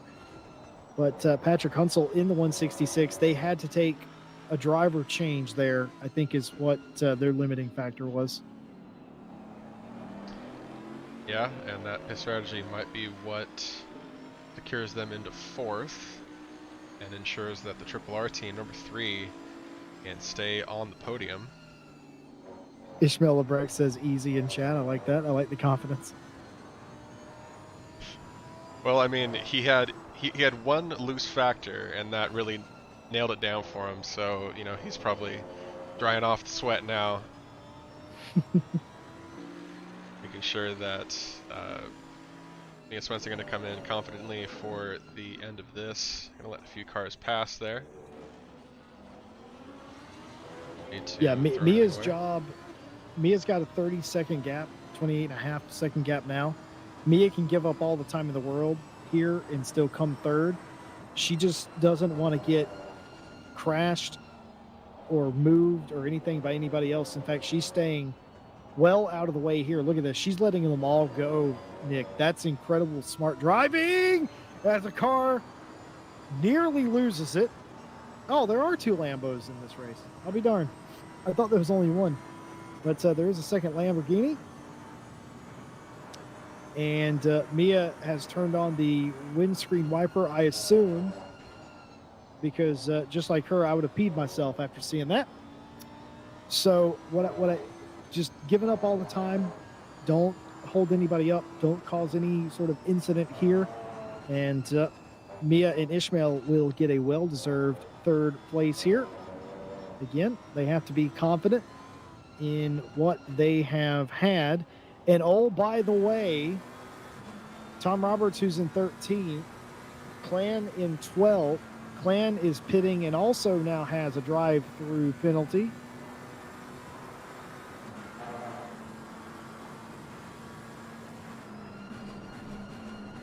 So that will do them no good. It would appear as if Clan got out. Yeah, Clan got out of them still, but served their drive-through penalty. A lot of these guys waiting to the last possible moment to come in for fuel, hoping to add the least amount of fuel possible.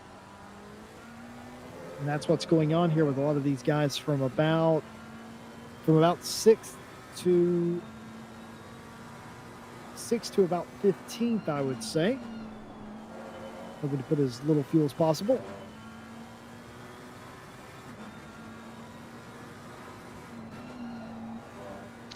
Just noticing the track temperature just dipped down to below 30, right now at 29. We're cooling off into the late afternoon for us for the last 90 minutes of the race. If you can call 29 degrees C cool. I mean, it's cooler than it was. It was up to 36 earlier.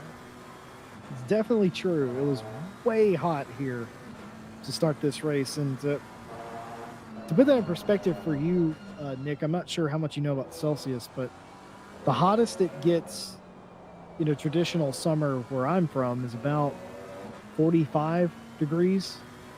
That's like 100 Fahrenheit, somewhere in there. So 36, that's a little too warm for comfort. I'm definitely a 17 degrees C kind of guy. Nice and cool. Yeah, I've been sitting nice over here in California. I think we've been averaging about 15 to 20 over here. And, Is that in Fahrenheit or Celsius? Celsius. It's oh, you do Celsius. Yeah. It's a little on the cold side for us, but Californians, we just like to complain. But You caught me off guard with that. Yeah, exactly. But I actually spent a lot of time in Arizona, so that's a desert area. You couldn't pay me to live there for the summers that they have. Yeah, it's weird when you walk outside on like New Year's Eve and it's hot, like you're like sweating hot on New Year's Eve. It's a strange phenomenon. Yes, this is still on board with Tom Roberts. I mean, 15 minutes to go, doesn't have to stop. So we're gonna see where he lands here. Do you know who out in front of him needs to pit still? Did you even keep track of that? I think Balzar and Yancey still have to start or stop rather. Clan has already done their stop. I'm not sure if Mons has to stop again. They may have actually. Mons was one of the very first people to stop.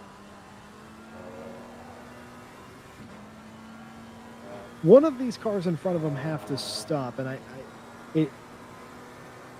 think it's Jans and maybe Balzar, but I don't know if he'll get to the 50 again like he was earlier, but maybe. We'll see.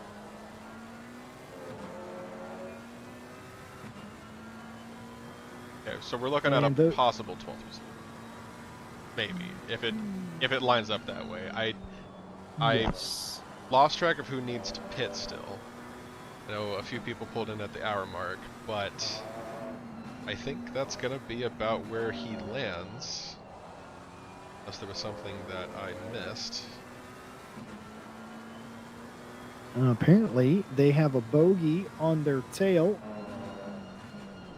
And that is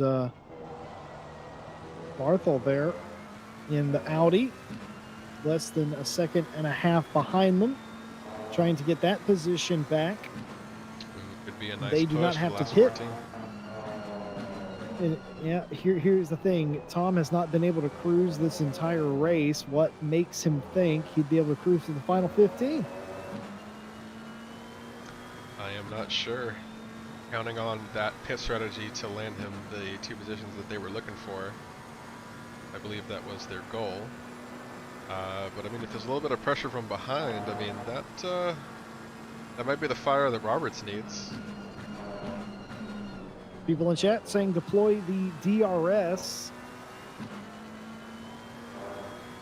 Well, if this car had DRS, it would be presented by Raceface, according to that magnificent spoiler.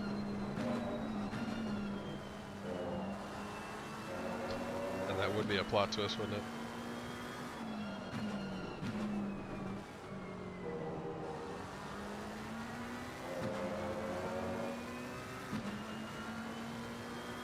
Trying to figure out if these cars behind Barthel are attempting to pass him. They don't appear to be for position. They're absolutely not for position, but they may be on a higher lap. Not the lead lap, surely, but I'm unsure if that's the case.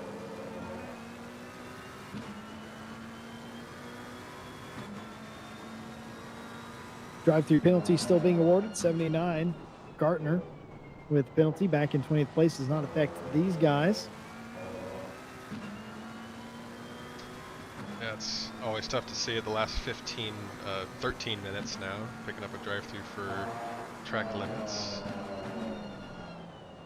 Trying to push and claw for those last few seconds in the race. There's actually a really interesting thing that Tom said earlier, is that the whole goal of racing is to reduce the amount of time you're on the track. That totally flipped my understanding of like what the strategy is here.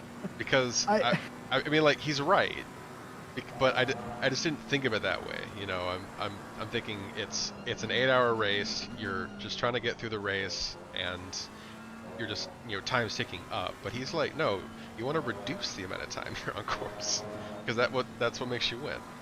So if you have that understanding of it, that is a really interesting way to flip it.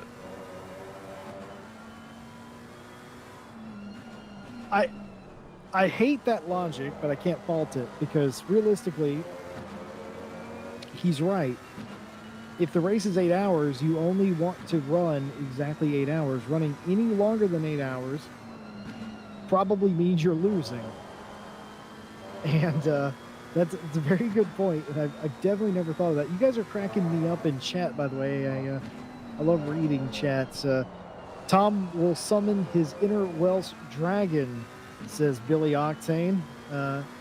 Lebrecht says, time to switch Tom the Mailman Roberts and put in Tom the Wall Roberts, and can confirm he is getting a bit closer. Is Barthel behind him? And Seb says, time to put more stickers on the car. Of course, that's true.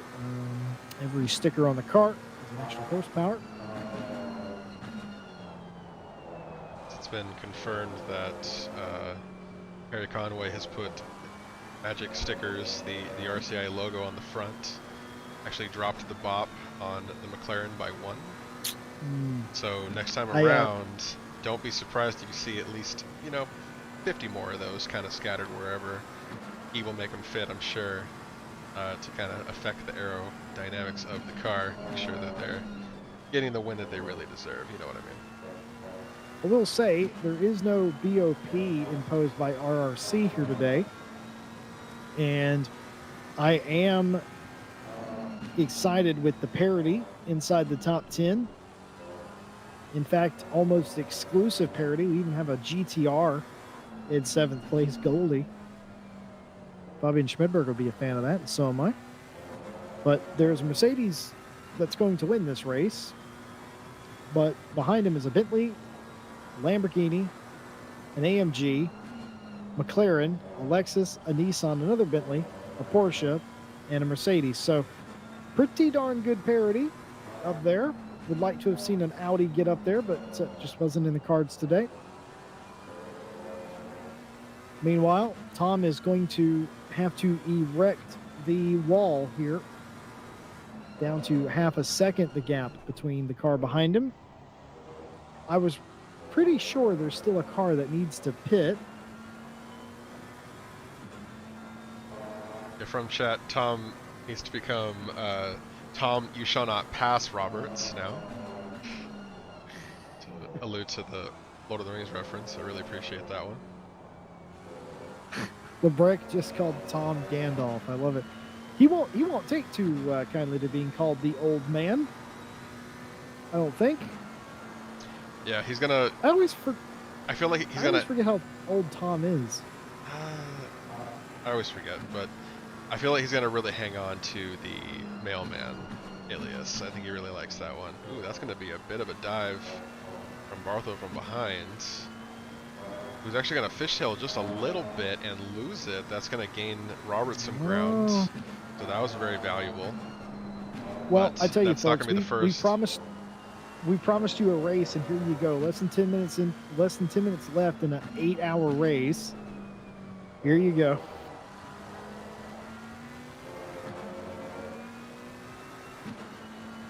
I am more and more happy that I decided to stick with this camera for this stream. Yeah, I am, Nick, by the way, super job commentating and doing camera for 8 hours. I can't do both. I don't expect anybody to be able to do both. What an epic job, Nick, you've done. It's been a pleasure to be with you all day and do this race. It's been enticing, entertaining, and great to conversate with you. And on top of that, camera angles, working them have been on point as per usual. So thank you for sticking with us all day and taking care of the stream. For the chat and myself and everybody, we're very, very thankful to have you. And once again, getting sideways is that Audi behind him. This is exactly what Tom needs. I do appreciate that, Jesse Lee. Happy to be here for this race. It's been an excellent one to broadcast. Trying out some new tricks. And Yes, indeed. there's actually been a request for more cockpit. Which is crazy to me since I've been standing here for 8 hours. Like, I've been in the cockpit all day, which is really weird because it's usually like... Oh, it's a lovely camera. It really is. It's usually like a little treat, like a couple times a race, you know, jump on board for an exciting little bouts. But like this entire stream has been on the cockpit or on the hood, and I haven't touched the TV cam button even once today. So we haven't even got a passing view of any of the cars. It's been a fixed view all day. So if one of those cars in front of him don't pit, my only theory is one of them also did the tiniest splash and dash you've ever seen. And I wouldn't know which one of those cars it was, but certainly one of them must have. And it would be somewhat cruel to deny this team of a top 12, but I will say that regardless of that, Tom is catching the 64. Obviously, he won't get there in 6 minutes. He's got 32 seconds to make up, but he is still catching, and that's sort of the theme for this team all day, is that they've definitely been catching people in front of them. Well, he definitely doesn't want to lose 13th position to Barthel behind him. He's actually managed to increase that gap up to about 2.5 seconds, which is really impressive. I think that was just the 85 Audi was just pushing really hard. He saw a small opportunity a couple laps ago, and we saw him just, you know, put the pedal to the metal, and wasn't quite enough to make the pass, and then a couple little mistakes. That's all it took to get him off the tail of Tom Roberts. But I mean, I feel like he's gonna stick it out for the rest of it. He's got 5 minutes left. That's a few laps here at Imola, and he's closed the gap back down to 2 seconds now. So I mean, we could see a potential extra jab here, a little parting gift for today's race. Oh, 6th place. Latini has been given a drive-through penalty. He's so far up there, I don't think that's going to affect this fight at all. I think that's way more than 44 seconds. Yeah, absolutely so. But that's not what you want to see in the final 5 minutes. But Tom Roberts is going to have to erect a wall here. The postman is going to have to deliver one final letter today.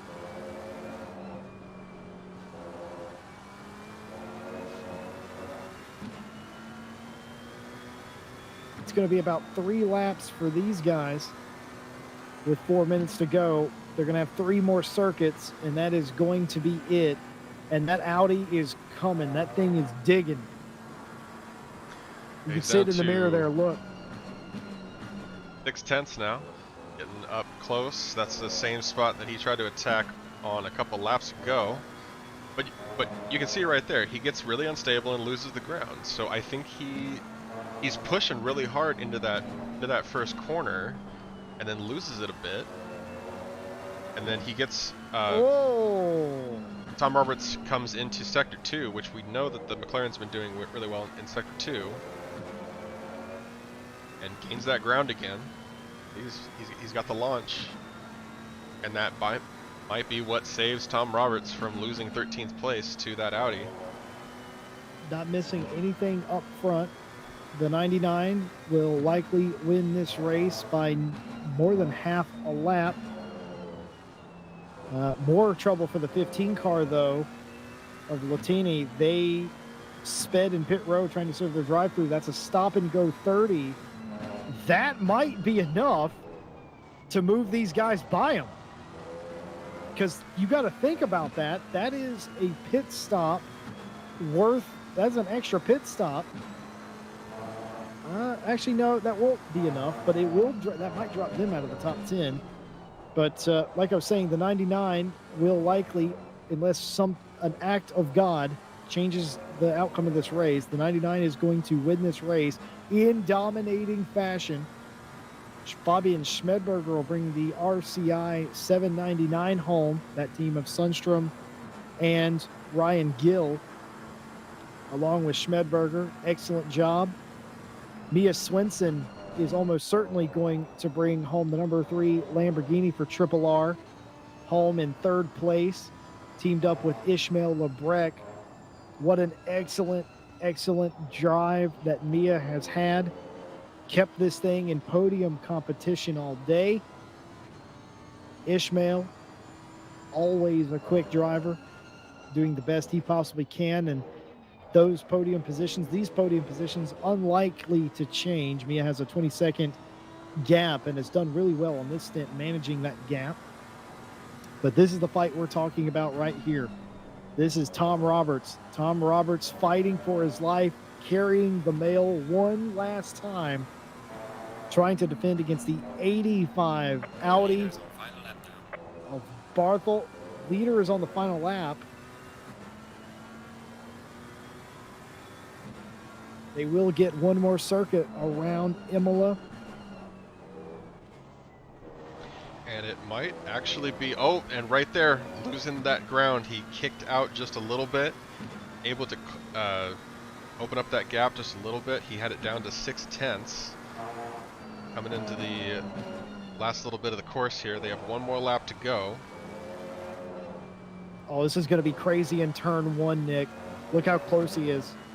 I am fully expecting a bit of a dive here. This is going to be a huge move.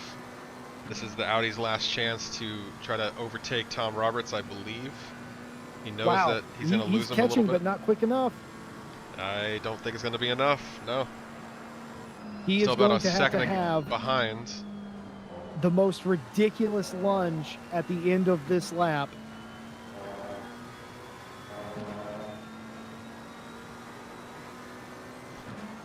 Man, Tom Roberts, you better grab a couple of those letters to dab off that sweat real quick. This is going to be a little bit of a nail biter for the rest of this race. I don't care what you say, Tom. You need to reach in that mailbag and muster up a little bit more defensive driving. This is about as close as we've seen the 85 in this section. That could make him vulnerable after the chicane. We're going to have to find out. The Audi digging into the corner, trying to get everything. He's going to lose a little bit on the exit, though. Advantage Tom Roberts. Yep. Look at how closely the 85 gets. This is going to come down to a lunge in the final set of corners.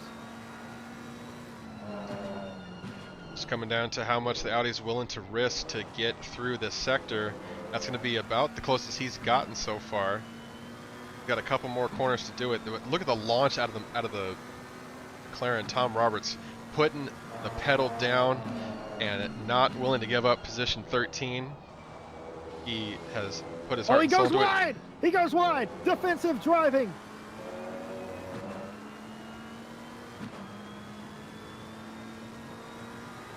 I'm sorry I jumped up. I was excited, but I think That's by going to just be about that much. Yep, that's going to be a solid finish. Tom Roberts securing 13th position. Man, wow. Solid defense the whole way through. Tom Roberts on the defensive for probably the first time the entire race that he had to change tactics and look behind him rather than forward. But yes, Tom Roberts finishing out 13th position. Solid finish from them. Up at the top, as was predicted. Fabian Schmedberger bringing home 2nd position in the 799. Nia Svensson finishing out for the number 3 in 3rd place. Excellent job. I gotta say, you can't beat the mailman. You know what they say: rain, sleet, and snow, and apparently gravel traps too. The post will get there, and a very well done job to the winners of the race. The number 99 Mercedes team, Boothby behind the wheel at the finish of that one. Well done to them. Fabian Schmedberger 2nd in the 799, who we are with now. Of course, like Nick said, Nia Svensson 3rd, and a very well-deserved 13th place by Tom Roberts and Mr. Sebastian Brunier. Schmedberger started out the day in pit lane cheering on his teammate Mikael Sundstrom and then Ryan Gill, and they very nearly had things turned out different. It could have been a fight to the finish. They had the pace, but that is racing, and the 99 was damn near perfect. It was a great race. It was a great 8 hours. For those of you that are with us now, for those of you that have been here all day, thank you for being with us. Of course, this was the Real Racing Club 8 hour of Imola from the RCI team's perspectives. Thank you guys for all of your support. Congratulations to RCI. Ishmael Lebret claiming a double podium. We'll take it. And absolutely epic day. Thank you guys for being with us. Thank you to our partners, RaceDepartment AK Informatica, Speed Labs, and of course, Real Racing Club for allowing us to broadcast our view of the race today. And well, Nick, we're joined by some very special friends. Yeah, absolutely. Storming into the box behind us, spinning the chairs around, we got Ryan Gill himself, Fabian Schmedberger finishing out. Happy to have you guys here. Excellent finish, guys. Oh, dude, I